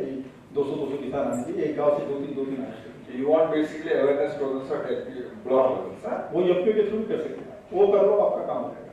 50 talukas around Nagpur Moga and 30 talukas around Horki Surapa. We are in this area also. In this area में उसी को एक्टिवेट करते हैं। यहाँ से तो हमने राजनीति के एग्री का IPC का प्रपोजल मिशन समूह को सबमिट कर दिया है 8 जून को by email and by hand. ठीक। सर। Yes, please. सर, मेरा नाम विजय शरण है और मेरी सालमियत पे sir agreement farmer producer company limited. मैं भी सेम प्रोसेस पे ही वर्क कर रहा हूँ सर। हमने भी एक चैनल क्रिएट किया हुआ है जिसके थ्रू हम फार्मर से पराली कलेक्ट करते हैं और हमने भी लगाया हुआ है सर बायोमास प्लांट। तो ये आप जो टेंडर के लिए बोल रहे हो सर, पिछले 2 साल से हम टेंडर के लिए अप्लाई कर रहे हैं लगातार। पिछली बार किया तो भी सर ये टोरिफिकेशन नॉन टोरिफिकेशन वाला बीच में आ गया था एजेंडा। अब की बार फिर अप्लाई किया सर। अभी रिसेंटली थोड़े दिन पहले कोरेंडम 3 उन्होंने हमारे पास भेजा था मेल के थ्रू HPGCL हरियाणा वालों ने। तो उसमें इन्होंने मेंशन किया था कि there is no torrefaction plant in India, तो हम 5% अनटोरिफाइड यूज करेंगे। तो हमने फिर उनके पास मेल के थ्रू मतलब रिप्लाई मांगा कि सर अनटोरिफाइड के लिए क्या प्रोसेस होगा। तो थोड़े दिन बाद रिप्लाई आता है कि सर नहीं हम तो टोरिफाइड ही लेंगे। तो सर ये जो है ना सर, इसके ऊपर थोड़ा आपका सवाल सही है, लेकिन देखिए उनको पराली जलाना I mean you know the issues and you know the guidelines from CAQ, तो वो बने हुए हैं कि 50% तो आपको पराली डाली जाएगी। Yes sir. ये जो 50% का रिजर्वेशन है तो उसके कारण आपका कैलोरी वैल्यू 3600 होगा नहीं, but torrefaction is the only solution. हमने प्रेजेंटेशन में बोला कि rice is the most available surplus biomass. Okay, surplus biomass important होता है। बायोमास तो बिलियन टन भी होगा, हमारे एस्टीमेट में 700 का है, बिलियन टन भी हो सकता है, नहीं बोल सकते। बिलियन टन का प्रोडक्शन होता है ग्रेन्स और बाकी सारे फूड आइटम्स का, तो बायोमास भी उतना होगा 1 का RPR करेंगे तो रेसिड्यू टू प्रोडक्शन रेशियो। इसका सही जवाब देना है तो वो जो 50% पराली उन्होंने क्या कि लोग जलाते इसीलिए किया होगा। सर 50% पराली कंज्यूम करते हैं सर उसके अंदर। आप 2 TPH की कैपेसिटी या 1 TPH की टोरिफिकेशन कैपेसिटी डालते हैं या आप क्वालिफाई हो जाएंगे। HPGs का क्या होता है हमको पता है, स्टेट मेजरमेंट कैसे करती है। और आई थिंक आपका एक्सपीरियंस आप मिशन समझ डायरेक्टर के साथ शेयर कीजिए, दे देते हैं करके। सर हमारे FPO ने टोरिफिकेशन के प्लांट के ऊपर भी ट्राई किया था। एक सेटअप हमने लगाया था जिसमें टोरिफाई करने की कोशिश की थी, बट उसमें एक्सीलेटर केक ज्यादा है। हमने एक चैम्बर क्रिएट किया था जहाँ पे 250 डिग्री सेल्सियस टेम्परेचर मेंटेन रखते थे एंड कंटिन्यूस फ्लो करते थे। बट थोड़ी बहुत अगर लीकेज हो जाता है वहाँ पे या फिर क्लाइमेटिक कंडीशन चेंज हो जाती है तो सडनली फायर पकड़ रहा है वो, तो उसे कंट्रोल नहीं कर पा रहे। मैं कई टेक्निकल ऑक्सीजन आ रहा है आपके इसमें, सिंपल सा इशू है, आप निशान बायोफ्यूल से बात कीजिए, बाकी टेक्नोलॉजी वाले लोग आने वाले हैं, they will answer your questions, लेकिन ऑक्सीजन जरूर आ रहा है आपके इसमें, इसीलिए फायर करता है। Next please. Yes sir. HPGCL ने कभी भी नॉन टॉरिफाइड के लिए नहीं किया, उसने टॉरिफाइड के लिए किया। उसका कारण था एक तो हमारे पास ट्यूब मिल है पानीपत में, दूसरा एससीसी चाइना के हमारे यमुनानगर हिसाब है हमेशा टॉरिफाइड। राइट सर, तो मैंने आपका आधा जवाब तो मैंने दे दिया। Thank you. ठीक है सर, आइए प्लीज। हेलो सर, एक क्वेश्चन है सर, जो हम ऑल इंडिया के टेंडर्स निकालते हैं, कोई पीपीसीएल निकालता है, कोई एचपीसीएल निकालता है, कोई एनटीपीसी निकालता है, कोई निकालता है, ये इनका एक सेट पैटर्न क्यों नहीं होता कि इतनी ही ईएमडी होगी सबकी? तो कोई कहता है कि मुझे इतनी ईएमडी चाहिए, कोई कहता है मुझे इतनी ईएमडी चाहिए, कोई कहता है मुझे वो चाहिए, कोई कहता। अब एक आदमी तो पागल होता है, वो 4000 पेज का वो पढ़ते पढ़ते ही थक जाता है, वो क्या वो सबकी अलग-अलग डाल देते हो। मेरे को पॉइंट एक सेट चाहिए फार्मूला की, इस फार्मूले पर सारा काम होगा। जैसे मिशन डायरेक्टरेट में मॉडल परचेज एग्रीमेंट आपने एक मॉडल डाला है, वो मुझे पसंद है, जो मॉडल डाला है। मॉडल टेंडर नोटिस भी मैंने वो पढ़ दिया मॉडल टेंडर नोटिफिकेशन, वो ठीक है, लेकिन कोई करता नहीं है उस पे काम। ये मैंने नाक साथ अभी भी 2 साल के टेंडर निकल रहे हैं सर, अभी भी 2 साल के टेंडर आए हैं। 4 दिन पहले 2 साल का टेंडर आया है, आपने 7 साल की नोटिफिकेशन निकाली हुई है। नाक साथ is answering your questions. Hello, I can't see कौन बात किया था क्वेश्चन? हाँ वो है। अच्छा, नहीं देखिए, ये मॉडल कॉन्ट्रैक्ट में है तो ये गाइडलाइन दिया हुआ है कि ये 7 साल का होना चाहिए और 7 साल के हिसाब से इशू होना चाहिए। क्वांटिटी जो है, क्वांटिटी तो अपना अपना प्लान का हिसाब से चेंज होगा। बात ही नहीं कर रहे सर, हम कहते हैं ईएमडी की, कि हम ईएमडी इतनी लेंगे, इतने टन पर इतनी ईएमडी लेंगे, इतने टन पर ये इतनी ईएमडी लेंगे सर। टेंडर की ईएमडी है ये एक्चुअली मॉडल कॉन्ट्रैक्ट में गाइडलाइंस दिया हुआ है and with in that quantity तो जिसकी जितनी 5% रिक्वायरमेंट होगी वो उतना ही लेगा ना, उस पर तो ज्यादा वो जाएगा ही नहीं। फिर वो कहते हैं कि ये हमारे उसमें नहीं है, हमारी बिजली का खर्चा बढ़ जाता है। सब में ईएमडी अलग अलग है, कोई तो 10 लाख की ईएमडी मांगता है, कोई लाख की ईएमडी मांगता है, 5 लाख की ईएमडी मांगता है। अब हरियाणा ने निकाला है, उसमें कोई ईएमडी नहीं है। देखिए एक मिनट, हरियाणा और पंजाब और पीएम एनसीआर रीजन के लिए, पंजाब हरियाणा के लिए ये तो थोड़ा अलग, वो तो गवर्नमेंट डायरेक्टिव है, उसी को फॉलो करना है, दैट इज सेपरेट, वो तो गवर्नमेंट डायरेक्टिव है, उससे डिबेट तो करनी चाहिए। सर ये ट्राई की तरह एक इंस्टीट्यूशन क्यों नहीं बना देते कि जो गाइड करे सबको? एक जैसे ट्राई है हमारे, सारी गाइडलाइंस सेट करती है, ऐसे ही हमारी एक नोडल एजेंसी हो जो सेट करे कि ये थर्मल प्लांट या ये जो बीपीसीएल है, जो एचपीसीएल है, जो यूपीएचसीएल है, वो इसी हिसाब से ही टेंडर निकाल सकते हैं। हम लोग कंफ्यूज हो जाते हैं। ठीक है, आपका इशू हम लोग सुन लिए हैं, हम लोग इसको डिस्कस करेंगे तो फिर टेक अप। अभी Barwada Rajiv Gandhi thermal power plant का टेंडर निकला है, उसमें हमने नॉन टॉरिफाइड का भरा था, जबकि वो लिखते तो नॉन टॉरिफाइड और निकाल देते हैं टॉरिफाइड के लिए। टॉरिफाइड में एक दो डिस्ट्रीब्यूटर ऐसे हैं जो हर बार वो भरते हैं और वो माल सप्लाई नहीं कर पाते और उनको ब्लैक लिस्ट क्यों नहीं करते, उसकी वजह से सारे वेंडर आउट हो जाते हैं, उसकी वजह से सारे वेंडर आउट हो जाते हैं। ठीक है, हेलो एवरीवन, मैं कुरुक्षेत्र डिस्ट्रिक्ट से। आपका पॉइंट नोटेड है, चेक इसकी कोई कार्रवाई नहीं होती। ये मैं अभी एनटीपीसी 4 कॉन्फ्रेंस थी, मैं वहाँ भी था, नोएडा में भी था, मैं एनटीपीसी में ऑलरेडी सप्लाई अभी भी दे रहा हूँ, एचटीपीसी हथुआगंज अभी भी सप्लाई है, बट 6 महीने तक पेमेंट नहीं है, कोई कार्रवाई नहीं है।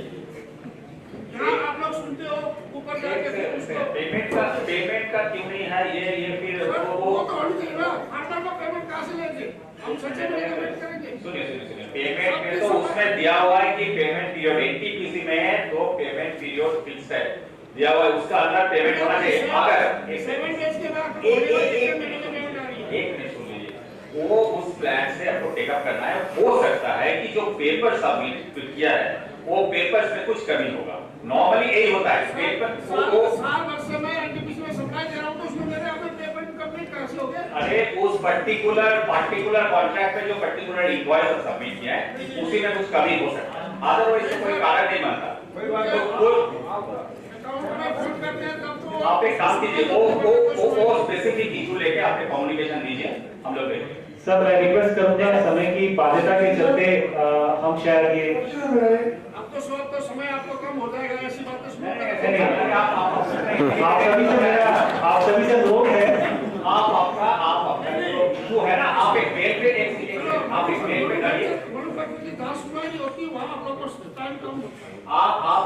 डाल दीजिए, हम लोग देख लेंगे, हम आपको जरूर रेस्पॉन्स करेंगे। मैं थक चुका हूँ आप लोगों का एनटीपीसी में मांगे। नहीं आप ऐसे तक पहुंच चुके हैं तो आप देते रहिए, ठीक है ना? आप एक मेल डाल दीजिए, हम लोग उस पेज को चेक कर लेंगे, ठीक है? सभी एस्टीम गेस्ट से मेरा रिक्वेस्ट है कि आपको रजिस्ट्रेशन किट के साथ एक फीडबैक फॉर्म भी दिया गया है और ये एक अपॉर्चुनिटी है, जो भी आपके कंसर्न, आपके फीडबैक आप देना चाहते हैं उस फॉर्म में काइंडली आप लोग एक्सप्लिसिटली मेंशन कीजिए ताकि जी। तो जैसे सभी जानते हैं कि पंजाब में पैडी सबसे ज़्यादा है और वेस्टेज भी यही है सबसे ज़्यादा पराली का, लेकिन पंजाब से पहले क्यों नहीं लेती है एनटीपीसी? मैं ये जानना चाहता हूँ, क्योंकि जो मोस्टली प्लांट्स हैं एनटीपीसी के वो यूपी हो गया या मध्य प्रदेश हो गया, इस एरिया में है, लेकिन जो एनटीपीसी पंजाब से पहले नहीं लेती, इसकी वजह क्या है? क्योंकि जो लोकली मैन्युफैक्चरर है वो पूरे 300 किलोमीटर में रहता है सर, वो अपनी पीढ़ी कम डालता है तो उसको प्रेफर किया जाता है, लेकिन बाकी जो मैन्युफैक्चरर है वो एनिमल को कैसे मैच करेगा? मैं ये पूछना चाहता हूँ।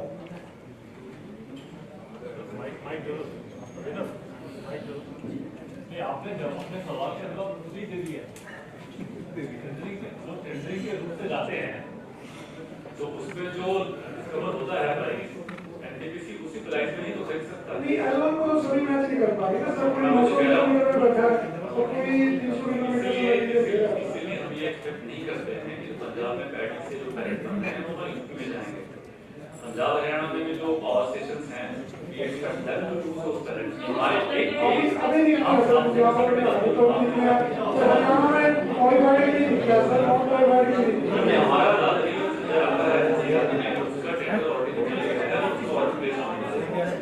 सर, जो पार्टी से एलवन होती है वो इसके लिए नहीं होते सर, इस चीज को इसका बहुत बड़ा रोल है, उसको डिस्कस करेंगे बाद में।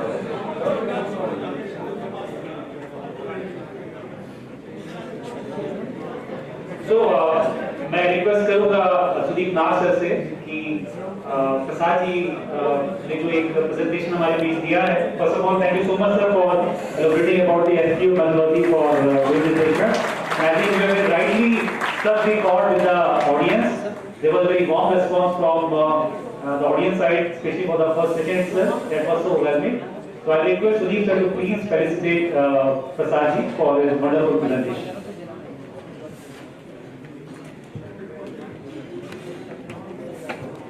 As the next presenter, I will request from Team SPI for presenting upon the topic of financial assistance for biomass sector, bankers perspective. Mr. Pradeep from SPI.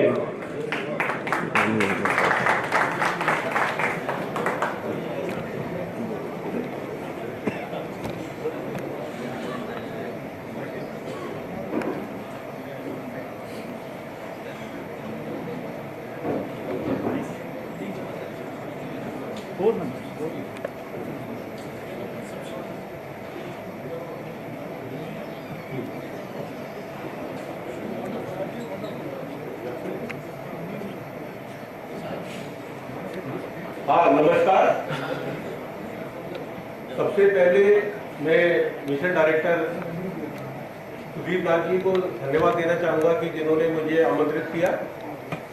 मैं दिल्ली हेड ऑफिस बैठता हूँ और mission director के साथ में हम लोग पिछले 3 महीने से पॉलिसी बनाने का काम कर रहे हैं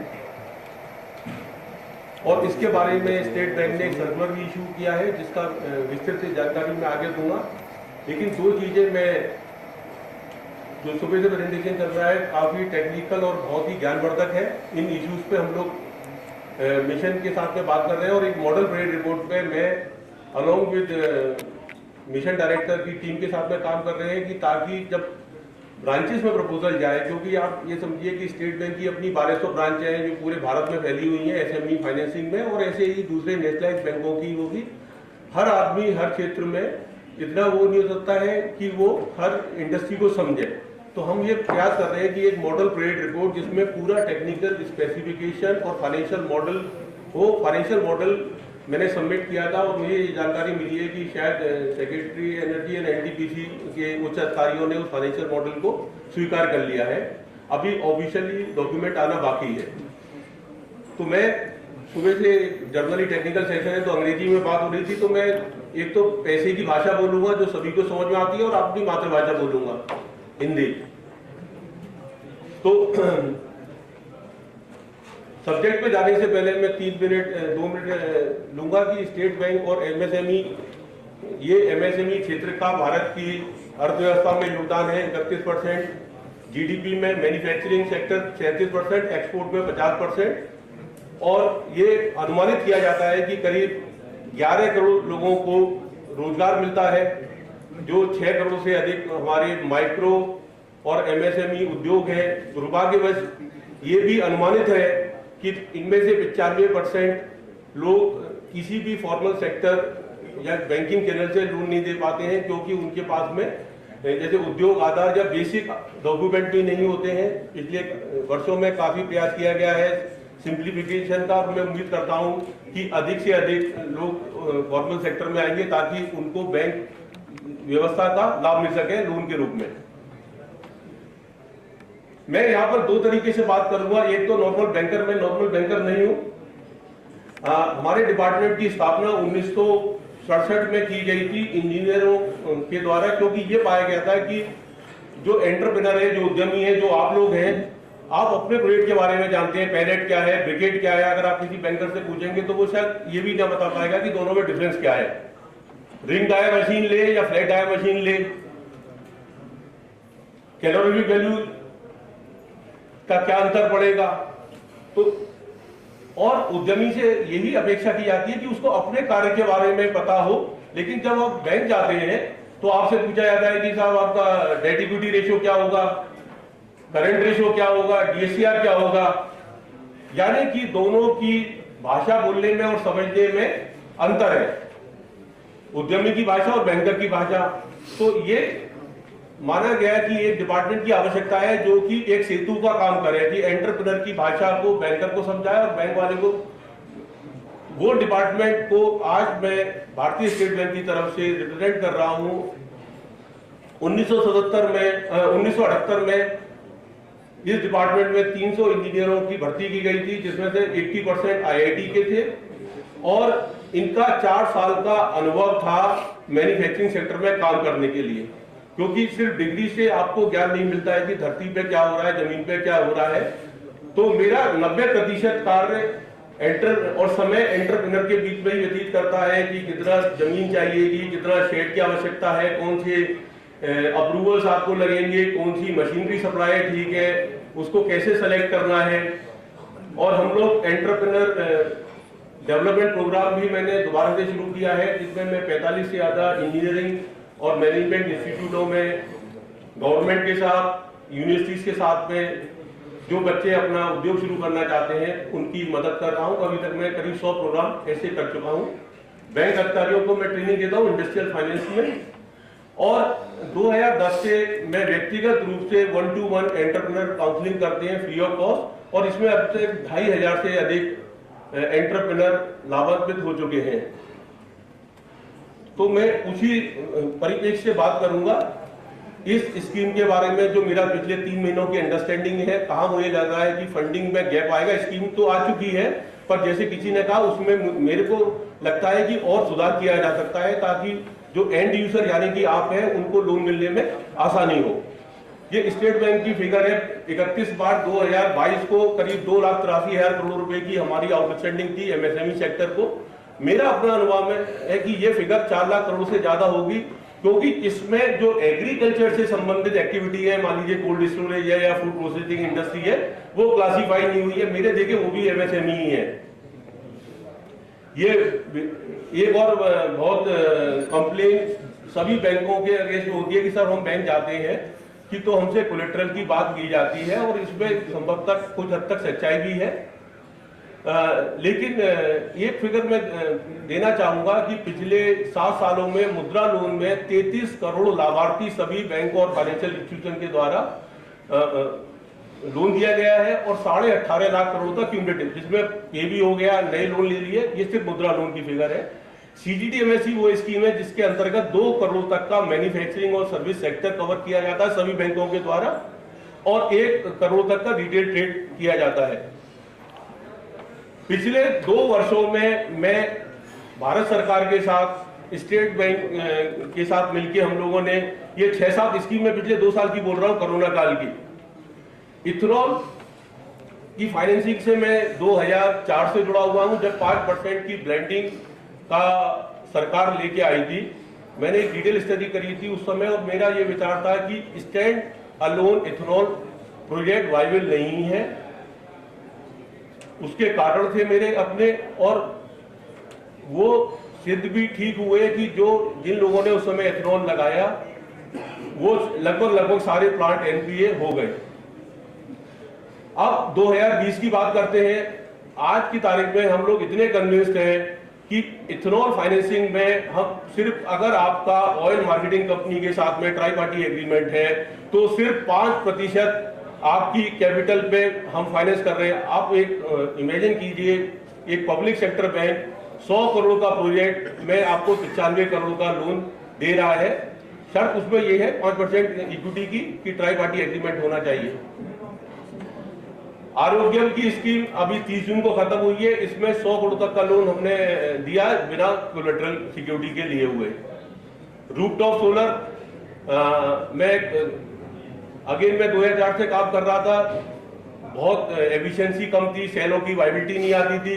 बैंक 1.75 का डीएससीआर मांगता था। अब 10 साल बाद हम लोग 15 साल का रिपेमेंट कर रहे हैं और इसका 1.20 की डीएससीआर ले रहे हैं। इसके अंदर भी कम से कम हमने 500 मेगावाट से ज्यादा का फाइनेंस किया है। कंप्रेस बायोगैस और बायोमास पैलेट, ये समर स्कीम के अंतर्गत आए हैं, और स्टेट बैंक ने इन तीनों को कंबाइन करके एक स्कीम निकाली है, जिसकी डिटेल मैं आपको अगले स्लाइड में दिखाऊंगा। और ये इथेनॉल उस 95% के अलावा है जो मैंने आपको जिक्र किया।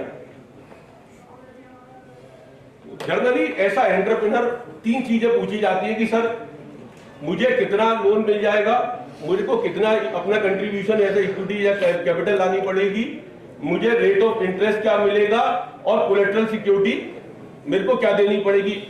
तो मैंने ये 17 पेज का सर्कुलर 1 पेज में कंप्रेस कर दिया है।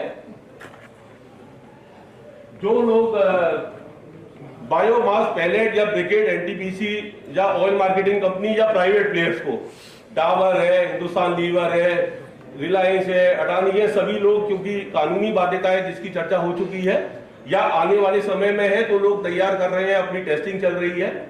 तो जिन लोगों के पास में भी इस तरह की सप्लाई अरेंजमेंट है उसको हम फाइनेंस करेंगे। और ये जरूरी नहीं है कि आज आपके पास टेंडर हो, ये कभी नहीं होता है। जब आप उद्योग लगाते हो ऐसा नहीं होता है पहले दिन ही आपको ऑर्डर मिल जाए। यहाँ तो एनटीपीसी का सपोर्ट है, तो हो सकता है आप ऑर्डर एडवांस में ले लो, तो ये कोई बाध्यता नहीं है। रीपेमेंट पीरियड इसमें रखा गया है 10 साल के करीब रखा गया है रीपेमेंट। रेट ऑफ इंटरेस्ट ईबीएलआर, ये आरबीआई के द्वारा हर महीने निर्धारित होता है। अभी स्टेट बैंक का ईबीएलआर 7.35% है, जो 2 महीने पहले 6.55 था, क्योंकि 90% रेपो रेट आरबीआई ने बढ़ाया है, तो वो हमने 7.35। और फिर रेटिंग निकालते हैं हम लोग किसी भी लोन को देते समय, चाहे वो 1 लाख का लोन हो, चाहे 1,000 करोड़ का लोन हो। तो रेटिंग है स्टेट बैंक SB1 से SB10, 1 बेस्ट रेटिंग होती है, जैसे AAA कंपनी हो गई उस तरह की। तो उसके आधार पे हमारा रेट ऑफ इंटरेस्ट का स्प्रेड बोलते हैं, यानी ईबीआर के ऊपर मैं आपसे 1.75 इंटरेस्ट लूंगा, या 5.6 लूंगा, जो आपकी अपनी कंपनी की स्ट्रेंथ के आधार पर तय किया जाएगा, जो एक सॉफ्टवेयर ड्रिवन मैकेनिज्म है जिसमें 3 चीजें देखी जाती हैं। कौन प्रमोटर है, उनकी टीम क्या है, अनुभव क्या है, उसके बाद में किस इंडस्ट्री, किस बिजनेस में आप काम करने जा रहे हो, गवर्नमेंट की पॉलिसी क्या है, ग्लोबल फैक्टर्स क्या है, और तीसरा फाइनेंशियल मॉडल। इन तीनों का सम्मिश्रण जो कम से कम 70-80 पॉइंटों पे 1-1, 2-2 नंबर होते हैं और ऑब्जेक्टिव होता है ये। जब एक चीज और है, जब हम CGTMSE की कवर की बात करते हैं तो हमको यानी प्रत्येक बैंक को एक इंश्योरेंस अमाउंट CGTMSE जो फंड है, जो ट्रस्ट है, जो सिडबी चलाता है, उसको रेमिट करना पड़ता है कोलेटरल नहीं देने के एवज में, कि अगर इन केस कोई यूनिट खराब होता है तो हमको उसका 65 से 85% डिपेंड करता है कि बॉरोवर कौन है, नॉर्थ ईस्ट का है, SC/ST है, वुमन है या जर्नल है। तो ये पैसा बैंक के पास नहीं जाता है, आपसे हम ड्राफ्ट या RTGS लेंगे और इमीडिएटली रेमिट कर देंगे CGTMSE पे, क्योंकि इस बात को लेके काफी ग्राउंड लेवल पे भ्रम है कि साहब ये 2 रुपए 70 पैसे क्यों लिए जा रहे हैं। यानी कि अगर आप कोलेटरल सिक्योरिटी नहीं देंगे, जैसे CGTMSE में परमिटेड है, तो आपको वो रेमिटेंस वो यहाँ पर कॉस्ट मैंने नहीं की है। अच्छा, 2 करोड़ तक के लोन CGTMSE में कवर्ड है। 2 करोड़ के ऊपर में ये लिखा गया है कि ये केस टू केस कमेटी, जो सेंसिंग कमेटी है, वो डिसाइड करेगी। और अगर टाई अप है आपका बेचने का, जैसे NTPC या कोई और पावर प्लांट है, L&T है, टाटा है, अडानी है, या किसी और आप उसको सप्लायर को दे रहे हो, हल्दीराम को दे रहे हो, या जो रेगुलेटर है, तो उस केस में वो वेव कर सकती है। अच्छा, टर्म लोन, जब मैं यहां बात कर रहा हूं तो टर्म लोन की बात कर रहा हूं, यानी कि जब कैपिटल कॉस्ट जिसमें land, building, plant and machinery और मार्जिन ऑफ वर्किंग कैपिटल आता है, तो उसको हम लोग 70% तक आपको लोन दे सकते हैं। नॉर्मली हम 66% यानी एक तिहाई आपको लाना पड़ता है, 2 तिहाई बैंक देता है टर्म लोन को, अनलेस वो गवर्नमेंट स्कीम है कि 25% मार्जिन स्पेसिफाइड है। ठीक है, मैं जनरल टर्म लोन की बात कर रहा हूं, और मार्जिन ऑफ वर्किंग कैपिटल 25% रहता है। एक चीज और, ये बैंकों में जाते हैं, डिले का चर्चा होती है, तो इसको दूर करने के लिए एक स्कीम अनाउंस की गई थी, PSB लोन इन 59 मिनट्स। आप वहां जो यूनिट 3 साल से कार्य कर रही हैं, उनको किसी भी बैंक में जाने की आवश्यकता नहीं है। आप उस साइट पे जाइए, अपने डॉक्यूमेंट अपलोड कीजिए, आपके द्वारा चुनी गई बैंक और आपके द्वारा चुनी गई ब्रांच में वो पूरा अप्रेजल करके भेज दिया जाएगा और आपको रियल टाइम में एक्नॉलेजमेंट मिल जाएगा। ये सुविधा उन लोगों के लिए है जो 3 साल के एग्जिस्टिंग में है। इसमें GST रिटर्न, आपका बैंक स्टेटमेंट 1 साल का, आपका सेल टैक्स और income tax return, sale tax है नहीं, इनकम टैक्स रिटर्न और पैन कार्ड, ये ऑटो फैच होता है। स्टेट बैंक ने सर्कुलर निकाला है कि अगर इन चारों में कोई गलती पाई भी गई सब्सिक्वेंटली, तो उस अधिकारी या किसी के प्रति कोई कार्रवाई नहीं होगी, क्योंकि ये साइट से फैच करता है।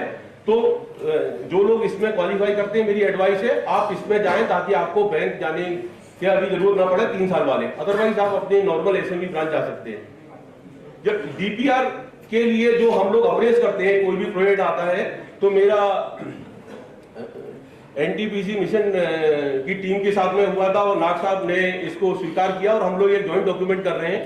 तो अगर आप अपना प्रोजेक्ट रिपोर्ट या जो भी पेपर आप बोलते हैं, बैंक जाते हैं, मतलब प्रोजेक्ट रिपोर्ट लाओ। प्रोजेक्ट रिपोर्ट होती क्या है? प्रोजेक्ट रिपोर्ट 3 चीजों के ऊपर में आधारित होती है कि आप लोग कौन है, आपकी टीम क्या है, आपका क्या अनुभव है, आपका कितना फाइनेंशियल स्ट्रेंथ है, उसके बारे में आपको इंफॉर्मेशन देनी है। दूसरा, जो मैंने पिछले 3 महीनों में समझा है, 10-12 एंटरप्रेन्योर से बात हुई है, 4-5 में प्लांट गया हूं, आज की तारीख में भी टेक्नोलॉजी को लेके बहुत ज्यादा असमंजस की स्थिति है। प्लांट 50 लाख से लेके 10 करोड़ तक कोट किए जा रहे हैं शेयर कैपेसिटी के। काफी तो आपके पंजाब के ही है, राजकोट के सप्लायर है और चाइना के प्लांट है, यूरोप के प्लांट है। तो मैंने ये रिक्वेस्ट किया है NTPC के टीम से कि आप लोग टेक्निकल हो, आप बेहतर समझते हो, तो क्या हम इसकी एक लिस्ट बना सकते हैं। जैसे हमने कि जब सोलर फाइनेंस कर रहे थे तो हमने टॉप 10 सप्लायर की लिस्ट बनाई थी उसकी, तो इस तरह अगर हम कर दें कि भाई, तो एक जो बैंक में होता है उसको ये लगता है कि वो हर प्रोजेक्ट को टाइम नहीं लगेगा, समय कम लगेगा, कि ये हमारे भाई 10 प्लांट सप्लायर हैं जो कि एनटीपीसी की लिस्ट में है, तो इनको मुझे टेक्नोलॉजी नहीं देखने की जरूरत है, उनका क्या सपोर्ट सिस्टम है वगैरह, यानी कि प्लांट पे ड्यू डिलिजेंस हो गई।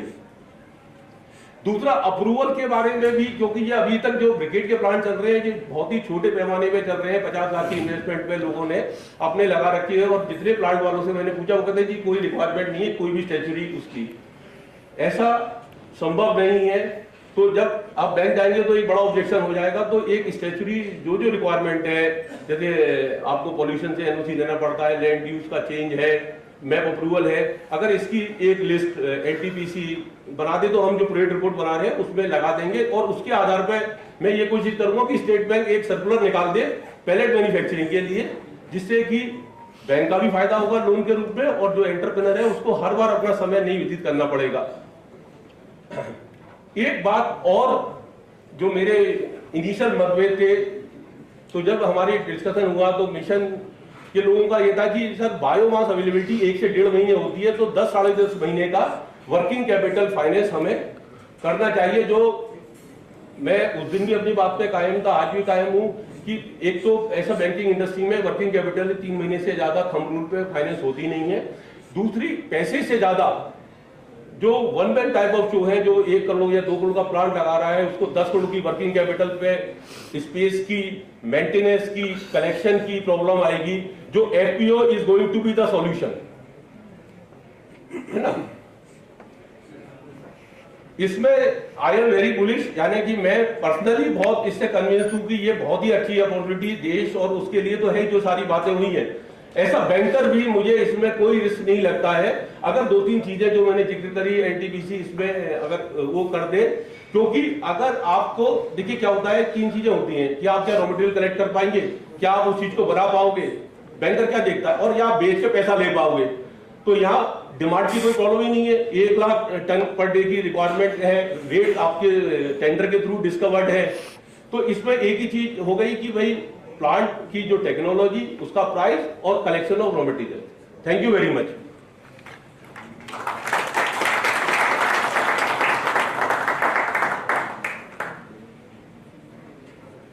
यहां पर मेरे चंडीगढ़ के मित्र भी, राजेश यू आर देयर, ये मेरे काउंटर पार्ट है जो चंडीगढ़ में यहीं बैठते हैं हेड ऑफिस में, जो मैं डिपार्टमेंट देखता हूं दिल्ली में।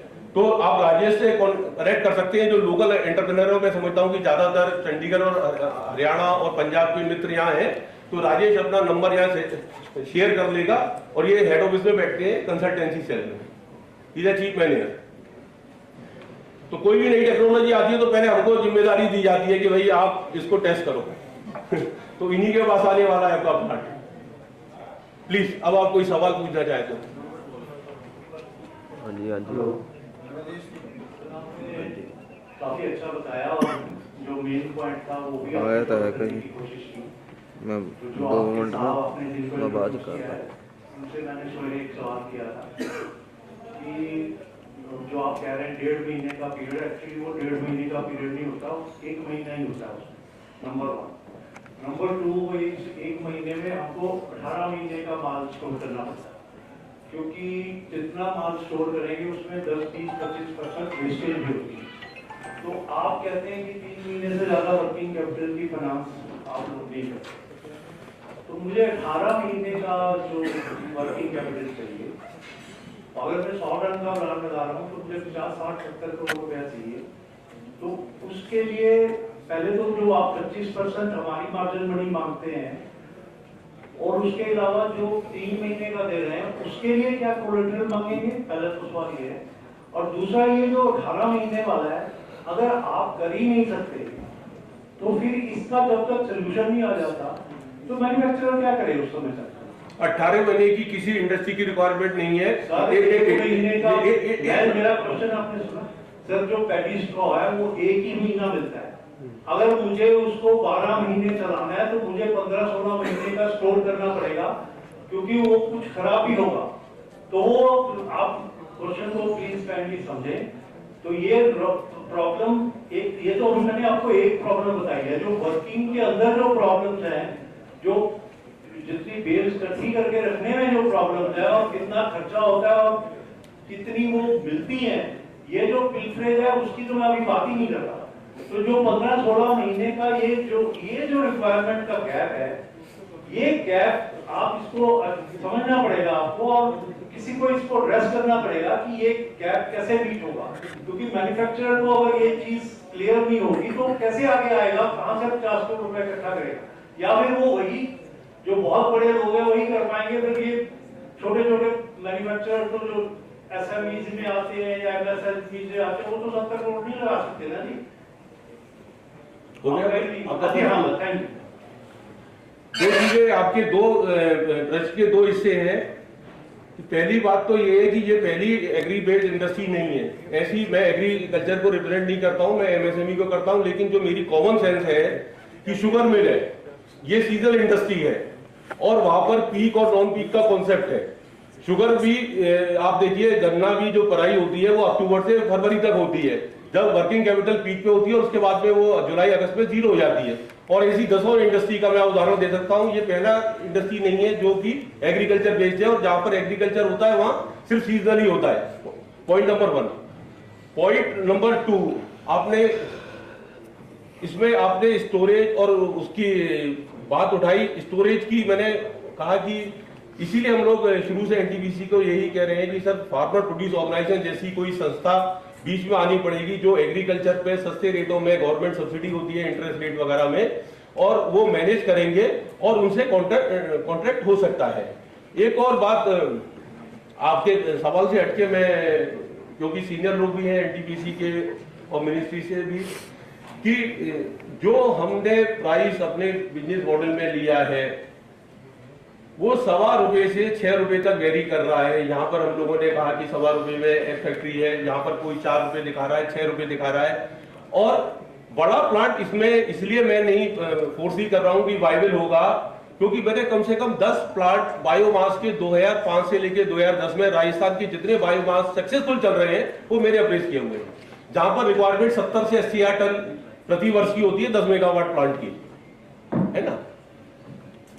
और वहां पर भी यही होता है कि वो अगर एडिशनल पैसा चाहिए वो अपना लगाता है।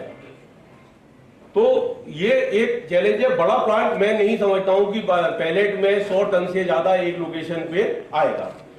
एक बात और मेरे दिमाग में, मेरे मित्र ने अभी एफपीओ से करा था, एक क्लस्टर फाइनेंसिंग की हमने स्कीम स्टेट बैंक में चलाई थी, जो मोरबी में जैसे ये टाइल्स मैन्युफैक्चरर्स है उसी तरह हमने करीब 25 स्कीमें लगाई थी जमुनानगर में ट्रेडर को। अगर आप लोग भी सर कंसीडर कर सकते हैं कि अगर कोई एफबीआई ऑर्गेनाइजेशन है जहां पर कि वो 1 लाख टन जैसे इकट्ठा कर सकती है, तो उसके विन सिटी में 10 प्लांट फाइनेंस कर सकते हैं और उसके लिए स्पेशल स्कीम भी बनाई जा सकती है क्लस्टर फाइनेंस के अंतर्गत। आपको भी क्लैरिटी होगी, एफपीओ को भी क्लैरिटी होगी, एंटरप्रेन्योर को भी क्लैरिटी होगी कि उसको कितना पैसा, और हमको भी ऐसा लेंडर क्लैरिटी होगी। I am open to that, we can discuss, I am in Delhi only, है ना। तो ये एक मॉडल सोचा जा सकता है और जो शायद वाइबल भी होगा और हैसल फ्री होगा। उसका डिस्कशन चल रहा है। हाँ सर, मैंने थोड़ा मेरा आदमी रहेगा, उसके बाद डिस्कशन चलेगा। हाँ, मैं तो सर वही हूँ और मेरा तो एड्रेस पूछते सबसे आसान है। जितने पूर्व मंत्री, मुख्यमंत्री, प्रधानमंत्री धरना देते हैं वो मेरे गेट पे देते हैं, जो लोग टीवी पे देखते हैं हम लोग लाइव देखते हैं। संसद बाहर जंतर मंतर। तो और अगर कोई सवाल नहीं है तो या तो मैंने बहुत अच्छा बोला या बहुत खराब बोला, किसी को समझा ताली बजा दीजिए आप। Thank you. बहुत बहुत धन्यवाद प्रदीप जी और राजेश जी। मैं समझता हूँ कि आपने एक बहुत ही मूलभूत जो जरूरत होती है फाइनेंसिंग की, उस पर जो कंडेंस फॉर्म में अपना प्रेजेंटेशन दिया है, was really quite insightful and very useful. मैं रिक्वेस्ट करूंगा सर से कि प्रदीप जी का फेलिसिटेशन एक मोमेंटो दे करें। हमारी अगली present team NTPC Dadri power station से है, जो आप सभी के बीच बायोमास को फायरिंग का जो दादरी का फायर प्लेट का अनुभव था वो आप सबसे साझा करेंगे। क्या टेक्निकलिटीज हैंडल की गई हैं for making those arrangements for cofiring of biomass by blending with the food. So that team comprises of mister Vivek Singhal and mister Bharat Arun from NTPC Dadri.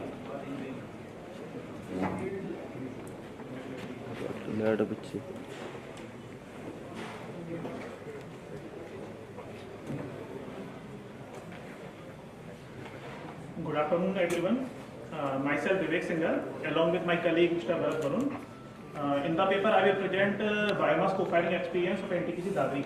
As NTPC Dadri was the first pilot project for co-firing of biomass.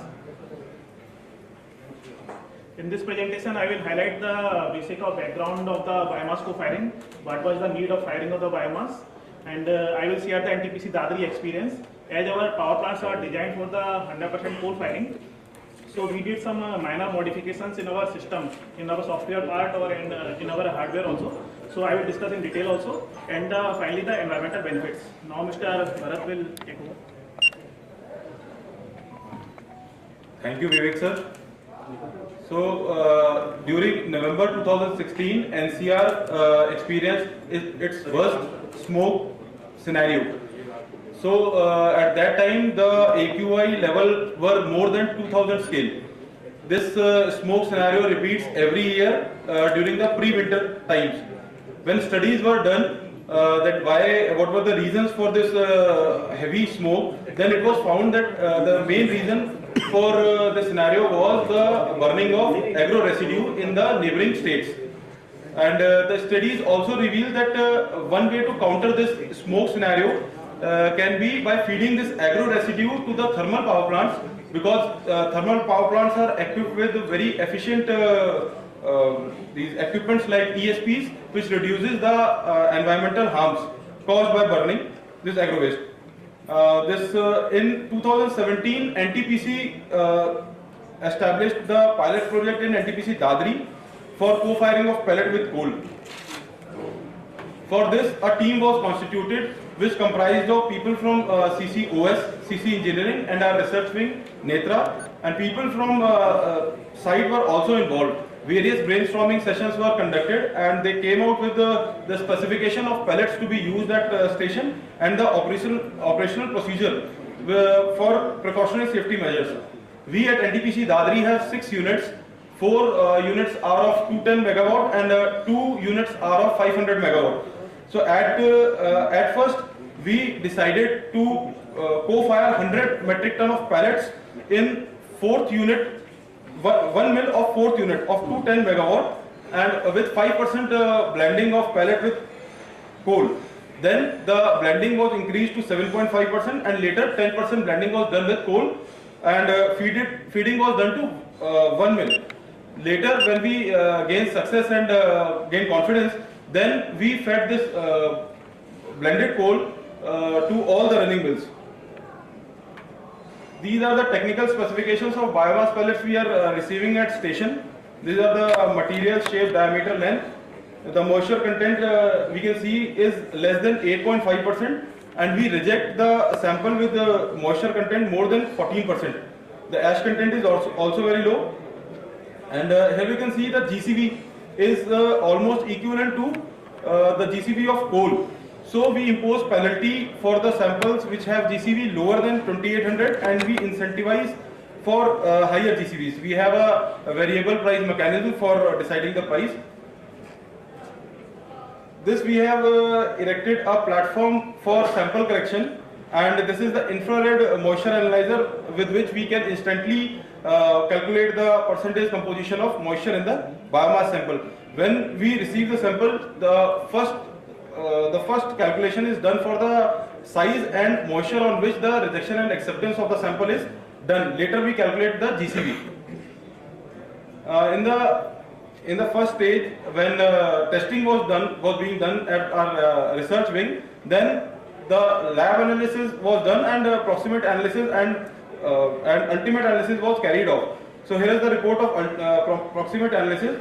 Here we can see when 100% coal is burned, then the fixed carbon is significantly high in comparison to the 100% biomass combustion.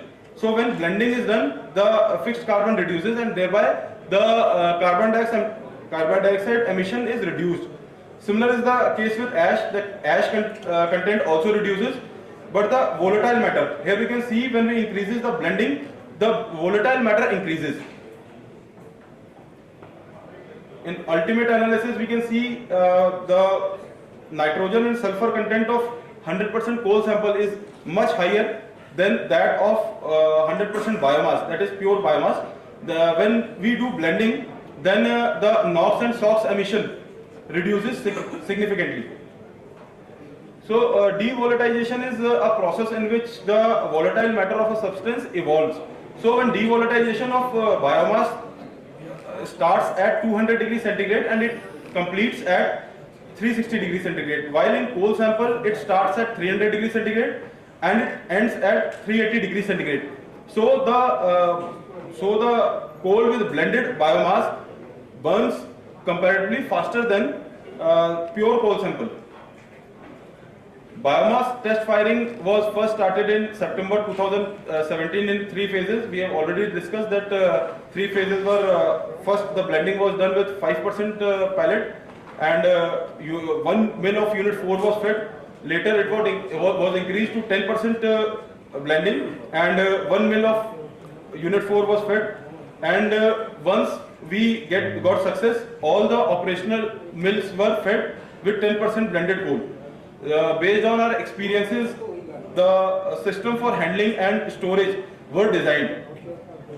Now, 4 December 2018 was a proud day for NTPC Dadri because this was the day when we started commercial co-firing at our station. But up till now, we were feeding only in 210 megawatt units of our station. On 16th January 2020, another milestone was achieved when we started feeding co-firing in 500 megawatt units of our station. When we received the first 2 trucks at our station, then those trucks were manually unloaded, sacks were manually unloaded and blending was done at our yard. Those blended coal was fed to the emergency hoppers using payloaders, but after that we started directly feeding the biomass to the emergency hoppers, and these emergency hoppers are equipped with rack and pinion gates, and below this emergency hopper are the vibro feeders which are equipped with VFD. So we can feed the biomass in a regulated manner on our conveyors and blending is done. To comply with the biomass policy, we have to handle lots of tons of biomass every day. Manually doing this is a very tedious process and very difficult to do. So we have installed the facility of truck tippling at our station, through which we can unload complete truck in one go. And we are in coming future we are in process of installing one more truck tippler, and 2 silos for storing this biomass. The capacity of these silos would be 750 tons. That the unloaded biomass would travel to the silos through bucket elevators, and we would reclaim this stored biomass using these belt feeders, and existing CSP conveyors would be used for blending. This scheme would automate the whole system and manual intervention would be minimized, and this scheme would be implemented in PAN NTPC. Here is the blending process. When we do not have any rack at our track hopper or wagon tippler, then we reclaim coal from yard using our stacker reclaimer through these conveyors. And these emergency hoppers are mounted over the conveyor. We feed the biomass and the blending is done at the conveyor itself. This blended coal is transferred to the transfer point and thus transferred to coal bunker. But when we have rack, then the coal transfers to the conveyor to the transfer point, and we only feed biomass through emergency hopper, and blending is done at transfer point, and the blended coal is thus transferred to coal bunkers. These pictures are of initial days when we did not had any shade or storing space and truck tippler. Then manual unloading of these sacks were to be done by the laborers.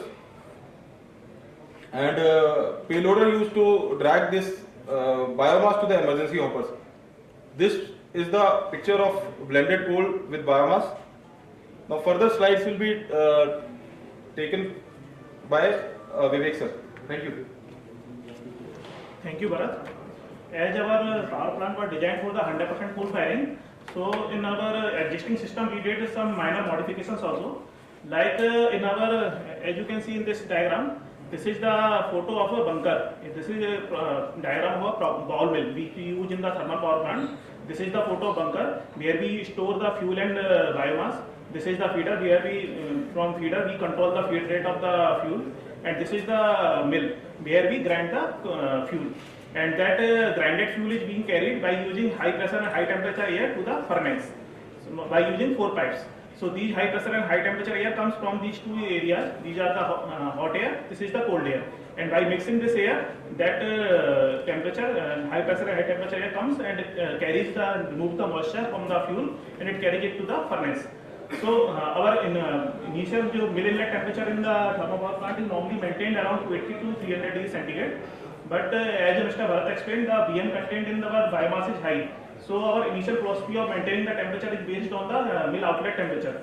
So we had to change our philosophy, and when we are feeding the biomass, then we control the temperature by using mill inlet temperature. As we cannot go beyond 195 degrees centigrade in any case, because there are chances of fire due to high BM content.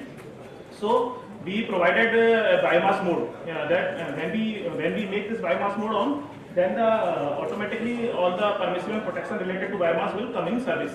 Also, we provided an additional protection of hot air gate closing at 195 degrees centigrade. So whenever if by any mistake temperature goes beyond 195 degrees centigrade, then hot air gate will automatically close, and it will help in controlling the temperature. Also, PA head of pressure, this is the air which is carrying the fuel to the furnace. Its pressure is also maintained slightly higher than the normal. Normal value is around 800 mm water column.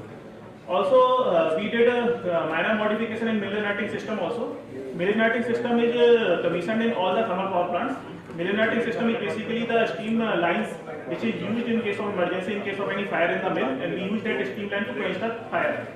So normally the mill inerting system is manual. So whenever there is a fire, we have to open that valve manually, and then we can quench the fire. So because there are chances of fire in case of biomass is high, so we provided a motorized inerting valve in the downstream of mano valve also, so that that mano valve is being kept in open condition, and motorized inerting valve will be in closed condition. So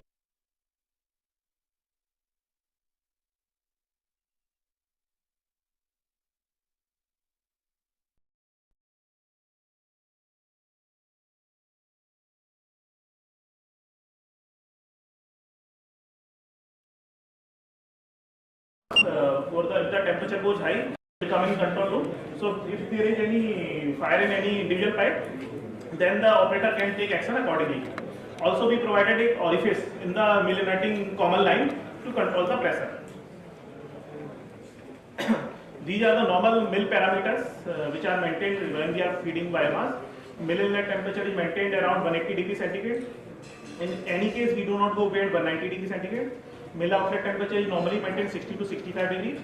And pre-start and post-shutdown purging is necessary. Purging is a normal process which is followed in all thermal power plants, but in case of biomass it becomes mandatory.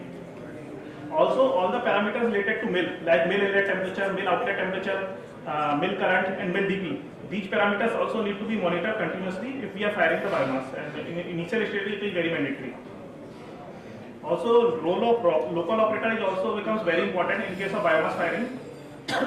As we have provided a feeder view glass, from where the local operator can see if the biomass is coming or not, and also operator should be deployed at local in initial stages of biomass firing in case of any fire hazard. Also, flue gas temperature in superior zone, APH flue gas outlet temperature, these parameters also should be monitored continuously. This is a slip which is a normally coal handling plant provided through a main plant operation in case of biomass feeding. So in this slip we can see the biomass feeding quantity. Here we have written unit 5F. It means that the biomass is being fed in the unit 5 of mill farakka, and that is the bunker level, from which bunker level to which bunker level biomass feeding has been done. So from that operation people gets the approximate idea that how much time it will take for biomass to come into the feeder, and accordingly he can take the biomass mode and make on. And when the local operator informs to the control room that biomass has started coming, then we make this biomass mode on. When we are making that biomass mode on, that means ultimately we are any protection and permissive related to biomass are coming in service. So there is certain procedure which is being followed for the biomass mode. This is the biomass mode mimic, and this is the additional button we have provided for the biomass firing.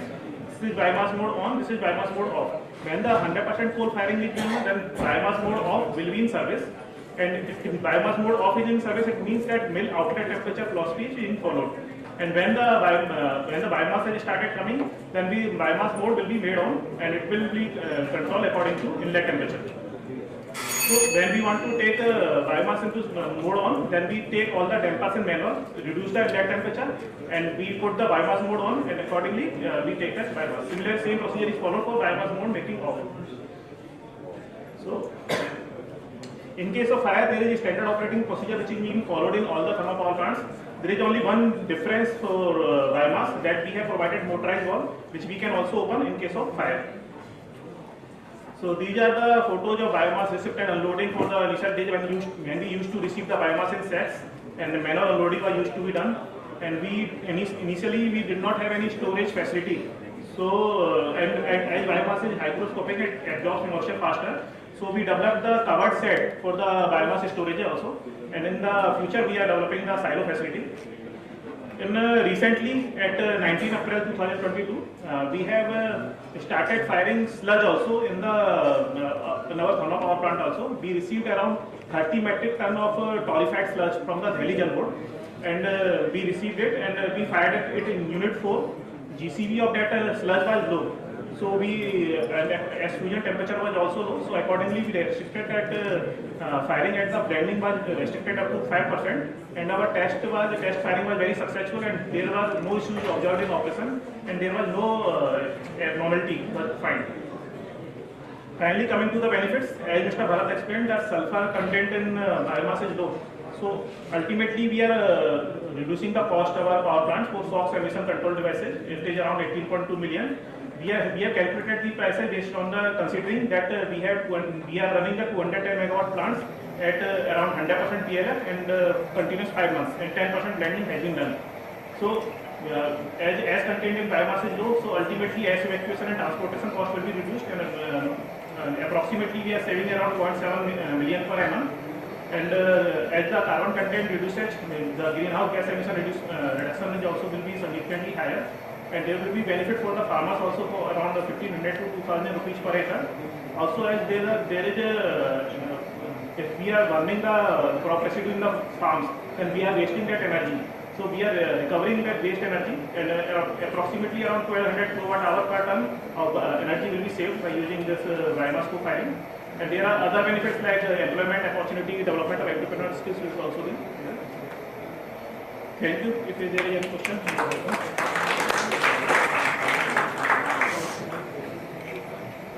yes, sir.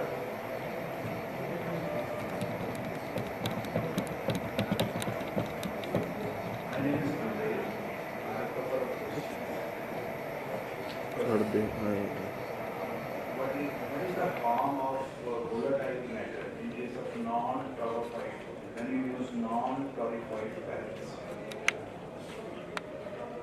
Sir, if we are maintaining our parameters, then if the volatile metal content is already very high, in the non-tarified also, around 67% PM content is there in non-tarified coal also.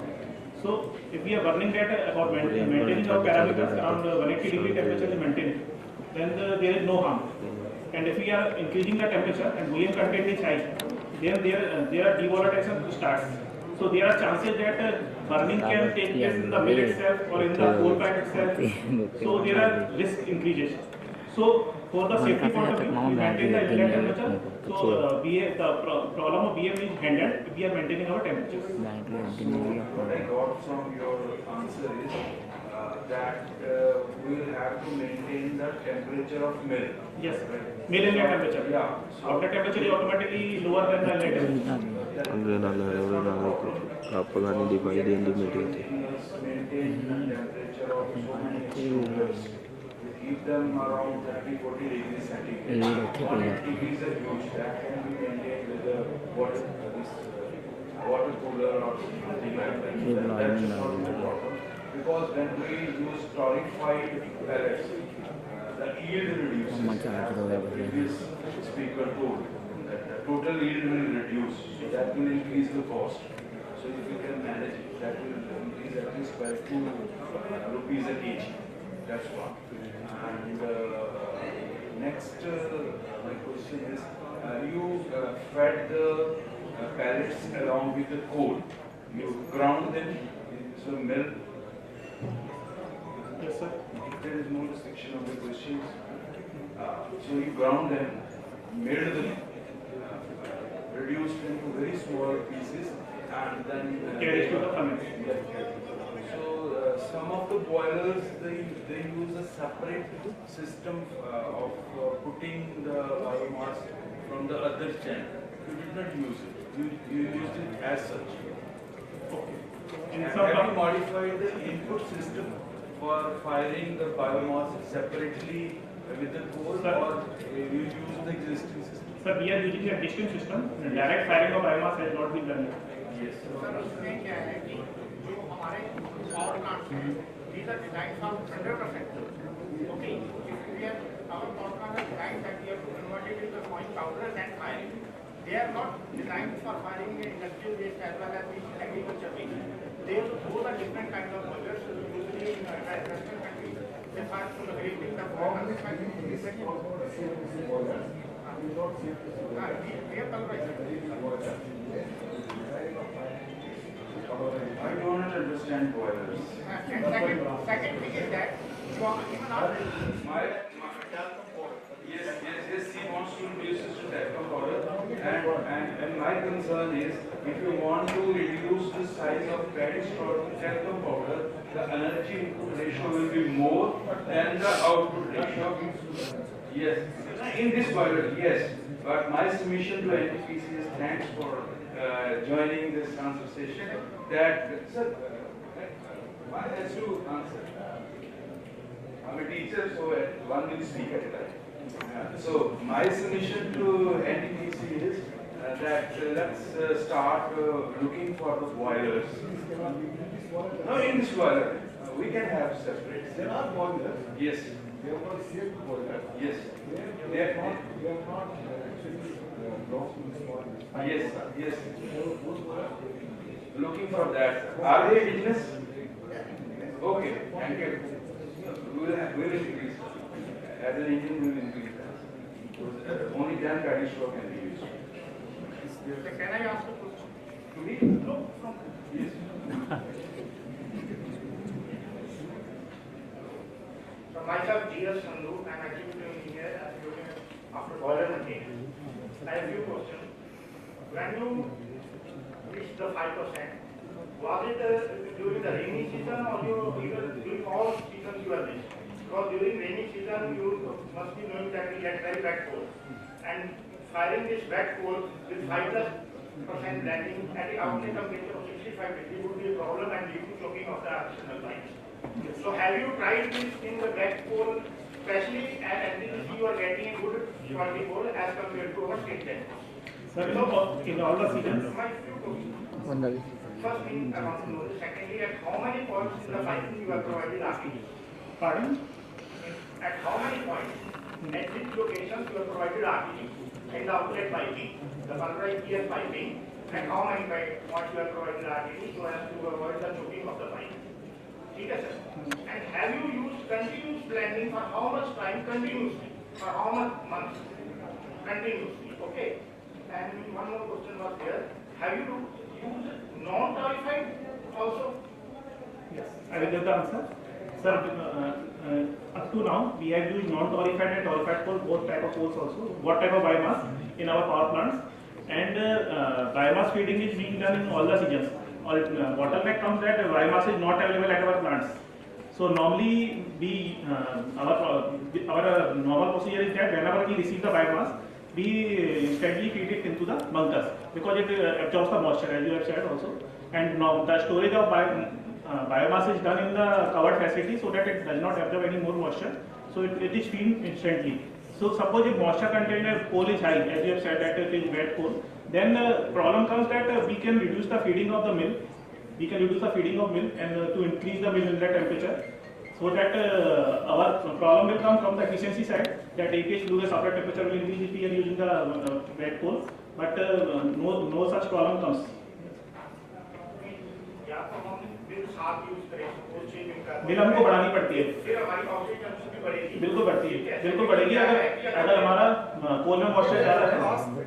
और दूसरा क्या है कि oxygen तो बढ़ेगी अगर मेरे पास कम quality quantity बोला तो एनटीपीसी के पास भी कम ही रहा है, तो ऑब्वियसली जब मैं इसको कन्वीनियंट होऊंगा, कंडीशंस ऐसी होंगी तब तो मैं फायर करूंगा, क्योंकि मेरे को वही फायर करना जो मेरे पास है। आज वो ढीला आ रहा है तो कह देंगे कि प्याज मत डालो, अपने पास है ही इतना, ठीक है। वो कंडीशन अलग होगी जब हमें कंटिन्यूस 5% ब्लेंडिंग के साथ फायर करना पड़ेगा, कंटिन्यूसली फायर करना पड़ेगा, हटाना नहीं पड़ेगा unless there is emergency firing. दूसरी बात कि नॉन टॉरिफाइड में आपका जो आपने फायर किया है, टॉरिफाइड जो आपको मिला है, मैं पढ़ रहा था 22% वोलेटाइल कंटेंट नॉन टॉरिफाइड में आया है। 22% नॉन वोलेटाइल कंटेंट के साथ क्या टॉरिफाइड मिलेगा हमें? Maybe I am not sure, हो सकता है मिलता हो, आई एम नॉट क्वेश्चनिंग कि नहीं मिलेगा, ठीक है ना। आपने जो किया 67% वोलेटाइल मैटर था, टॉरिफाइड के साथ भी 30% के आसपास, इवन इंपोर्टेड फ्लोर में 30% वोलेटाइल मैटर रहते हैं, ठीक है। हमारे जो कोल्स है 35% वोलेटाइल मैटर टॉरिफाइड के लिए डिजाइन है मैक्सिमम, क्योंकि जो नॉन टॉरिफाइड है उसमें वोलेटाइल मैटर का ज्यादा कंटेंट पानी की वजह से होता है, तो वो फायर नहीं कैच करेगा। नहीं सर, टॉरिफिकेशन में हम क्या करते हैं, हम ऑक्सीजन कैप्सूल्स में हीट करते हैं ताकि उसका मॉइस्चर निकल जाए, ठीक है। कि फायर पकड़ेगा रिड्यूसिंग एटमॉस्फेयर में, जैसे कोल से कोक बनाते हैं वही चीज करते हैं, तो मैक्सिमम नॉन कंबस्टिबल पार्ट निकलता है उसका, कुछ कंबस्टिबल निकलते हैं, और जो कंबस्टिबल है तभी उसकी जीसी इतनी डाउन नहीं आती, थोड़ी डाउन आती है प्यूरिफिकेशन के बाद। तो ये सारी चीजें क्या इसका हमारा कंसर्न है बीइंग स्टेट जेट, क्योंकि जिस पोजीशन पे आपको हम नहीं होते हमें वैसा कोल नहीं मिलता। सर जैसे अभी जो हमारी प्रैक्टिस है, जैसे अभी हमारे पास कम क्वांटिटी में अभी बायोमास रिसीव हो रहा है, इंपोर्टेड कोल भी हमारे फीड हो रहा है, तो नॉर्मली हम लोग don't worry, you mix 5%, nothing will okay. 5% डाल रहे हैं, यूज कर रहा है कंटिन्यूअसली, 5% लगातार यूज कर रहे हैं आपने। आपने 1 महीने के लिए यूज किया आपने, फॉर हाउ मेनी टाइम? 1 महीने के लिए यूज कर रहे हैं, मोर देन 70 टू डेमोंस्ट्रेट। पानी हमारे आपको यूज करो, it's not an issue. We have been doing it 14 sessions. और सर वो रह गया आरटीडी कितने पॉइंट्स पे लगाए आपने? आरटीडी कहीं लगाने आपकी केवल मिल आउट सर पीसी पाइप में सर एक्चुअल में हमारा चाइनीज बॉयलर है, हमें वही हमने कहा है कि आरटीडी आपको लगाने पड़ेंगे फायर करने के लिए। हाँ नहीं ज्यादा कॉस्टली नहीं है, लेकिन कितने पॉइंट्स पे लगवाएं? अभी इन 4 5 at each one point it has been provided. At furnace inlet? Nearest to furnace inlet, before 2 meters before nozzle or vent. 2 meters or maybe some 5 to 10 meters also it is there. But it is at one point my intention is to see that choking नहीं है. One is a choking, another part is also it is not burning inside the piping. कोई बात नहीं. So choking and to avoid the mill fire. So this whatever we are burning, almost many of the times it has been burned. As such, there are no issues. What you said is when the burning, when the biomass is increasing, mill outlet temperature is coming down. Then, when the mill is able to run at 67 tons, we have to reduce the mill loading. Sometimes it is up to 35. So 35 tons. So what it is affecting? The capacity of the mill is coming down. What you said is extra mill it needs to be run. All these at the cost of some APC, but the prime motive is we have to burn the biomass. Keeping in that mind, it has been used. Have you tried this biomass in all two mills, PBDB? Panipat power station. ये recommendation पड़ता है, कहाँ use करना है, कहाँ नहीं. Right now we are. See, what we are having the water of mill, in that only I can burn, the other I cannot imagine. But for that already instructions have been given, guidelines have been given. उसमें guideline ये आई है, guideline आई है कि आपका जो volatile matter है, purified में अगर बॉल में यूज करना है, बिलो 22%. बिलो 22% का इंडस्ट्री बैठती है कि क्या प्योरीफाइड वोलेटाइल मैटर दे पाएगी, मतलब दे पाएगी. हमने देखा नहीं इतना कम. नहीं sir, recommendation overall volatile matter after blending. After blending. Overall volatile matter of the coal after blending. Even without blending in imported coal, our boiler is designed for 30% voltage नहीं है, उसमें फेक नहीं है टेंडर में। Tender में 22% है sir. I can show you this.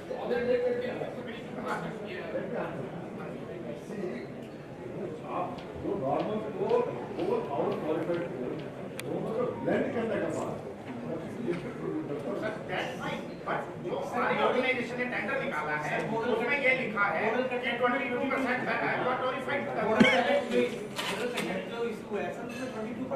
Qualified not blended. और अगर ऐसा है तो मिलना मतलब थोड़ा डिफिकल्ट है। नहीं, इवन 22% जो आप बोल रहे हैं 22% 25 पे मिलता है। 25 ये मिलना पॉसिबल है, ये ऑलरेडी देखा है। दूसरा एक और इशू जो उन्होंने रेज किया कि क्या बाल एंड ट्यूब मिल में यूज किया है एनटीपीसी ने, बस नहीं रिकमेंडेशन इज देयर, बस जस्ट ये जानना चाह रहे हैं कि I'm the person who gave the recommendation. How will I use it? हमने तो recommendation डाला, recommendation हमने नहीं दिया. It's not recommendation. अब नई रिकमेंडेशन आई है बॉल एंड ट्यूब में 5% करना है। रिकमेंडेशन में है कि बॉल एंड ट्यूब हाँ देखिए सर 5% और इसमें ये वो भी था स्लाइड में थी सर आपकी स्लाइड जो आई है गाइडलाइंस उसके अकॉर्डिंग 5% बॉल एंड ट्यूब में भी एक साथ ट्यूब में या Sir, this is only for So, is there any problem during operation with biomass fluctuating loads? In state Jaipur, we have there is a period of time where we have to reduce the load up to demand. That is for backing down period. In that case, what provision we have to use is that? See, we are only writing around 5%.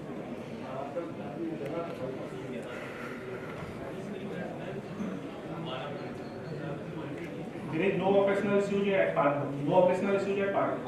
No issue. So, that you are using it at small All the operational. All we have tested in after firing biomass all the running.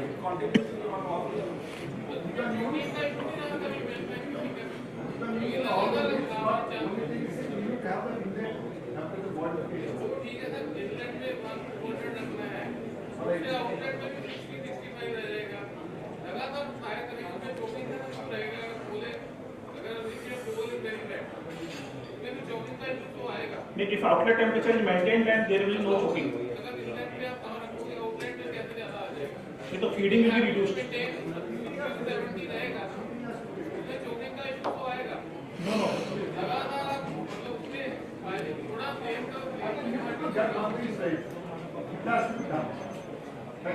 Sir अभी बोला 67 ton से 35 ton तक लेके आ गया है, तो मिल loading कम करना पड़ेगा, कम किया है, कम करना है, इसलिए एक्स्ट्रा जरूरत पड़ेगा लेना। सर मिल लोडिंग कम के साथ आपके फैन की लोडिंग करानी पड़ेगी, मार्जिन होने चाहिए। चलो वो ऑपरेशनल इश्यूज है आएंगे पर बिगर गैस, लेकिन अब गवर्नमेंट ने कह दिया तो करना है। ऑपरेशन शुरू करके मिल गो टू रेगुलेटरी कमीशन। भाई हम एक है, आपके ये प्रॉब्लम है, आपको कंसेशन दो, अरे ये किसी को ना बढ़ाओ। रेगुलेटरी में ये क्या था, पहले आप यूज करो, फिर हमारे पास आओ। अरे हरियाणा के रेगुलेटरी ने तो ये कह दिया कि आपने यूज नहीं कीजिए। परमिशन चलो एक सर और बताना, ये आपने कोई एक्सपीरियंस पैडी स्ट्रा पैलेट्स और नॉन पैडी स्ट्रा पैलेट्स में कोई डिफरेंस ऑब्जर्व किया है? सर ऑपरेशनल एक्सपीरियंस के बेसिस पे तो कोई डिफरेंस ऐसा ऑब्जर्व नहीं हुआ है। आपने दोनों यूज किए हैं, नो डिफरेंस? हाँ, no difference. Even sludge firing भी हमने की है अभी रिसेंटली, जो रैली एयरपोर्ट से मिला था, उसमें भी हमें कोई ऐसा ऑपरेशनल इशू फायरिंग क्यों ब्लेंडिंग जो कर रहे हैं परसेंटेज बहुत कम है, 5% 10% ब्लेंडिंग बहुत कम है, उसमें बोला ऑपरेशन में बहुत ज़्यादा इशू नहीं आता, कोई ऐसा कोई प्रॉब्लम अभी नहीं है, कोई डिफरेंस ऑब्जर्व नहीं कोई ऐसा दैट कैन बी बस हमारा थोड़ा एफिशिएंसी लॉस जरूर हो रहा है, क्योंकि हम लोग मिलियन टेम्परेचर कम मेंटेन कर रहे हैं, तो एपीएच का फुली यूटिलाइज नहीं कर पा रहे हैं, थोड़ा हल्का efficiency loss due to operational procedures, not because of biomass, not because of operational procedure for cofiring the biomass. The both type pellets are same as per you. Yes. So, thank you very much, team NTPC Dadri. Friend, I think for any further query we may connect one-to-one because for the benefit of the entire audience, probably we have to move forward. Thank you very much. So, thanks team Dadri. I will request Sudeep Nath sir to please do the honor for felicitation of both the presenters. Mr. Vivek Singh and Mr. Bharat Varun, please. Meantime, I request our team from Biofuel to please be ready for making the presentation. Mr. Tushar.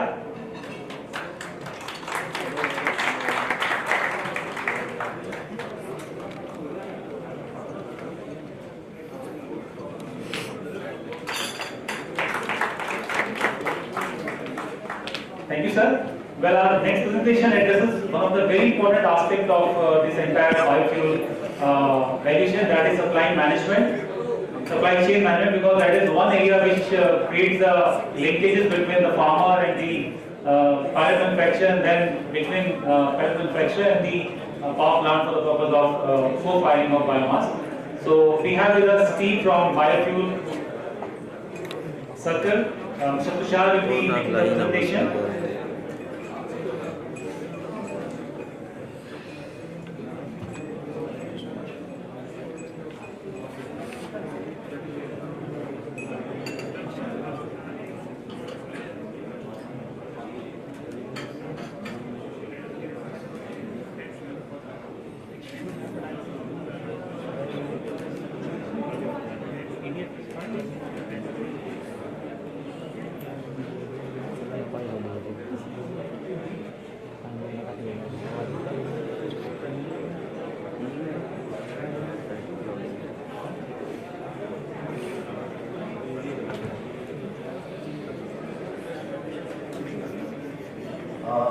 Good evening. My name is Tushar.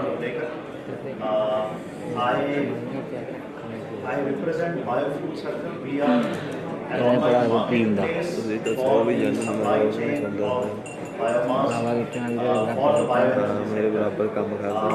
As we discussed during the day multiple times, that this is a fairly complex supply chain, and this is a fairly unorganized supply chain. A large chunk of this is unorganized. It's our attempt to bring some sort of a formalization to this supply chain and try and see that this whole sector grows with that. So that is our attempt. So I will quickly. So some of the statistics and facts I think we have discussed during the day multiple times. So I will skip them. Because by now I think we all know very well the extent of challenge that we have and the opportunity that we are looking at. The only thing that I would possibly like to highlight here is a typical scenario that exists in the rural landscape, which is the average land holding of a farmer in India, which is around 2 acres per head, which essentially makes the farmer a very small landholder, and hence the agricultural residue which comes out of the farm is also significantly small, and that is one of the key reasons for the challenge that we face. Because the farmer is small and because his landholding is small, the resources available at the hand of the farmer are also limited. And because of that, the farmers do not have the wherewithal to collect the agricultural residue effectively and supply it to those.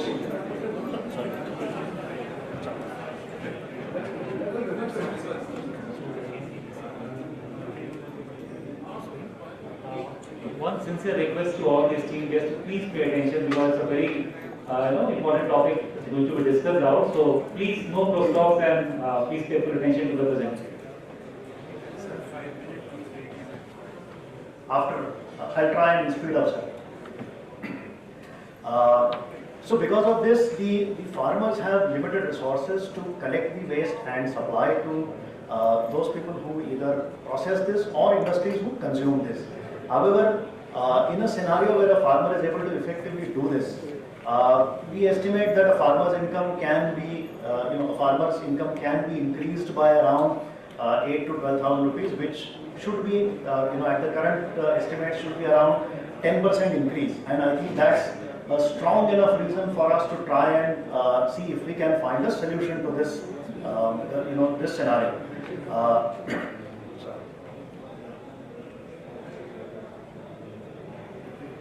So this is what we saw during the day, during multiple presentations, the in situ and the ex situ treatment and the challenges.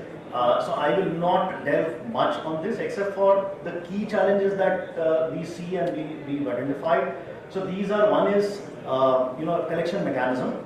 The second is the transport and logistics available in the rural landscape, and third is market access. So even if there is a farmer, or there are a couple of farmers who have the ability to collect and who possibly also have the ability to transport this, access to the market where they can effectively sell, because one key thing that we need to remember is that the farmer has a very limited window for clearing this waste before he moves on to the next sowing. And in that limited window, if he has access to the market, then he will be able to sell this effectively. So that's one of the things that we need to also look at. There is intent, and there is sufficient demonstration of intent in terms of now making this happen by way of policy intervention, by way of even spelling out, as we've been discussing, co-firing in thermal power plants.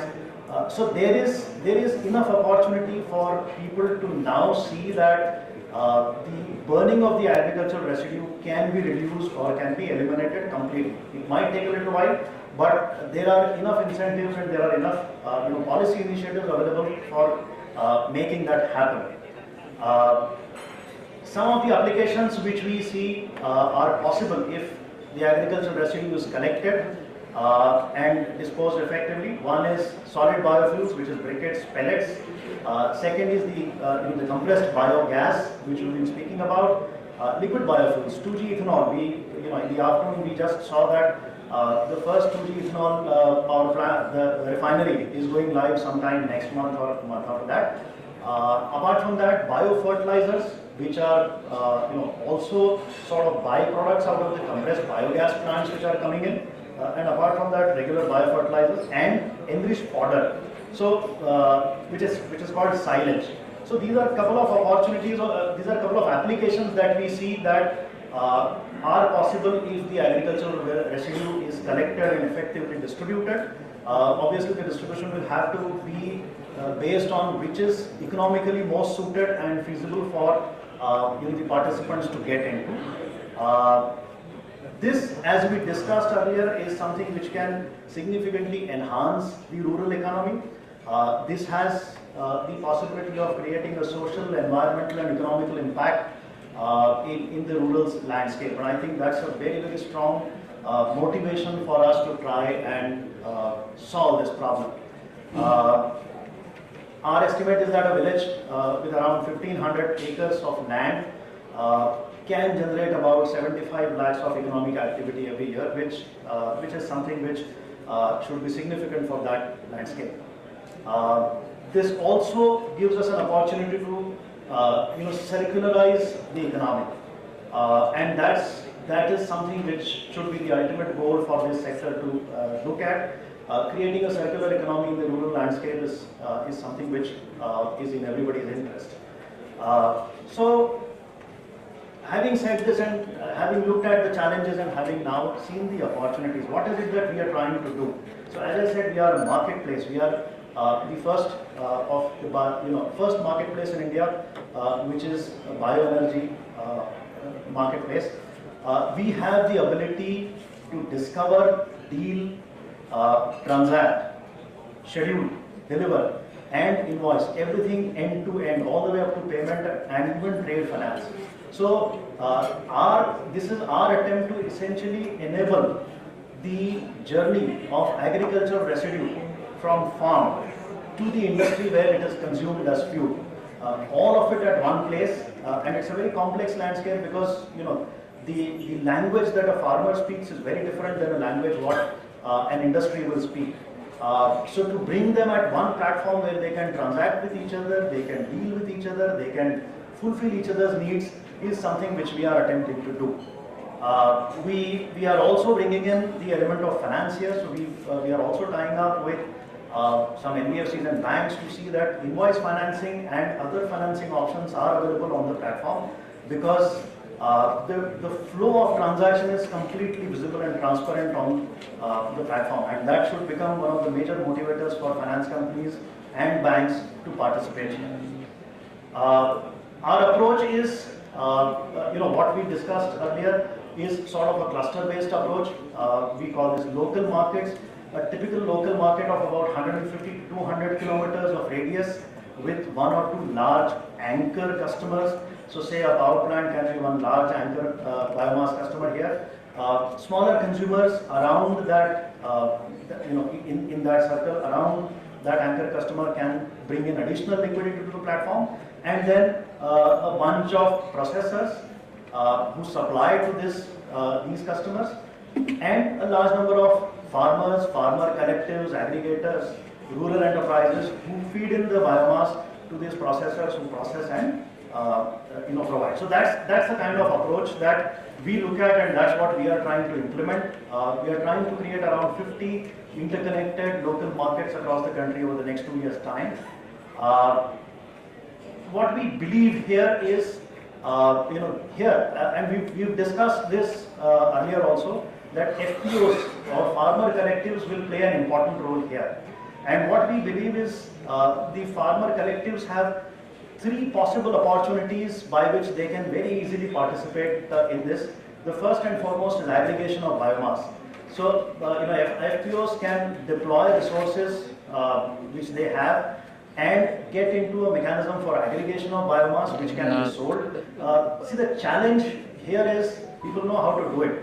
The challenge is, since the number of farmers is very large, the number of transactions that one has to do is very large, and that's where a technology platform like mine can come in handy, because here it becomes very easy. At the click of a button, you can you can complete a transaction, and if it means that the FPO has to deal with 500 farmers or 1,000 farmers, you can do that very easily with the variety of options that a technology platform like ours can provide.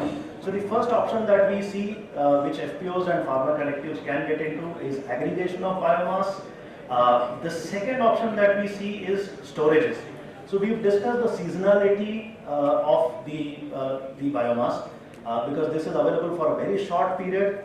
This is not available around the year, so clearly there is need for storing this so that this can be provided to the processors, the pellet makers, briquette makers, or the other applications that we looked at.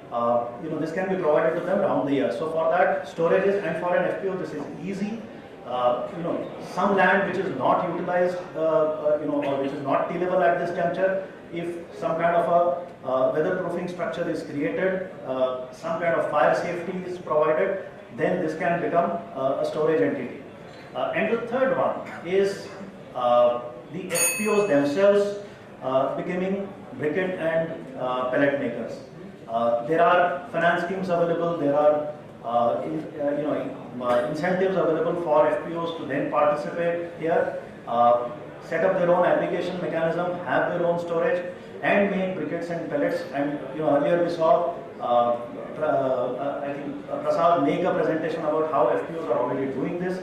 So we believe that this is one of the ways of scaling up significantly, so that more supplies can come in. So these are 3 models that we are looking at and we are actively working. So the natural question then is that what is it that we are doing, or is this something which is being demonstrated? I'm actually happy that someone before me actually demonstrated this, that they are doing this. However, we've also been working on this. We've just started work on this. We are working along with a foundation called BIF, and we have this project has been funded by GIZ, which is a partner of MNRE in this. So we are attempting to establish 20 FPOs. So these FPOs are BIF FPOs. BIF has promoted them. We are trying to convert this into enterprises which will deal into agricultural waste. 20 such FPOs are being currently nurtured. We are training them. We are enabling them to participate in this using either of the three mechanisms or three models, either aggregation or storage or briquette making. And we are hoping that this season onwards we will start demonstrating, and these FPOs will start aggregating and supplying biomass to the industries that need that. We did a small pilot to test out our hypothesis. So in a remote area ahead of Nagpur, in a place called Katol, we got one of the FPOs to participate here. Their farmers traded on our platform with the FPO where they supplied shredded biomass. The equipment was provided by the FPO on rent, but they could aggregate cotton waste which was shredded, collected and delivered to briquette makers in that area. So this is something which we've been doing, and this is something which we believe is the way forward. So thank you very much. Thank you. I'm open to questions. These 20 FPOs in which area are you nurturing?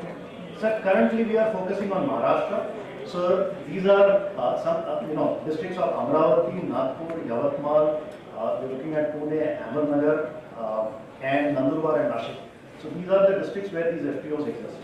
Your platform connects the farmers, aggregators, and the briquette manufacturers. Farmers to the FPOs, FPOs to the processors, and processors to the industries.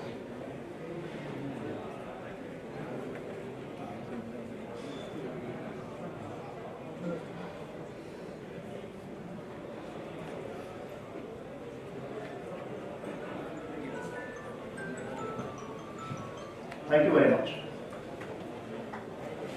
Thank you, Mr. Tushar, for giving this wonderful presentation and giving out all the possible work area where you engage as a supply chain manager. Well, I'll require your presence for a moment for the felicitation. Please on stage. May I request Sri Sudeep sir for doing the felicitation for Mr. Tushar for this wonderful presentation and his participation in the workshop.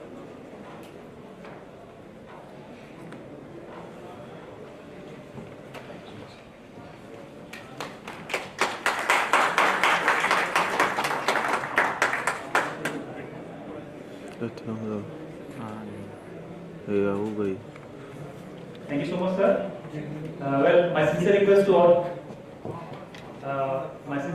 all esteemed guests to please provide your feedback in the format which has been provided to you in your registration kit, because it's a very valuable input for us for taking things forward in the right direction with the right intent. You can leave your feedback form while in this place at the registration counter itself, or our volunteers will collect it from you directly. Secondly, tea will be served shortly in the hall itself, so I think we can continue with the remaining two presentations to utilize the time in a better manner. Now we are moving forward with one of the another important pillar of this entire value chain of biomass, that is the pilot manufacturing group. So now I invite team from Satyajit Agro for presenting upon the topic of pilot manufacturing technologies and challenges. Team Satyajit.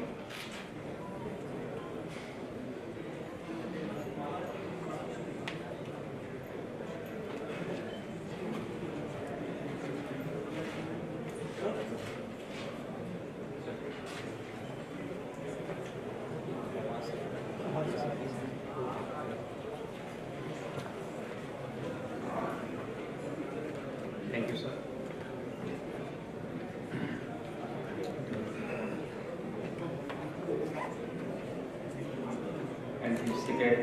हमारे member director साहब सुदीप नाथ साहब,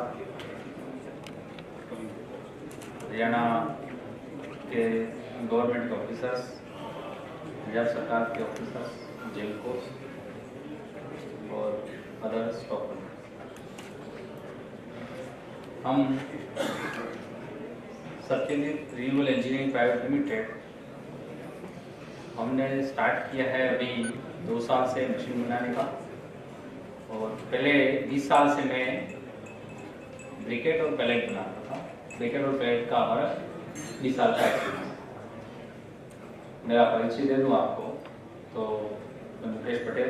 Sanjay biofuel हमारा जयपुर का plant है palette manufacturing का। अभी हमारा राजकोट में सत्य रिन्यूएबल इंजीनियरिंग मशीन बनाने का प्लांट है, उसमें हम मशीन बनाते हैं। मशीन हमने इसलिए बनाना चालू किया क्योंकि देश को जरूरत थी, एनटीपीसी ने और गवर्नमेंट ऑफ इंडिया ने इंस्टीट्यूट लिया कि भाई पैलेट को, बायोमास को पैलेट बना के पावर प्लांट में जलाया जाए। जो एक्सेस बायोमास था हमारे देश में उसको कैसे यूटिलाइज किया जाए उसके लिए इंस्टीट्यूट लिया और बायोमास को जलवाने के लिए उन्होंने पहले एडवाइजरी जारी की, उसके बाद में मैंडेटरी किया। मैंडेटरी के बाद में अभी ये सब चालू हुआ है। इसके लिए इसका इंस्टीट्यूट लेकर हमने मशीन बनाया। ये हमारी जो ये मशीन है सत्यजीत की, इसकी खासियत सर ये है कि सबसे चीपेस्ट प्रोडक्शन कॉस्ट में पैलेट मैन्युफैक्चरिंग कर देती हैं।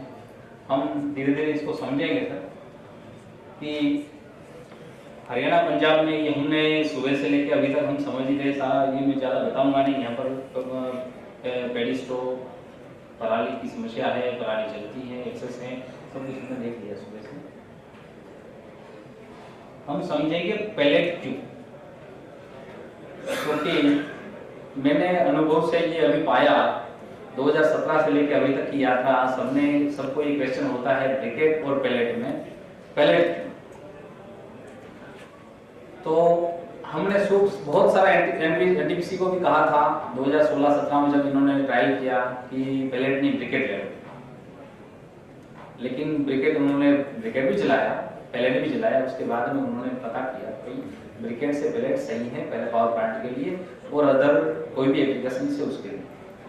मैं मोटा मोटी आपको बताऊं कि पैलेट वाई पैलेट में काफी सारे प्रोग्राम होते हैं, वहाँ पर मुझे भी कहते हैं, लेकिन वैसे मुझे जिसको बताना था वो ज़्यादातर वैसे चले गए हैं कि पैलेट जो प्लांट लगाने वाले थे वो वास्तव में उनको समझना चाहिए था कि पैलेट सिर्फ पावर प्लांट के लिए भी नहीं, जो इंडस्ट्रीज है उनको भी हम ब्रिकेट की जगह पैलेट अगर देते हैं तो एक तो पैलेट बनाते हैं तो सिद्धांत ये लागू होता है कि उसको हमें बायोमास को ग्राइंड करना पड़ता है। अब ग्राइंड करते हैं तो उस ग्राइंडर को टिकाने के लिए मुझे उसको मटेरियल क्लीन करना पड़ेगा, ये आवश्यक है, नहीं तो मेरा ग्राइंडर ही नहीं टिकेगा। ये एनटीपीसी ने ये जब जलवाया तब पाया, क्योंकि ब्रिकेट में जैसा भी बायोमास आता है ऐसा ही सीधा ब्रिकेट बन जाता है। उसमें मिट्टी, कंकड़, पत्थर, हमारे जो एरिया में जो भी पड़ा है ना वो सब उसमें जाता है और सब आके बॉयलर में जाता है। वो जलता तो है नहीं, एस के रूप में वापस आपको मिल जाता है, तो पता चलता है बॉयलर भी नहीं चौकअप आता है, सारा सब कुछ समस्या होती थी। उसकी वजह से एनटीपीसी ने ये पाया कि भाई हमारे कहने से ब्रिकेट मैन्युफैक्चरर कभी मटेरियल को क्लीन नहीं करेंगे।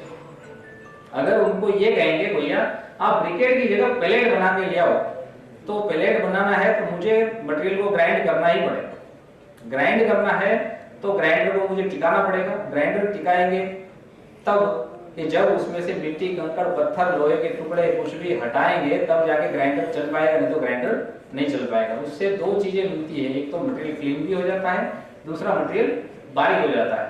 बारीक थोड़ा सिद्धांत मेरे से ज्यादा आप सब समझते हो, आप क्या जिनको है जितना बारीक पार्टिकल होगा उतना उसको सरफेस एरिया ज्यादा मिलेगा, सरफेस एरिया ज्यादा मिलेगा तो कंबशन अच्छा होगा, कंबशन अच्छा होगा तो एफिशिएंसी अच्छी मिलेगी और पॉल्यूशन नहीं होगा। तो ये इसकी वजह से पैलेट, ब्रिकेट नहीं लेकिन पैलेट, क्योंकि ब्रिकेट है वो तो सीधा बायोमास ही मिलता है, सिर्फ हम कंप्रेस करके देते। इसमें एक फॉर्म बन जाता है, ऑटो फीडिंग भी हो सकता है, ब्रिकेट से ऑटो फीडिंग भी नहीं हो सकता, इसलिए ये पैलेट है। ऐसे ही इंडस्ट्रीज में भी, कोई भी इंडस्ट्रीज में ऑटो फीडिंग ब्रिकेट से संभव नहीं है, और वहां पर भी यही एफिशिएंसी का प्रॉब्लम आता है, पॉल्यूशन का प्रॉब्लम आता है। इसलिए अब हमारा फ्यूल पैलेट ही होगा, पैलेट ही होने वाला है। ये हमें देख के आप सिर्फ पैलेट के पावर प्लांट के लिए नहीं, इंडस्ट्रीज में पैलेट की इतनी डिमांड है। मैं आपको बताऊं, मैं 20 साल से कार्य कर रहा हूं, पावर प्लांट तो अब चला रही, मैं इंडस्ट्रीज को पहले से ही देता और बहुत सारे हैं। जैसे अभी मैं बताऊं 3 से 3500 इधर उधर 3000 से 3500 यूनिट चलते हैं ब्रिकेट और पैलेट के भारत में ज्यादातर। ये मोटा मोटी आइडिया है, 4000 भी हो सकता है। ये सब पावर प्लांट नहीं आए तो उसके पहले से चल रहे। पावर प्लांट की डिमांड अब आई। फिर भी इंडस्ट्रीज अभी भी, अब तो क्या है कि पहले तो हमें ये भी समस्या थी, आपको इसके लिए भी ये पैलेट प्लांट लगाना चाहिए, सिर्फ ये नहीं। अभी तो खैर पावर प्लांट की डिमांड है ही, अब डिमांड में कोई कमी नहीं है, लेकिन आप ये सोचो पावर प्लांट नहीं है तो दूसरे कौन। इसलिए मैं एक बात और बताता हूँ आपको कि इंडस्ट्रीज में पहले हमें समस्या आती थी, कोयले के साथ में कंपैरिजन करते थे, कोयले के रेट से आपका तो महंगा है, कोयला तो सस्ता है। आज तो ये प्रश्न भी नहीं है, आज तो कोयले से भी, कोयला तो बहुत हाई हो गया है, कोयले से सस्ता है पहले, इसलिए इंडस्ट्रीज में भी इतनी डिमांड है। फिर सर ने बताया था कि हमारे एनसीआर में भी है।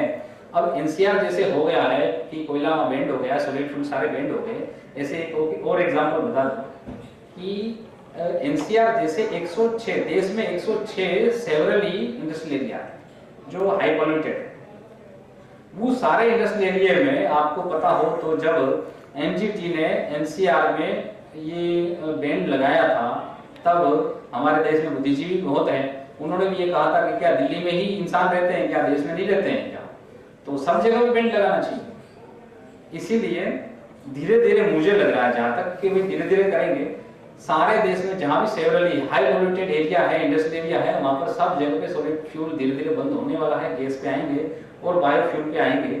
इसलिए बायोफ्यूल अब यूज का हमने सुबह से लेकर अभी तक हम समझ रहे हैं, बायोफ्यूल का यूज का या तो डिमांड का कोई प्रॉब्लम ही नहीं है, प्रॉब्लम सिर्फ क्या है, मैन्युफैक्चरिंग।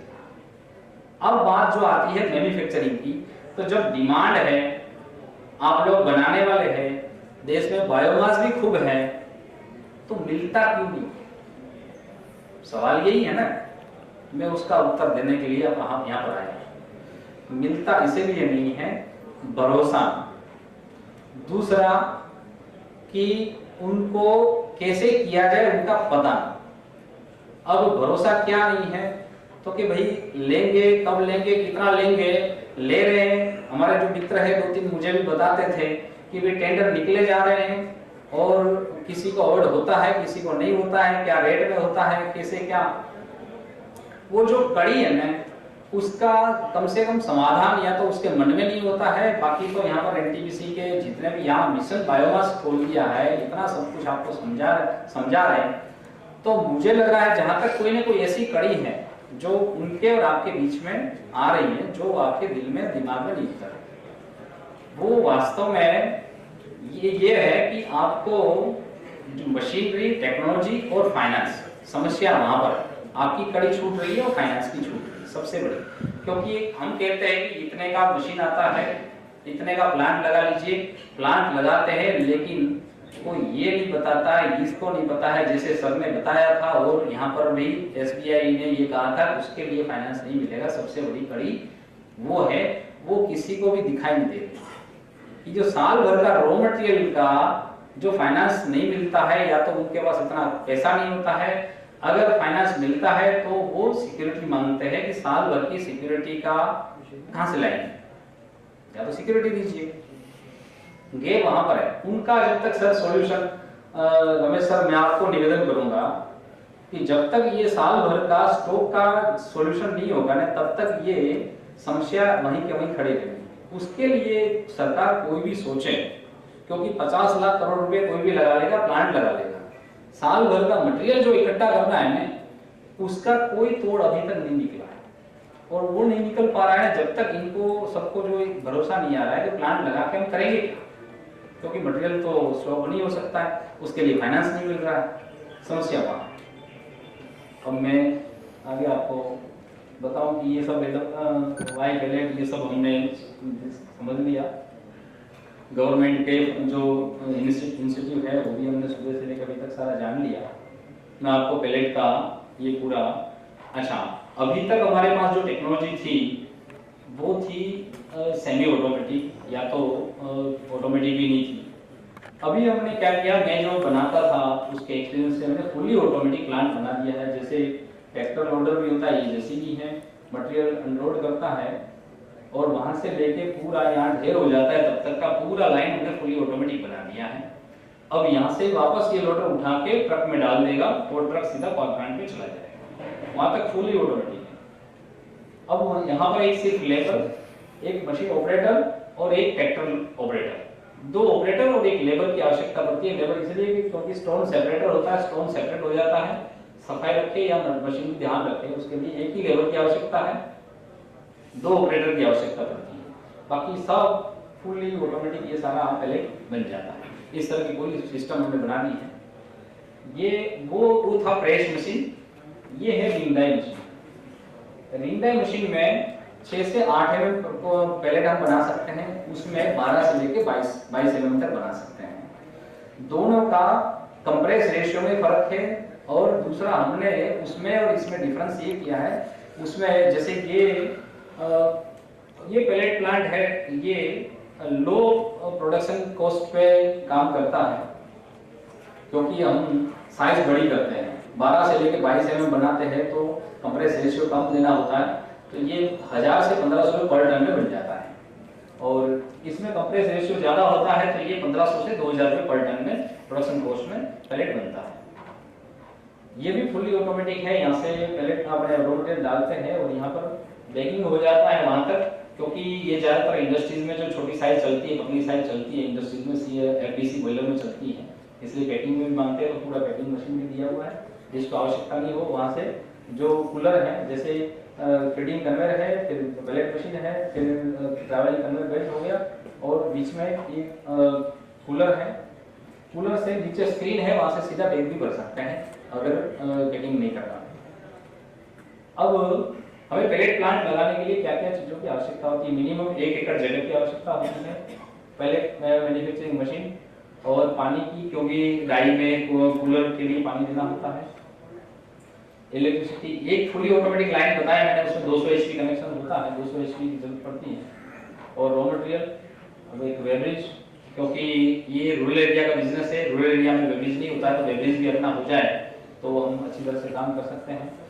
फिर शेड, 20 TPD का एक प्लांट या तो 25 से 30, जो मैंने एक मशीन बताया वो 25 से 30 बनाते हैं मोस्टली। सब कहते हैं कि भाई 20 TPD हो, तो 20 TPD का टेंडर निकलता है मिनिमम, तो उसको 20 TPD माने, तो उसमें 25 बाई या तो 50 बाई 200 में 2 मशीन लग जाए, 25 बाई 200 हो तो 5000 स्क्वायर फीट में एक मशीन लग जाए। ऐसे ये शेड बना के 50 TPD में 10,000 और 20 TPD में 5000, इसमें शायद गलती कर दी, 20 TPD का है 10,000। और अदर रिक्वायरमेंट जैसे लेबर क्वार्टर हो गया, गार्ड लेबर गार्ड रूम हो गया, इस तरह से सब करके ये प्लांट हम लगा सकते हैं। ये पूरा फ्लो चार्ट हो गया। अभी हमारे नॉर्थ इंडिया में जैसे ड्रायर की जरूरत पड़ती है या तो पेडी स्ट्रॉ है, उसमें शेडर की भी जरूरत पड़ती है, तो सबसे पहले हम आ जाते हैं शेडर से। सबसे आगे शेडर है, वहाँ से ग्राइंडर है, ग्राइंडर के बाद में ड्रायर है और फिर पैलेट मशीन है और कूलर है। इस तरह से ये भी पूरी ऑटोमेटिक लाइन हो गई। और सेकेंडली वो रिंग डाई मशीन थी, ये भी प्रेस डाई है और इसमें भी शेडिंग होगी। फिर पूरी ऑटोमेटिक ये भी पैलेट लाइन आपने पहले देख ली। अब ये मशीनरी की सारी आपको मैं सिस्टम बता दूं। ये शेडर है, जैसे पहले पेडी स्ट्रॉ है, पेडी स्ट्रॉ को शेडिंग करके और फिर फीडिंग किया जाता है। ये ड्रायर है, ड्राई करके, ड्रायर भी 2 प्रकार के आते हैं, जैसे मॉइस्चर हाई होता है तो वो ड्रम ड्रायर आपने पहले देख लिया, ये ड्रम ड्रायर है। हाई मॉइस्चर में ड्रम ड्रायर आवश्यकता होती है और कम अगर मॉइस्चर है 30% से कम तो ये फ्लैश ड्रायर यूज होता है। ये ऑटोमेटिक फीडिंग यूनिट है जो यहाँ पर लेबर की आवश्यकता नहीं होती, ऑटोमेटिक फीडिंग हो जाता है। ग्राइंडर है जो पैलेट बनाने के लिए सबसे बारीक ग्राइंड करना होता है, हाई एफिशिएंसी ये ग्राइंडर है जो एनटीपीसी पहले सबसे पहले जो टेंडर निकाली थी उसमें 75% 1 mm और 100% 3 mm में निकल गया। इस टाइप का हमने ग्राइंडर बनाया हुआ है, तो जितना बारीक ग्राइंड हमें करना होता है तो भी हो जाता है। 3 mm की स्क्रीन में ये ग्राइंड कर देता है पर आवर 2 टन से लेके 5 टन की कैपेसिटी होती है। ये प्रेस डाई पैलेटिंग मशीन हो गया, ये रिंग डाई पैलेटिंग मशीन हो गया, अलग अलग कैपेसिटी का है ये। और ये पुलिंग कन्वेयर हो गई। ये हमारा पूरा वर्कशॉप है और स्टार्टिंग से लेके हमारा ये पूरा इन हाउस प्रोडक्शन है। मैं जो इंडस्ट्रीज की बात करता था कि हम इंडस्ट्रीज में पहले देते थे, मेरा 20 साल का एक्सपीरियंस है, उसमें ये इंडस्ट्रीज को हम देते थे, उसमें ये इंडस्ट्रीज को इसलिए देते थे जैसे फार्मा, टेक्सटाइल, कलर, केमिकल्स और फूड। ज्यादातर ये इंडस्ट्रीज अपना प्रोडक्ट में इफेक्ट आता था कोयले से, उसकी वजह से जैसे फूड इंडस्ट्रीज है, केमिकल्स है, फार्मा है, ये बायोमास है और नेचुरल, रिन्यूएबल कहते हैं, लेकिन मैं उससे भी एक वर्ड आगे यूज करता हूं, ये ऑर्गेनिक फ्यूल है। हम ऑर्गेनिक फूड की तो बात करते हैं, मैं इसको ऑर्गेनिक फ्यूल की बात करता हूं। इसकी ये इसलिए बात करता हूं कि ये फूड इंडस्ट्रीज में 100% आज पैलेट ही चलती है, क्योंकि कोयला जलाते हैं तो उसके पार्टिकल पूरी फैक्ट्री में जाता है, उससे उसमें इफेक्ट जाती है, वो लैब में पता भी चल जाता है। इसकी वजह से फूड इंडस्ट्री सारी जैसे केमिकल, फार्मा सब बायोमास पैलेट ही जलाते हैं, इसलिए ये इंडस्ट्रीज में पहले से ही चल रहा है।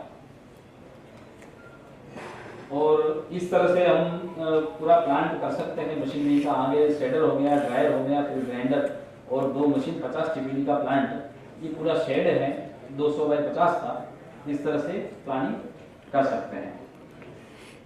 अब एक छोटा सा वीडियो वैसे सबने बाहर देखा था, लेकिन फिर भी एक बार देख लेते हैं, जिससे सभी को आइडिया आ जाएगा कि किस तरह से ये बिना शेडर का है। बस इसके आगे नॉर्थ इंडिया में यहाँ पर हम शेडर लगा दें तो शेडर से पूरा फिर फुली ऑटोमेटिक ये प्लांट चल जाता है। जैसे हमने पहले बाहर देखा भी होगा।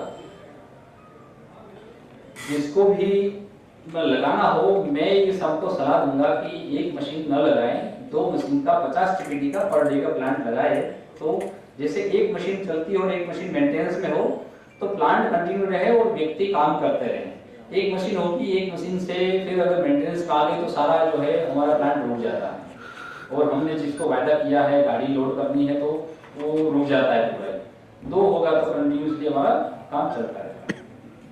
तो उसमें कमर्शियल भी वायबिलिटी आती है, क्योंकि हम सारा सब कुछ लेके चलते हैं। 2 मशीन में भी हमारे मैन पावर इतने लगते हैं, 3 व्यक्ति, 2 ऑपरेटर और 1 लेबर पे 2 मशीन से चल जाता है, क्योंकि दोनों को वो हैंडल कर लेता है।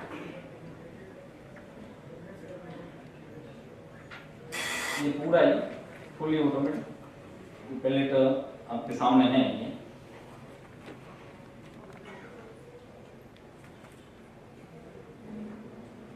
इस तरह से ये यहाँ पर डाई होती है। ये डाई फिर समय पे जब घिस जाती है तो चेंज हो जाती है, और ये सबसे चीपेस्ट प्रोडक्शन कॉस्ट में ये पैलेट तैयार हो जाता है।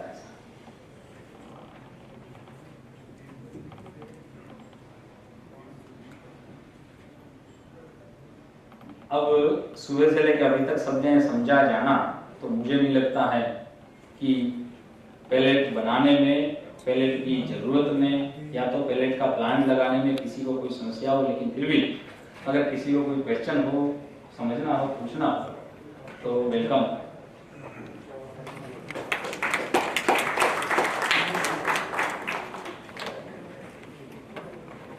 जी sir. I have one question. We have experience of we have this. जी सर, हिंदी में। ब्रेकिंग मशीन लगी है हमारे वहाँ पे। जी। और पैडी स्ट्रॉ का I don't know you have any experience, आप मस्टर्ड से शायद करते हैं। जी। जब उसे ग्राइंडिंग करते हैं there is lot of dust around. Also मैंने एक प्लांट देखा है जो पंजाब में लगा है जिसमें बायोगैस बनाते हैं, बट उसमें भी पहले ग्राइंड करते हैं। एंड दिस होल फैक्ट्री जहाँ पे ये हो रहा है, ग्राइंडिंग हो रहा है, आले दुआले सारी डस्ट फैल जाती है। So what about the workers health who are working? Dust collector लगा लीजिए। डस्ट कलेक्टर लगा हुआ है, despite that you can't stand there if you go. सही कह रहे हो आप। देखो, हम ज्यादातर हम क्या है कि साइड की गली ज्यादा ढूंढते हैं। डस्ट कलेक्टर में भी क्या है कि बार बार चौकअप हो जाता है, थैली जम जाती है, कोई लेबर साफ ही नहीं करता है। आपका बिल्कुल सही जायज क्वेश्चन है, और मुझे तो क्या लोटो अनुभव हुए हैं, बहुत सारी फैक्ट्रियों में विजिट किया है, मशीन भी बनाते, सब कुछ है। सीधा साधा सही जुगाड़ू काम ये है कि एक आप डस्ट का कमरा बना लीजिए, उसमें जो कंतान आता है आपको पता हो तो बोरी का, उसकी दीवारें बना दीजिए साइडों में, बीच बीच में भी, और हवा उसमें छोड़ दीजिए। बिल्कुल समस्या नहीं आएगी, कभी समस्या नहीं, क्योंकि जो बोरी लगा देते हैं ना वो ऐसे झूलती हैं, डस्ट उसमें कलेक्ट हो जाती है और अपने आप जड़ भी जाती है और हम उसको कलेक्ट भी कर लेते हैं। कमरे में ही उस हवा को छोड़ दीजिए, जिससे क्या होगा पता है, डस्ट कलेक्टर से आपका जो ग्राइंडर का एफिशिएंसी है ना वो कम हो जाएगा। ग्राइंडर आपकी एफिशिएंसी जो 2 टन देता होगा ना, वो अगर आप जैसे डस्ट कलेक्टर लगाएंगे 1.5 टन, क्योंकि जैसे हम मास्क पहनते थे तो सांस लेने में दिक्कत आती थी ना, वो वाला सिस्टम ही उसमें होता है। इसीलिए हवा अगर कमरे में खोल देंगे, डस्ट का कमरा बना दीजिए और उसमें कलेक्ट हो जाएगी और एयर निकल भी जाएगी, सबसे बेटर यूज है। अगर आपको किसी को समझना है तो, और हाँ दूसरा वीडियो देखने के बाद में बताना था, भूल गया, सॉरी। आपको जिस किसी को भी देखना हो, प्लांट विजिट करना हो, मैं आपको बताऊं कि हम पहले तो देखने नहीं देते थे किसी को, लेकिन जब से एनटीपीसी से हमारा नाता जुड़ा है तब से मैं सभी को विजिट करवाता हूँ। हर हफ्ते 2 से 4 लोग विजिट करने आते हैं मेरे प्लांट में। कभी भी आप फोन करके आ जाइए, मेरा प्लांट विजिट करिए, समझिए, जानिए, उसके बाद में आप प्लानिंग करिए और प्लांट लगाइए, कोई दिक्कत नहीं है। जयपुर में मेरा प्लांट है, नियरेस्ट में पास में ही है। जी सर। सर आपने बताया कि 1.5 रुपए किलो में 1500 रुपए टन में बिल्कुल प्रोडक्शन हो जाता है। बिल्कुल 1.5 रुपए किलो है उसका, 1500 रुपए टन का है जी। मस्टर्ड के साथ है ना सर? मस्टर्ड बिल्कुल। और धान के पुआल के कोई उसमें 500 रुपए एक्स्ट्रा लगेगा, क्योंकि एक ऑपरेशन ज्यादा लगता है और उसमें प्रोडक्शन कॉस्ट भी, प्रोडक्शन भी थोड़ा सा कम है। हाँ, तो फिर प्रोडक्शन भी कम होगा। इसीलिए 2000 रुपए उसका मान लीजिए। आपका कोई तजुर्बा है? हाँ बिल्कुल, मैंने गाड़ी मंगा के बनवाया था, कम से कम 2 से 3 गाड़ियां मंगवाई थी मैंने हरियाणा से, और बनाया था, बन गया था, चल गया था। लेकिन ये हम जो ये मार्केटिंग देखते हैं ये सब होता है, लेकिन मैं आपको बता दूं सर, 30 से 40 किलोमीटर ज्यादा से ज्यादा हद मार के 40 किलोमीटर से ज्यादा लूज मटेरियल वहन पॉसिबल ही नहीं है, संभव नहीं है, हो ही नहीं सकता, करना भी नहीं चाहिए। उसकी वजह इसीलिए मैं सर कह रहा हूँ, मैं यहाँ से मंगा के फिर वहां पर ज्यादा नहीं बना सकता था, ट्रायल के लिए 2-4 गाड़ी मंगाई थी। 2-4 गाड़ी मतलब आपने 40-50 टन माल बिल्कुल मंगाया था? बिल्कुल है ना। और जो 20 टन पर डे वाली है वो कितना रह गया था उसका कैपेसिटी? वो तो उतना ही देता है सर, वो नहीं कम होगा? नहीं। ठीक है। हाँ ठीक है, 1-2% जैसे सर कह रहे थे ग्राइंड करते हैं, वो जब ग्राइंड करते हैं तो उसमें जो अगर उठ जाता है तो वो कम होता है, बाकी नहीं होता। लेकिन फिर भी वो बता दो, ये अनऑफिशियली वैसे क्या है कि ये सर के सामने नहीं कहनी चाहिए, लेकिन वास्तविकता ये है, इसलिए मैं कहता हूँ। और मुझे थोड़ा सा क्या है कि स्पष्ट बताना अच्छा लगता है। मैंने 20 साल के तजुर्बे में, एक मिनट, हाँ बताइए सर, बताइए। 1-2% तो हम माप ही नहीं पाते हैं जी। तो कोई काम जी, तो मैं आपको बताऊं, मुझे आज तक 1 भी % की छिजत नहीं लगी। क्यों? क्योंकि लोडर है ना, उसमें हाथ नहीं होते हैं और आंख नहीं होती है, वो जमीन में से उठाता है तो थोड़ी बहुत तो आ ही जाती है। इसकी वजह से जो छिजत लगती है ना, वो पूर्ति हो जाती है उससे, इसलिए छिजत कभी नहीं लगती, चिंता मत करो। हाँ, मॉइस्चर वाला माल नहीं होना चाहिए, ठीक है ना। कितना मॉइस्चर होना चाहिए? बिलो 10%, बिलो 10% से आराम से पैलेट बन जाती, चाहे कोई सा भी मशीन। तो पुआल में आपके 10% से कम था मॉइस्चर? बिलो 10% मशीन के लिए होना चाहिए। आप 50% लो, लेकिन मशीन में जब डालो है तब बिलो 10% होना चाहिए। जिस पुआल से आपने एक्सपेरिमेंट किया था उसमें 10% से कम था मॉइस्चर? होना चाहिए। नहीं किया था ना आपने? बोला हाँ बिल्कुल, वो भी बता देता हूँ। जब मैं किसान का बेटा, जब फसल आती है ना तो पकती है तभी फसल किसान काटता है, और पकती तभी है जब सूखती, फसल सूखी ही होती। लेकिन पराली के साथ में, जैसे सर ने अभी कहा कि 15 साल से क्या हो गया है, हमारे पास तो पहले हाथ से काटते थे ना, वो चला गया, मशीनें आ गई, हार्वेस्टर आ गया ना, तब से जो ऊपर का तो हिस्सा सूख जाता है, वो सूखा ही होता है, वो काट देता है, धान ले लेते हैं। लेकिन जो जमीन के साथ में जो इतनी ऊपर से काटते हैं ना, जो पौधा जुड़ा हुआ है ना, वो गीला होता है। अब हमारे रीपर या तो दूसरे जो साधन है उसको काट के ले आते हैं ना, तो तुरंत हमें तो क्या चाहिए, त्वरित चाहिए, तुरंत चाहिए, इसलिए वो गीला आता है। बाकी अदरवाइज वो गीला नहीं होता है। दूसरा गीला होता है तो भी ये 2 महीना जो फसल जब आती है ना, उसी समय पे गीला होता है, 2-4 दिन हफ्ता भर होता है तो वो भी सूख जाता है, साल भर वो गीला नहीं रहता है, समझ रहे आप। पराली कभी साल भर गीली नहीं रहती है, वो तो 2 महीने जब फसल आती तभी गीली रहती है। तो कोई भी फसल जो आती है तब थोड़ी सी मॉइस्चर होता ही उसमें। जी सर। 20 टन पर डे, तो एक दिन में कितने घंटे? मोटा मोटी 18 से 20 घंटा ही हम ऑपरेशन ले पाते हैं। 24 घंटे में 18 से 20 घंटा ऑपरेशन नहीं आता। पटेल साहब, आपने जो लिखा 20 टन पर डे और 10,000 स्क्वायर फीट का शेड लिखा। जी सर, 20 टन पर डे के बाद में क्या बताया? पर डे पे 10,000 स्क्वायर फीट का शेड लिखा आपने। जी सर, वही मैं कह रहा हूँ, वहाँ थोड़ी गलती हो गई थी इनसे। एक मशीन के लिए 200 बाई 25 का ही चाहिए, मतलब 5000 स्क्वायर फीट चाहिए। 2 मशीन में 10,000। 10,000 में 2 का काम चल जाएगा आराम से। ये जो आपने वीडियो है, ये सरसों का गुना है। ये सरसों का गुना है। Yes yes. हाँ, 10,000 में रेशो थोड़ी बहुत कम ज्यादा, डेप्थ और लेंथ और वो हाँ थोड़ी बहुत हो सकती है, लेकिन फिर भी 10,000 में स्क्वायर फीट में आराम से शेडर वाला भी प्लांट लग जाता है, कोई दिक्कत नहीं। कोई नहीं। एक क्वांटल से कितना पैलेट बनता है? कितनी? जी सर, एक क्वांटल के कितनी से? उतना ही जितना आप डालेंगे, चीजत नहीं आती सर। अगर मॉइस्चर है तो चीजत आएगी। दूसरी बात, जो प्रोजेक्ट में दिखाया है, कितने का कॉस्ट, अप्रोक्सीमेटली कॉस्ट कितनी होती है जो आपने प्रोजेक्ट दिखाया है? जी, इसकी अप्रोक्सीमेटली कितनी कॉस्ट पड़ेगी?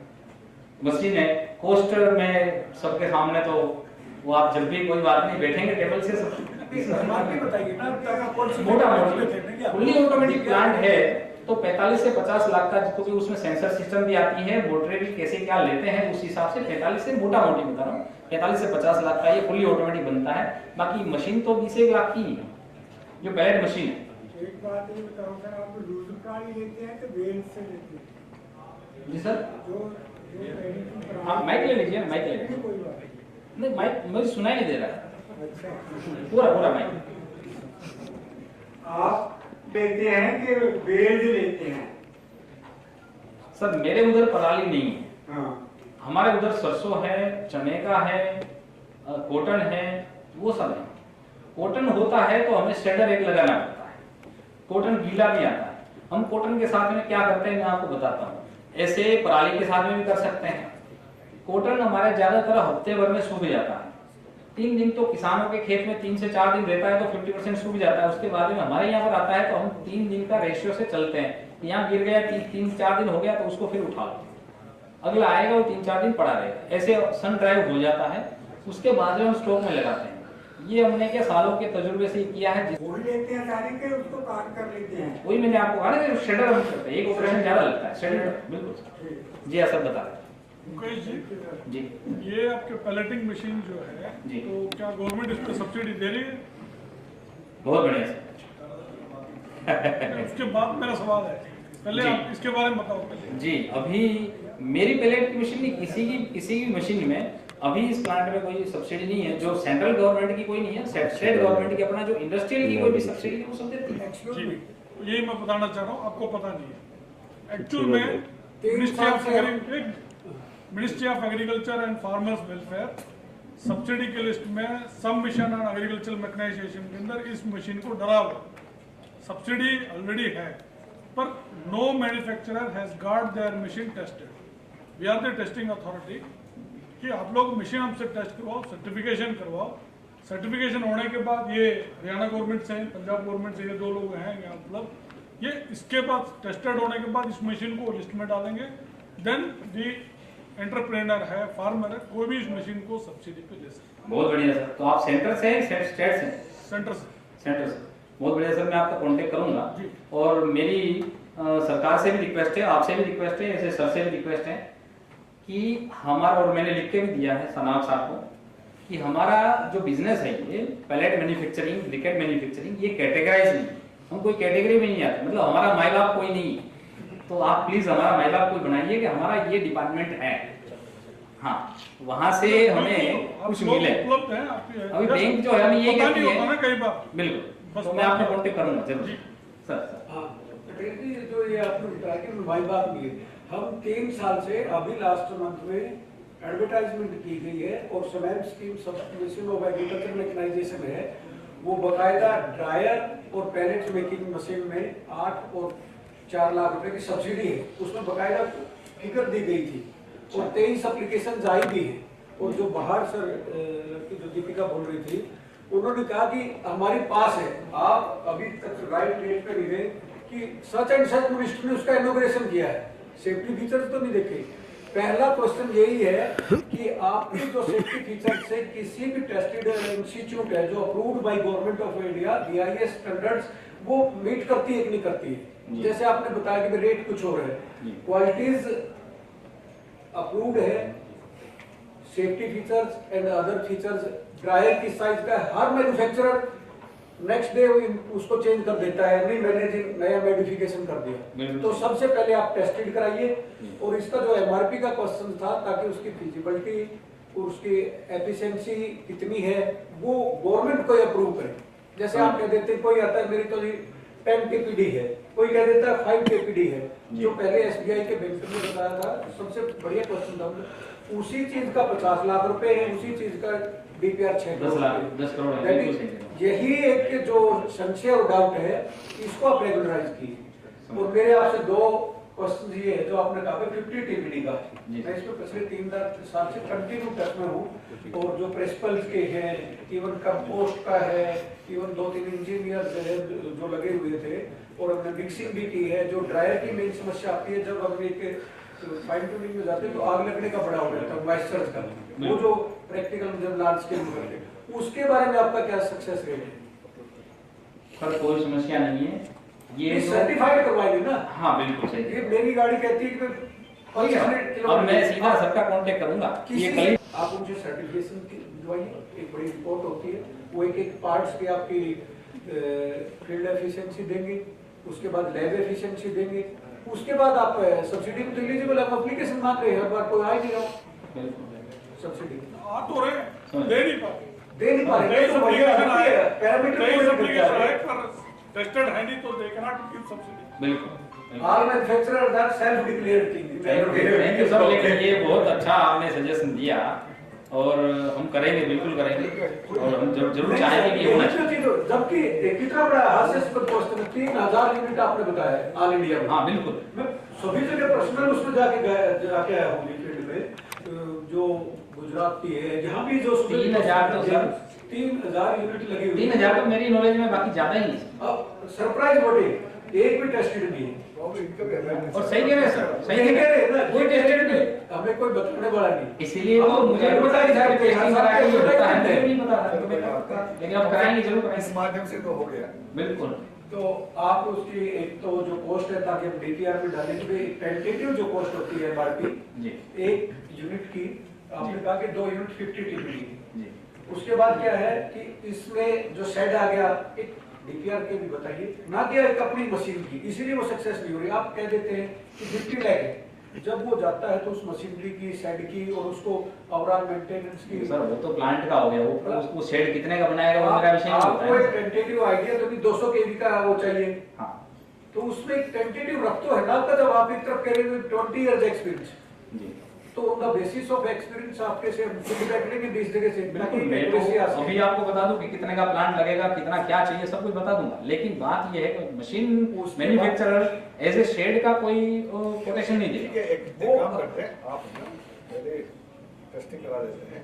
टेस्टिंग कराने में वन इज आपके कोई इक्विपमेंट को सर्टिफाई करेगा, and if any modification is done, they'll tell you ये modification है। तो मेरे लिए बहुत अच्छा साथ में बताया। प्लस आप अपना variation sir, you can always say ये ऐसे मोटर लगेगा तो ये कॉस्ट होगा, ये ऐसे मोटर लगेगा तो ये कॉस्ट होगा।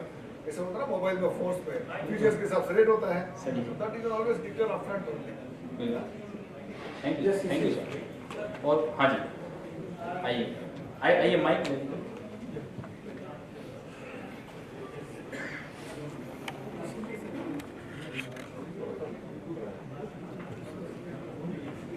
सर मैं रिक्वेस्ट करूंगा कि ये लास्ट क्वेश्चन है जो टेकअप करेंगे, because we have positive sir मैं लास्ट 3 ईयर से मैं डीसी डोमेन में काम कर रहा हूं। I am making biomass pellets from 100% paddy straw. मैं कोशिश करता हूं 100% हो, बट थोड़ा बहुत डोमेन के कारण मुझे एक रिक्वायरमेंट होती है तो 30% से कभी सोडस्ट या कोई और मटेरियल यूज कर लेता हूं। बट आपने जो मॉइस्चर वाला कांसेप्ट बताया है, इन सीजन जो पैडी स्ट्रॉ मिलती है उसका मॉइस्चर रिमूव करना आसान है, बट आज की प्रॉब्लम है, अभी मेरे प्लांट में एट प्रेजेंट प्रॉब्लम चल रही है कि पैडी स्ट्रॉ ऊपर से गीली हो गई है, नीचे से सूखी है, और मैं ऑटोमेटिक सिस्टम बना रखा है कि मैंने फीड रेट के अकॉर्डिंग लास्ट तक जैसा आपने चैनल बताया था सेम उस तरीके से डिजाइन किया हुआ है। बट इसमें प्रॉब्लम ये आती है जिस पैडी स्ट्रॉ के पास मॉइस्चर है, टेंपरेचर अगर कम रखते हैं वो मॉइस्चर ऐसा कैसा आगे ड्रायर से बाहर निकल जाता है, टेंपरेचर ज्यादा रखते हैं तो पैडी स्ट्रॉ जो सूखी है, नीचे का पार्ट जो सूखा रहेगा वो भी बर्न हो जाता है, तो जो ऑटोमेटिक सिस्टम है वो सारे फेल हो जाते हैं। मैंने इसको प्रॉपर मिक्सिंग करके भी देख लिया है, पैडी स्ट्रॉ का जहां पे मॉइस्चर रिटेन होता है वो पूरा यूनिफॉर्मली मिक्स नहीं हो पाता।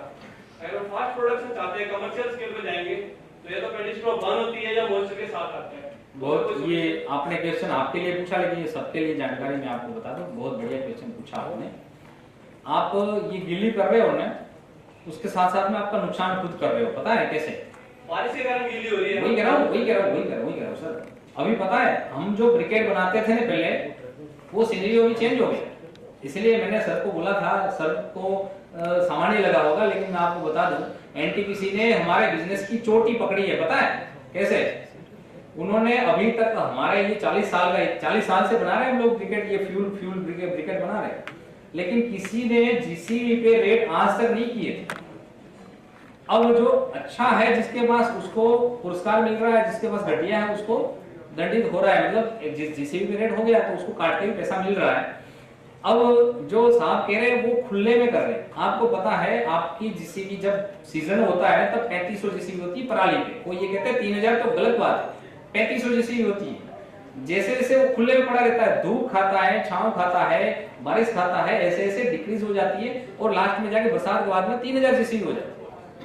वो आप नुकसान कर रहे हो 500 जीसीबी का, उसको कवर्ड करें तो ये समस्या का समाधान हो जाए। इसलिए ये फ्यूल है, हमारा पैसा है, इसको कवर्ड करके रखिए तिरपाल से। कवर करके भी ट्राई किया था, जितना पैडी स्ट्रॉ के अंदर पहले से मॉइस्चर है वो मॉइस्चर भी उसके सरफेस पे आ जाता है। ऊपर हमने प्लास्टिक से कवर किया था, ऊपर की सरफेस में मॉइस्चर है। बिल्कुल सही कह रहे हो, गीला कभी भी कवर्ड नहीं होता, उसको बोलते हैं स्पॉन्टेनियस। उसको नहीं हंसने की बात है सर, क्यों? क्योंकि उसको बोलते हैं स्पॉन्टेनियस। अगर अंदर आपका मॉइस्चर है तो अंदर के अंदर जल जाएगा। जैसे हमने सर्दियों में हम देखते हैं कूड़े कचरे का ढेर होता है, उसमें से भाप निकलती है, देखते हैं ना, वो क्या है, अंदर गीला है, वो ऐसे कैसे जलता है। अब साथ साथ में एक और बात बता दूं, बहुत अच्छी है ये, बातों बातों में क्या है कि एक अच्छी जानकारी बहुत इसलिए बताना जरूरी है। GPCB Gujarat pollution control board के चेयरमैन साहब के सामने मैंने बात कही थी, उन्होंने फिर कहा था, मैं जल्दी थोड़ा बताता हूँ कि ये बात बहुत अच्छी है, क्या आप हमारे हर महीने की 2 तारीख को मीटिंग होती है सभी आरओ की, उसके सामने ये बात कहेंगे कि आएंगे क्या, तो मेरा प्रेजेंटेशन देख के उसको अच्छा लगा था। ये 2015-16 की बात कर रहा हूँ। फिर मैं गया, एक आरओ साहब ने मुझे क्वेश्चन किया था कि कोयले में पोल्यूशन होता है आप कहते हो, तो क्या ये बायोमास पैलेट या ब्रिकेट जलती है तो पोल्यूशन नहीं होता है? बहुत अच्छा सवाल था। मैं वो बहुत सही है। मेरे साथ में क्या है कि पीएचडी किए हुए थे बायोमास में, वो आए थे, मैं को सर पहले ये आंसर देंगे उसके बाद में मैं देसी आंसर दूंगा। तो उन्होंने आंसर दिया, उसका मोटा मोटी लास्ट उत्तर आपको दे देता हूं कि केमिकल कंपोजिशन कोई इसमें, क्योंकि ये सारस्वत है, जब मनुष्य ने सबसे पहले किसी में आग लगाई होगी तो ये भूसे में लगाई होगी, सब कुछ खत्म हो जाएगा ना, तब भी इस भूसा बचेगा, इसमें हम आग लगाएंगे, इसलिए सारस्वत चीज है। तो ये इसमें केमिकल कंपोजिशन कुछ नहीं, रिएक्शन नहीं होता है। तो कोयले में 100% होती है, तो इसमें 17% ही पोल्यूशन होता है, इतना डिफरेंस है, वो मोटा मोटी उन्होंने बताया। फिर मैंने देसी आंसर दिया कि सर मैंने 8वीं कक्षा में एक विज्ञान में पाठ पढ़ा था, लेसन पढ़ा था कि कोई भी चीज का, वस्तु का नाश नहीं होता है, रूपांतरण होता है। तो अब जो बायोमास हम जलाते नहीं है, वो पड़ा पड़ा वहां पर सड़ रहा है, गल रहा है, और जो वातावरण में एमिशन है वो तो वहां भी पड़ा पड़ा ही फैला रहा है, क्योंकि चीज नाशवंत नहीं है, वो सड़ रहा है, गल रहा है। हम सर्दी में देखते हैं कि उसमें से भाप निकलती है और एमिशन वातावरण में जाता है, तो वहां पड़ा पड़ा भी वो पोल्यूशन फैलाता है। तो क्यों ना हम उसको उठा के पैलेट बना के और बॉयलर को दे दे, तो कोयले का पोल्यूशन 100% बच जाएगा। समझ रहे हो, पड़ा पड़ा वहां भी तो कर रहा है, यहाँ करेगा, कोयले का तो 100% बच जाएगा। तो कहने का मतलब ये है, हमारा ये एनर्जी है। अब हमें हरियाणा और पंजाब गवर्नमेंट के ऑफिसर सभी शायद है, कितने चले गए मुझे पता नहीं है, लेकिन जो भी है, मेरा निवेदन है सबको और सरकार को और हम सभी को, हमें उस समाज का निर्माण करना पड़ेगा कि हम इसको कचरा न माने, ये पैसा है, कितना भी बड़ा व्यक्ति होगा, 10 रुपए की नोट पड़ी होगी ना, तो एक बार तो उसको उठाने का मन करेगा। तो हमें 2 किलो कचरा पड़ा है ना, तो 10 रुपए का नोट है, हमें उसको उठा के और बॉयलर तक पहुंचाने की जिम्मेदारी ये समाज को हमें निर्माण करना, मेरा ये कहना है। जी वो मेरे क्वेश्चन का आंसर दिया है, मॉइस्चर के लिए जो बताया, सीजन में एक बार हम इकट्ठा करेंगे जी, ढेर लगाएंगे उसका, मॉइस्चर बीच में रह गया। सन ड्राइंग के लिए आप बोल रहे हो सन ड्राइंग मत करो, जीसीबी का लॉस होगा, पन्नी डाल दो, पन्नी डालने से भी उस पर लॉस हो रहा है, तिरपाल से कवर कर दिया तो भी लॉस हो रहा है। तो आपका इलाज ये की है, आप ड्रायर लगाओ। ड्रायर लगाने के बाद में भी ड्रायर जो होता है नॉन यूनिफॉर्म ड्राइंग होती है, एक जगह ज्यादा मॉइस्चर एक जगह कम मॉइस्चर है, तो जलने में उसमें समस्या आती है। ये बात आपकी गलत है, ड्रायर लगाओगे तो ड्रायर तो हो ही जाएगा ना, क्यों नहीं? मैंने फ्लैश ड्रायर और रोटरी ड्रायर दोनों में ट्राई करके देख लिया है, दोनों में आग लग रही है। आपकी देखो समस्या ये है कि सरफेस वाला जो आप कह रहे हो ना, सरफेस वाला मेरा गीला है, नीचे वाला मेरा सूखा है, तो सरफेस वाला क्यों गीला हो रहा है ना, वो आपको देखना, समझ रहे हो? सरफेस वाला गीला क्यों कर रहा है? हम तो, मैं कह रहा हूँ, मैं तो 20 साल से कर रहा हूँ, मेरा कभी गीला नहीं होता, सरफेस वाला भी नहीं होता है। हाँ, नीचे में अगर मेरा कभी देखो बरसात बारिश हो जाती है, तब ढेर गीला हो जाता है, उस समय पे हम ढक देते हैं, तो ये समस्या पूरे ढेर में आती है, सिर्फ ऊपर नहीं आती, पूरे ढेर में गीला हो। जीसीबी के रिगार्डिंग में क्वेश्चन है, मैन्युफैक्चरिंग के तुरंत बाद में जो हम जीसीबी चेक करवाते हैं, और एक्चुअली कौन साइड जो जीसीबी चेक होती है, प्लीज मैं रिक्वेस्ट करूंगा कि ये 1-to-1 क्वेश्चन हम बाद में आप एक काम करना, मेरा नंबर ले लेना, फिर सही करें, वो आपका समाधान कर दूंगा। Thank you very much. Thank you Prince ji, आपकी स्पष्ट वादिता अनुभव मैं समझता हूँ कि इसमें सभी लोग बहुत लाभान्वित हैं, और मैं रिक्वेस्ट करूंगा हमारे सर से कि काइंडली आए और मुकेश जी को पहले स्टेट करें।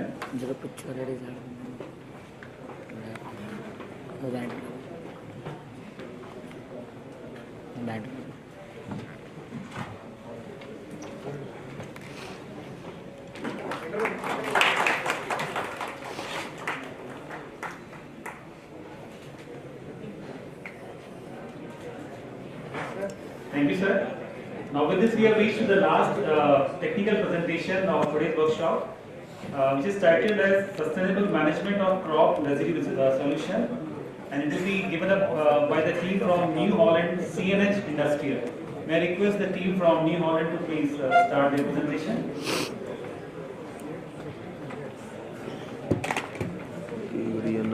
Hello, good evening everybody.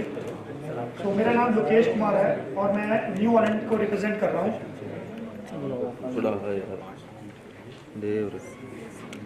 तो हम लोग जो आज बात करेंगे बेसिकली जो मेरा टॉपिक है वो ऐसा टॉपिक है जो ये पूरी प्रोसेस के सबसे पहला टॉपिक है। सबसे पहले अगर वो मटेरियल खेत से किसी पैलेटिंग प्लांट तक आएगा नहीं तो वो एनटीपीसी तक पहुंचेगा नहीं in the form of pellets. So जो मेरा मेन स्ट्रेस है that is the collection part. ये आप फार्म से कलेक्ट कैसे करेंगे, पैलेटिंग प्लांट तक कैसे लेके जाएंगे। तो एक ओवरव्यू मैं दे देता हूँ कंपनी के बारे में। Basically the company name is CNH case new Holland, और हम लोग न्यू हॉलैंड ब्रांड से इंडिया में वर्क कर रहे हैं। हमारे ट्रैक्टर्स और मशीनरीज आती हैं। आउट ऑफ 66 प्लांट्स हमारे 3 प्लांट्स इंडिया में हैं जो ट्रैक्टर और इक्विपमेंट्स कंबाइंड और ट्रेलर्स बनाते हैं इंडिया में। तो ये पूरा एक पोर्टफोलियो है starting from tillage to post harvest.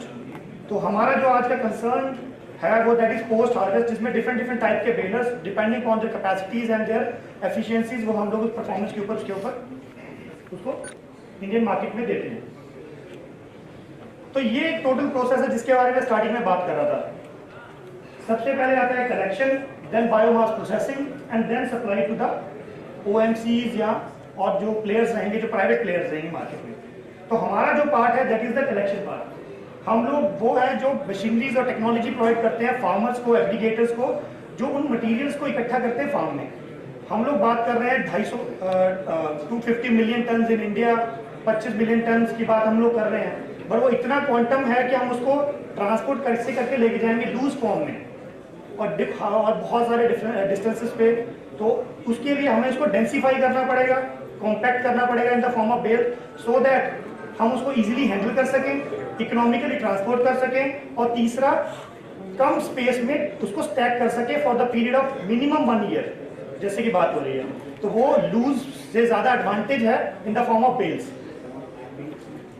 तो ये ओवरव्यू है। 750 मिलियन टन आर देयर, उसमें से जो 250 है दैट इज द सरप्लस, जो जिसको किसी भी तरीके से हम लोग स्पॉइलेज में जाता है, बर्निंग में जाता है, जो यूटिलाइज नहीं हो पा रहा किसी भी हाउस होल्ड में। Problems we know why it is burn.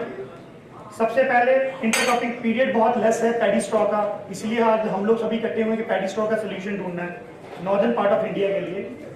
Second is limited use of commercial, जैसे अभी एनटीपीसी आया है, सतत प्रोग्राम है, बहुत सारे ऐसे प्रोग्राम्स हैं जो भी इनिशिएट ले रहे हैं कि हम इसको प्रोक्योर करेंगे बायोमास को। तो पहले वो चीज़ें नहीं थी, तो इसके कारण इसका एक रीज़न है कि उसको आग क्यों लग रही है। Third is awareness of technology.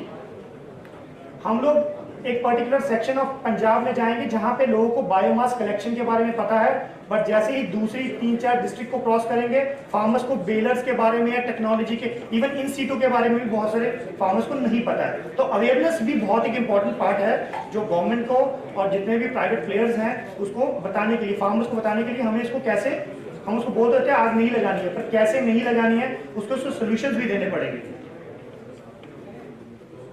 तो this is the common practice. अगर आप टॉप पे देखेंगे, जो ट्रेडिशनल मेथड है जो बहुत सालों से चलता है, that is combine harvester, then एक स्लैशर मशीन होती है, वो उसको स्लैशिंग करती है, रूट से काटती है। देन देखिए इस मशीन का यूज होगा ही होगा, क्योंकि आपको मैक्सिमम अगर अपने खेत को साफ करना है फार्मर को, तो वो स्लैशर यूज करेगा। स्लैशिंग करके उसको 1 से 2 दिन वो सुखाएगा एयर ड्राइंग करके। ग्रीन स्टबल होता है, उसको आग भी नहीं लगेगी, तो 2 दिन में उसको एयर ड्राइंग करेगा, 3 से 4 दिन उसको वो आग लगा देगा। बट हम लोग कह रहे हैं कि आप स्लैशर का प्रोसेस सेम रखिए, 2 मशीन नई इंट्रोड्यूस करिए बीच में। First is racking. Racking means lining of the crop residue. सभी मटेरियल को इकट्ठा कीजिए, लाइन में रखिए और उस लाइन के ऊपर आप बेलर को चलाइए और in the forms of bale उसको कॉम्पैक्ट कर लीजिए, जिससे आपके 2 फायदे हैं।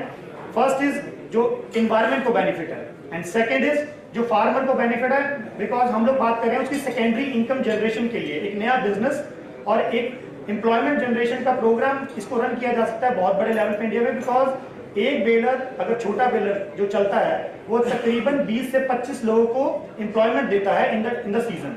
तो employment opportunity is very huge. तो this is a total range. अगर हम लोग बात करें starting from 20 kg, 300 kg, 600 kg and 500 kg big square, तो ये बहुत बड़ी रेंज है डिपेंडिंग अपॉन फार्म कंडीशंस कि फार्म आपके पास कितने बड़े हैं, आपके लोकल एरिया में आप कौन सी मशीन चला पा रहे हैं। और ये ऐसी मशीनें सारी की सारी इंडिया में उपलब्ध हैं और इंडिया में ऑलरेडी वर्क कर रही हैं।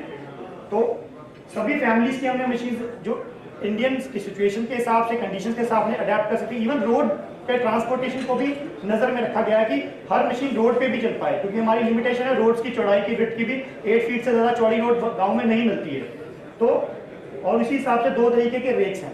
तो मैं जल्दी आपको ओवरव्यू देता हूं कि क्या क्या टेक्नोलॉजीज हैं वीडियोस के साथ, ताकि आपको पता लगता रहे कि हम लोग उसको किस तरीके से कलेक्ट कर सकते हैं।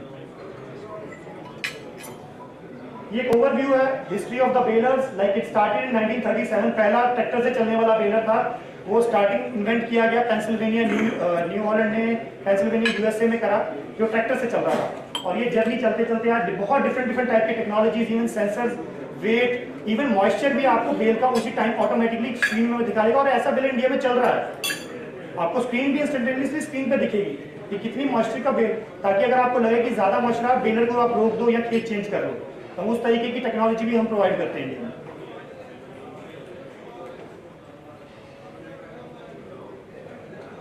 हम लोग बात कर रहे हैं मल्टी क्रॉप। 40 डेज है पैडी सीजन के, 365 पूरे साल के, तो 325 दिन वो फिर भी फ्री रहेगी। हम लोग बोल रहे हैं आप उसको डिफरेंट क्रॉप रेजिड्यूज पे चलाइए, बिकॉज जो प्रॉब्लम पैडी स्ट्रॉ में है वो प्रॉब्लम केन ट्रैश में भी है, व्हीट स्ट्रॉ में भी एमपी में आग लगती है। तो बहुत सारी ऐसी स्टेट आग हर जगह पे लगती है, क्रॉप्स डिफरेंट होती जाती हैं, जो उनकी यूटिलाइजेशन का नहीं है उसको आग लग रही है। बट सभी बायोमास का अपना अपना एक सीवी है जिसको हम as a form of energy use कर सकते हैं। ये wheat straw, paddy straw, cane trash, mustard, ये हरियाणा में हमारा एक ऑपरेशन हमने स्टार्ट किया था with the support of government also. हमने उसको स्टार्ट किया, मस्टर्ड क्रॉप भी हमने इंट्रोड्यूस करी है last year. Cotton sticks in Gujarat and in Maharashtra, ये भी हम लोग चला रहे हैं। देन कॉर्न स्टोवर पे आप अभी भी दुआबा रीजन जो पंजाब का है वहां पे चलते हुए आपको बेलर्स दिख जाएंगे। तो मतलब अगर हमें इन टोटलिटी देखें तो हमारे पास वर्किंग के लिए टोटल 200 डेज प्लस हैं। और जिससे आपका ROI और फार्मर का कलेक्शन का एफिशिएंसी और परफॉर्मेंस बढ़ेगा और हमें सारा साल मटेरियल मिलता रहेगा। और इससे एक ये फायदा भी रहेगा कि जो हमारे पास एक प्रेशर है कि हमें 40 डेज के अंदर 365 डेज का मटेरियल इकट्ठा करना है, वो भी आपका डिवाइडेड हो जाएगा, डिस्ट्रीब्यूट हो जाएगा। अगर आप डिफरेंट क्रॉप रेजिड्यूज के ऊपर काम करेंगे तो there is a solution also. So same machine can work.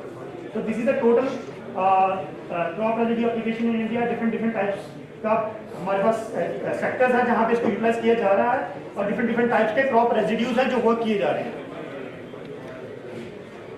Now we'll come to the process. What is the process? तो it has 4 steps.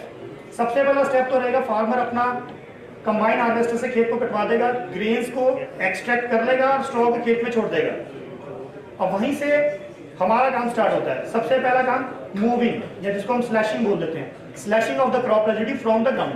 बिकॉज हमें पूरा खेत को साफ करना है, क्योंकि थोड़ा सा भी अगर छूट जाता है तो फार्मर उसको आग लगा देगा। Second, racking, lining of that material into one line, ताकि हम लोग अपनी एफिशिएंसी बढ़ा सकें। 4 लाइनों को मिला के एक लाइन में डाल दें ताकि बेलर उस पर चलता रहे और हमें 4 चक्कर ना लगाने पड़े और हमारी एफिशिएंसी अगर हम 1 घंटे में 1 एकड़ करते तो 3 एकड़ कर पाए। कैपेसिटी को कैसे एनहांस किया जाए। Then baling can be of different forms, square bales, round bales, big square balers, वो डिपेंड करता है फार्मर के ऊपर या एग्रीगेटर के ऊपर। Then loading and transportation. तो ये 4 स्टेप में सारा प्रोसेस कंप्लीट होता है। हम एक एक करके भी बात करेंगे। बहुत बेसिक मशीन, पंजाब हरियाणा में बहुत, वेस्टर्न यूपी में और सम पार्ट ऑफ राजस्थान इसको बहुत नॉर्मली लोग यूज करते हैं। जो भी पैडी ग्रोइंग बेल्ट है, इसको कटर बोल देते हैं, रीपर बोल देते हैं, स्लैशर बोल देते हैं, हम इसको रोटरी स्लैशर बोलते हैं। तो 5 फीट से 7 फीट तक आपको ये विड्थ, वर्किंग विड्थ की डायमेंशन में मिलता है। 40 to 50 हॉर्स पावर में इसको चला सकते हो। और ये आपका जो वर्किंग कैपेसिटी है इसकी 1 से 2 एकड़, 1.5 एकड़, 2.5 एकड़, डिपेंडिंग ऑन इस वर्किंग विड्थ, वो उसकी हार्वेस्ट कर सकता है। हम इसकी वीडियो में देखते हैं कैसे चलता है। सर बेसिकली प्रोडक्ट बारे बताना इसलिए ज़रूरी है क्योंकि यही कॉम्पोजिशन है कि पूरा स्टेप क्या चलेगा। अगर आप बोले मैं जल्दी से स्किप कर देता हूँ तो कोई इशू नहीं है। एक सवाल है आपसे, स्लैशर 1 एकड़ क्लियर करने में जो ट्रैक्टर लगेगा 40 to 50 हॉर्स पावर का, ये कितना डीजल खाएगा 1 एकड़ को क्लियर करने में? मैं आपको 1 घंटे का बताता हूँ, हम लोग डिवाइड कर लेते हैं। उसके साथ तकरीबन 4 से 4.5 लीटर 50 हॉर्स पावर ट्रैक्टर खाएगा। 1 घंटे में तकरीबन 2 एकड़ के करीब वो कर देगा। तो अप्रॉक्सीमेटली 2.25 से 2.5 लीटर की कंजम्पशन रहेगी। Second step is raking. तो raking basically this is the main thing कि रेकिंग क्यों यूज की जाती है। No raking versus raking. अगर हम लोग रेक नहीं यूज करेंगे, सिंपल बेलिंग यूज करेंगे, तो आपको खेत का हर 1 इंच को क्लियर कवर करना पड़ेगा ताकि आप सारा मटेरियल कवर कर पाए। But with the help of rake आपकी मूवमेंट 1/3 हो जाएगी। मूवमेंट कम रहेगी, capacity of the baler will increase और उसको फीडिंग के लिए ज्यादा मटेरियल मिलेगा। तो कुछ इस तरीके से वर्क करता है। 12 फीट एक साइड से और 12 फीट दूसरी साइड से, ये मर्ज करके 24 फीट को 6 फीट के अंदर लेके आता है। 4 फीट चौड़ी लाइन होती है और बेलर की जो वर्किंग विड्थ होती है वो तकरीबन 2 मीटर के करीब होती है। तो उस 4 फीट के अंदर जो विड्थ की लाइन को उसके अंदर लेके आना है। ये एक नया तरीके का रेक है जो हम लोग लेके आए। इसकी वर्किंग विड्थ है 30 फीट। जो बड़े बेलर्स हमने इंट्रोड्यूस किए थे इंडिया में, वो उसके लिए, इसको हम रोलावार रेक बोलते हैं। ये एक बार में सेंटर लाइन करता है और ये 30 फीट को क्लियर करता है। अगर मैं इसकी आपको लेमन लैंग्वेज में बताऊं तो ये एक बेलर से आप छोटे वाले बेलर 20 किलो वाले 4 बेलर को चला सकते हो। आपको सिर्फ एक रेक चलानी है। इसकी कैपेसिटी पर डे 10 आवर्स में ऑलमोस्ट 100 एकर्स है। 90 to 100 एकर्स ये टच करता है। तो इसकी working capacity is very huge. Tractor horse power requirement is 60 to 75 because it doesn't run on the PTO, it runs on the hydraulic pump. तो जो hydraulic pump requirement है that is 54 LPM। उतने pump आपको hydraulic pump चाहिए उसको। Then third step is baling. तो this type of baler will bale 20 to 30 kg different types of crops. आप कोई भी क्रॉप्स के ऊपर इसको आप बेलिंग कर सकते हैं। से paddy straw, wheat straw, maize stover, cane trash and mustard, even cotton sticks. तो ये पूरा प्रोसेस है। पहले कंबाइन, स्लैशर, रेकिंग के बाद आप उसको बेलर।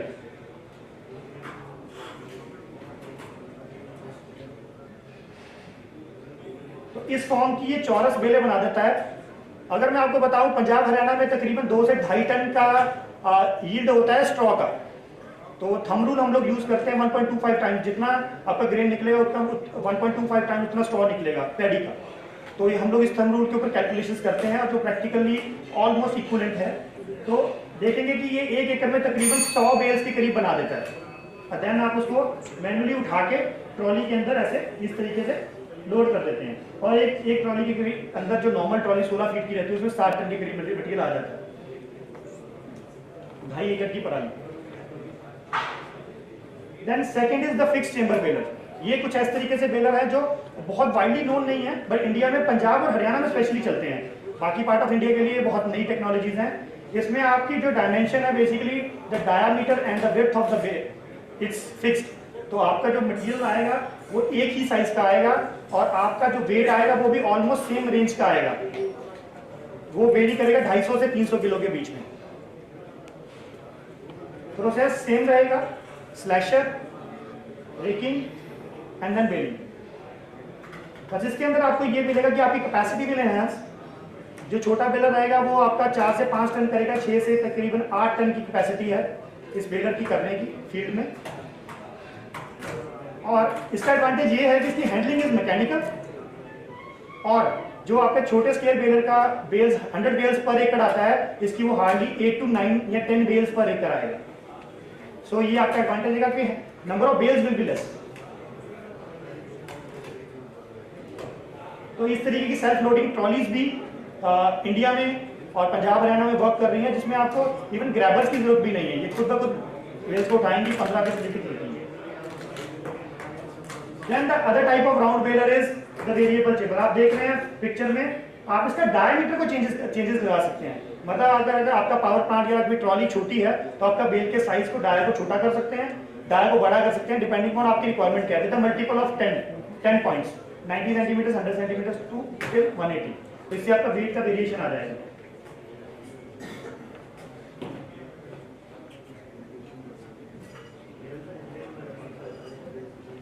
इसमें आपका स्लैशर और रेक सेम रहेगा बट मल्टीपल्स होते जाएंगे।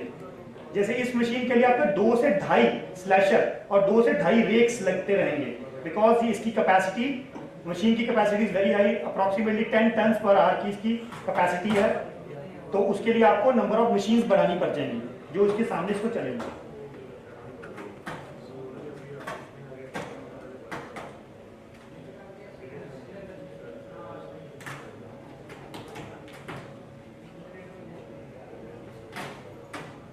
अब बेल हैंडलिंग का जो मेन है कि आप इसके बड़ी मशीन को हैंडल कैसे करेंगे, तो उसकी हैंडलिंग के सोल्यूशन भी काफी हैं।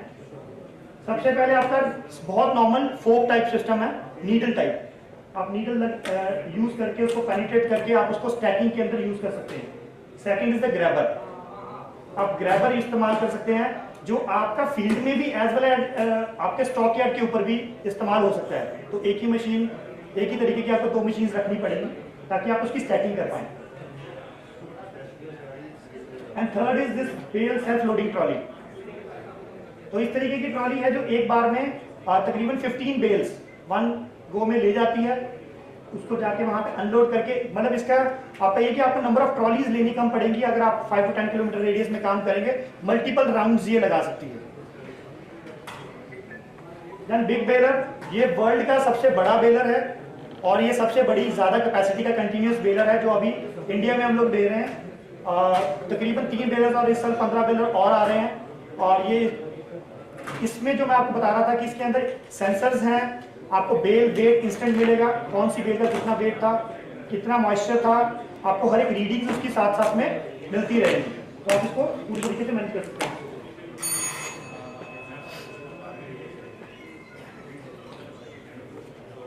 अब इसमें कुछ चेंजेस हैं, जैसे हम इसके लिए रिकमेंड करते हैं कि आप don't use the small one, छोटा रेक, हम लोग इसको बड़े रेक के लिए रिकमेंड करते हैं। तो जो रोला बार रेक जो हमने लास्ट ईयर इंट्रोड्यूस करा है,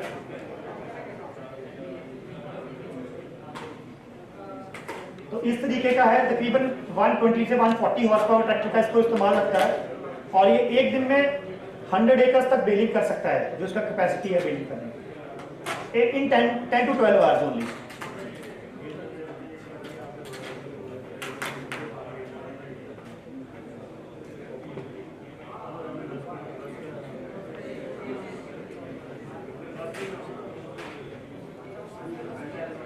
bell handling for these type of balers. तो इसमें भी बिग बेल हैंडलिंग ट्रॉलीज हैं जो लोकली डेवलप हो चुकी हैं। तो ये एक बार में ये भी 14 बेल्स हैंडल कर लेती है। तो तकरीबन इस तरीके की सेल्फ लोडिंग ट्रॉलीज है जिसमें आपको ग्रैबर की जरूरत नहीं है और ये इसको स्टैक भी कर देती हैं, loading as well as stacking.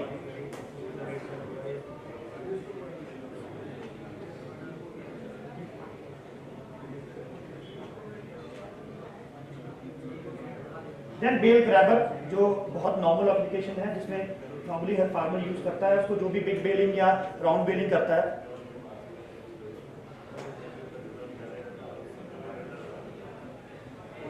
तो ये फोर्थ मेथड है जो हम लोग बात कर रहे थे कि जो फर्स्ट वन है जो सबसे ज्यादा फेमस और सबसे ज्यादा पॉपुलर है इन द फार्मर्स, वो सबसे ऊपर वाला है बिकॉज इसका जो मशीन का केपेक्स है वो सबसे कम है। ट्रैक्टर हॉर्स पावर वो है जो फार्मर्स के पास ऑलरेडी घर पे है, they don't have to buy new tractor. और तीसरा गवर्नमेंट का सब्सिडी है।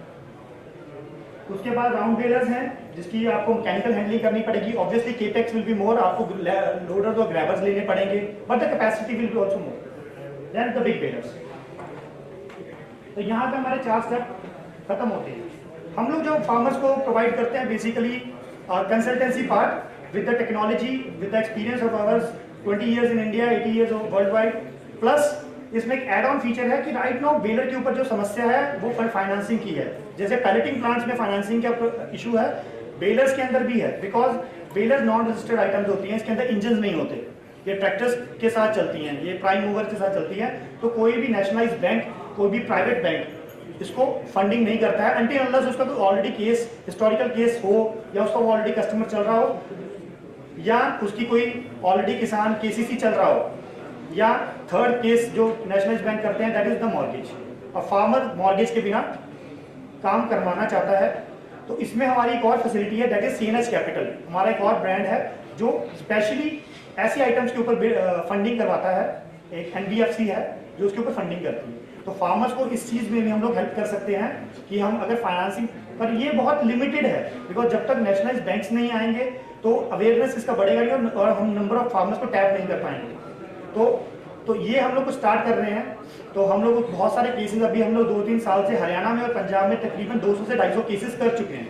तो हमारा track record is very good in terms of that. और इसी को हम लोग दिखा के नेशनल बैंक को भी बोलना चाहते हैं कि आप लोग इसी को ही एक तरीके का लाइन को देखते हुए आप इसी के ऊपर भी करेंगे तो और भी और फार्मर्स को हेल्प मिलेगा।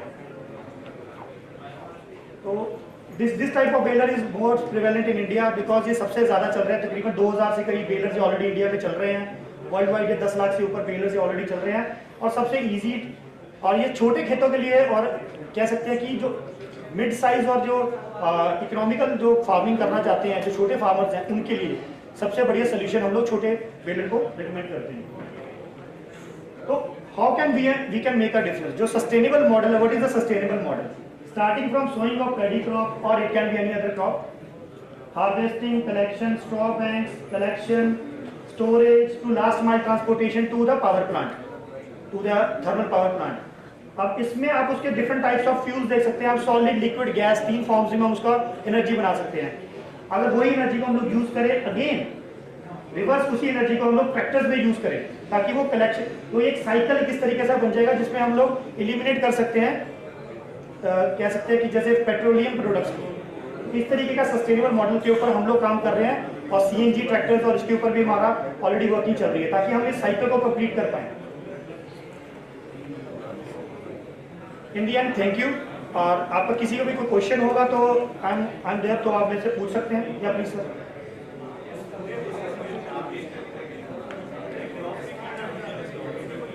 सॉरी, अप्रोक्सीमेटली सर इसमें आपका अगर मैं आपको 11 लीटर सर तकरीबन लगता है पूरे घंटे का पूरे ऑपरेशन में। ये मैं ट्रांसपोर्टेशन का ऐड नहीं कर रहा हूँ। रीजन बाय ट्रांसपोर्टेशन जो सबसे ज्यादा मॉडल चलता है वो छोटे वाला बेलर जो 20 किलो वाला चलता है, उसके लिए वो ट्रांसपोर्टेशन का एक सेपरेट नेटवर्क है जिसमें एग्रीगेटर्स के लिए एक स्पेशल कॉन्ट्रैक्टर है जो ट्रांसपोर्टेशन प्रोवाइड करता है। आउटसोर्स सर्विसेज है। बहुत कम फार्मर्स है जो खुद यूज करते हैं, खुद अपने ट्रॉलीज और ट्रैक्टर से ट्रांसपोर्ट करते हैं।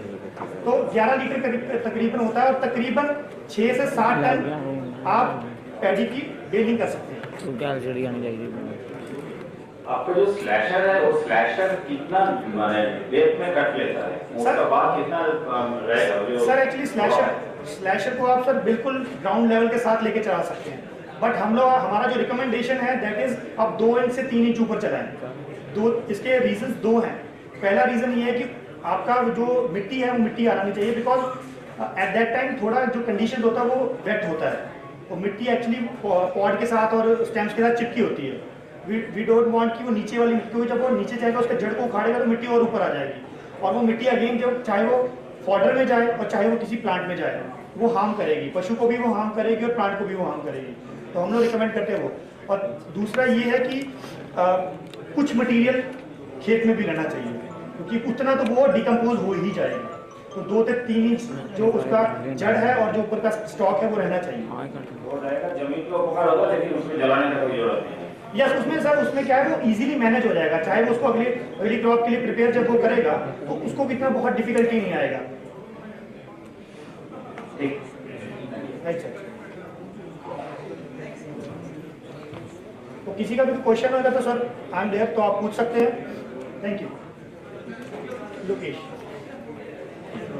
Thank you very much, Mr. Lokesh. Please be here for a moment. I request Deep sir to please.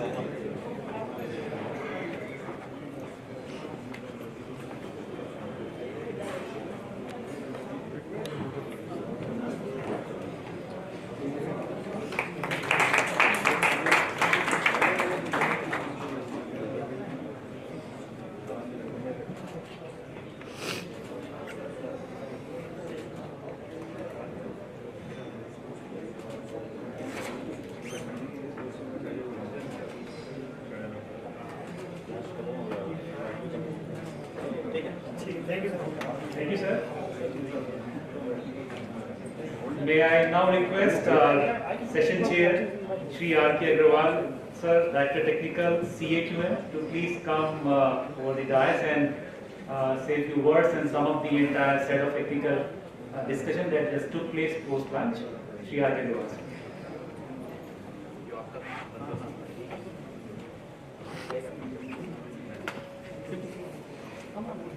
Thank you. As I was given the responsibility for chair the session, so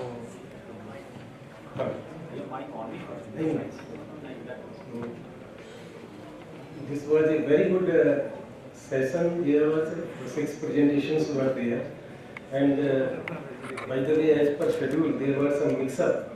So, keeping in view the requirement of this session were inadvertently some disturbed, and as per the requirement कि पहले finance की जरूरत होती है, तो first presentation was from Varda Capital, who has given very good presentation on market analysis and forecast, financial projections and PO by Mr. Prashant, and then by SBI, State Bank of India, who has very well given the presentation, giving all aspect how to apply for the loan, etc. What are the requirements, how to complete the documents, the minimum requirement of documents, and what is the timeline for, etc. So they have covered very well, and it was given by Mr. Pradeep.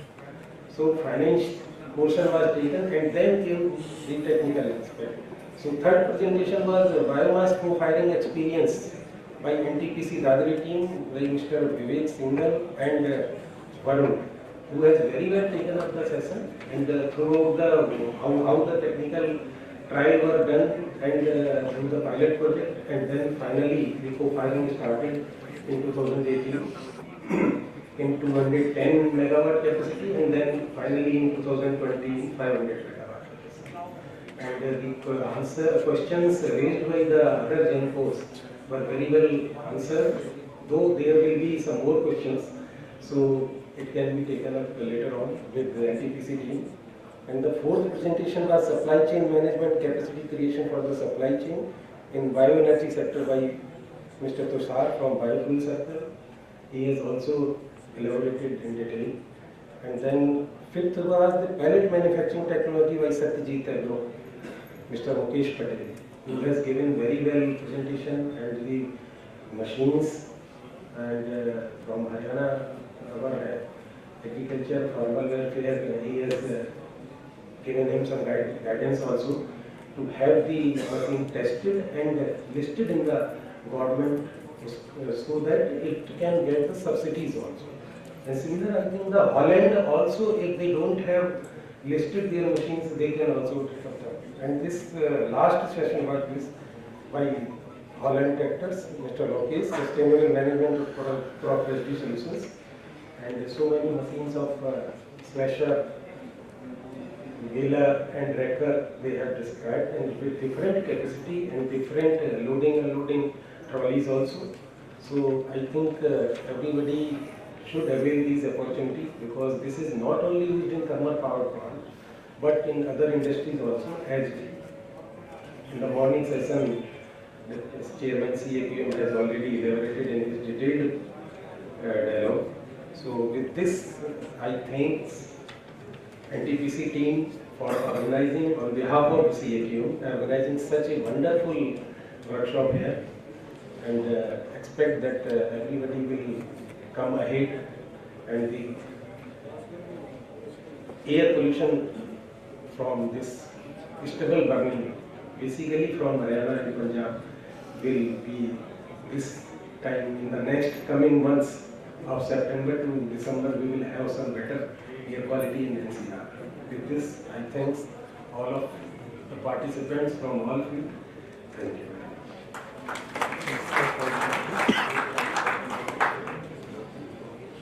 Thank you so much, sir, for very precisely summing up the technical discussion, and thanks for your kind words for acknowledging all the efforts for making this workshop happen. May I request again Shri Sudeep sir to please do the honor for felicitation of our session chair, Shri R.K. Gurwala sir.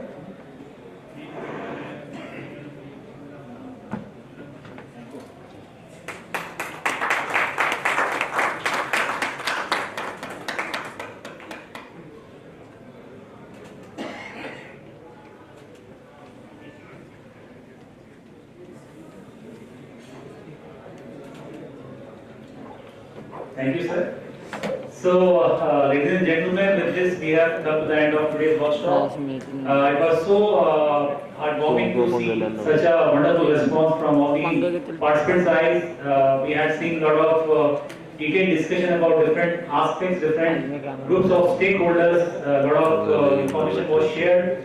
I'm sure each one of us has been its own takeaways from the entire deliberation of the day, and we also take for granted that you have submitted your feedback, because it's very valuable for us for getting your inputs on different aspects of this workshop, as well as for future such endeavor, because it's only your feedback which will help us understand what went good and what is the scope of improvement for the future such sessions. With this, we formally close today's workshop. I sincerely once again thanks from the core of our heart to all the seniors, all esteemed delegates, all our guests from different group of stakeholders from the entire value chain of biomass. And while leaving, all of you are requested to please join for the high tea which has been arranged in lobby adjoining to the hall. Thank you very much. Have a good day. May I request for a quick group photograph so that we may capture this moment, to cherish for long times to come. Probably it won't take much time. Can we quickly assemble around the stage so that we may capture this moment with the presence of all the esteemed guests, please? All of us, please join on stage for a group photograph, please.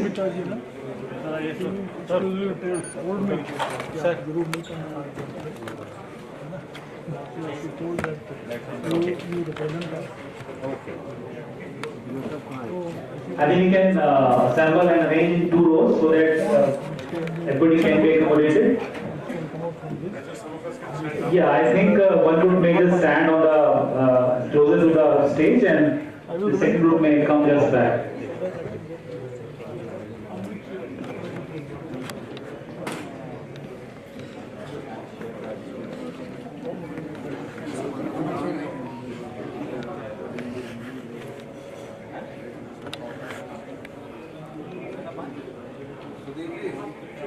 आप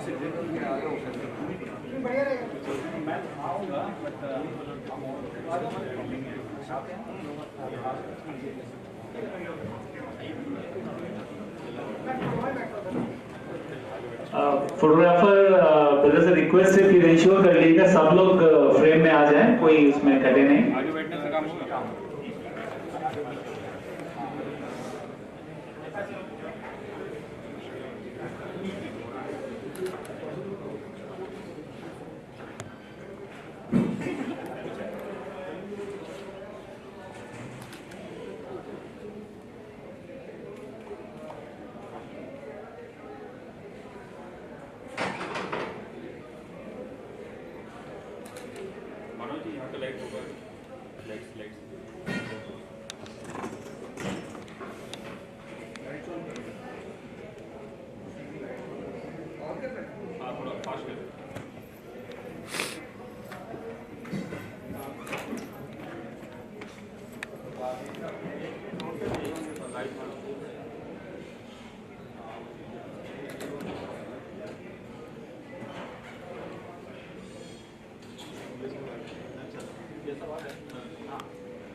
I request Shri B.S. Rao sir to please join for the group photograph, sir.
Thank you very much. Have a good day, sir.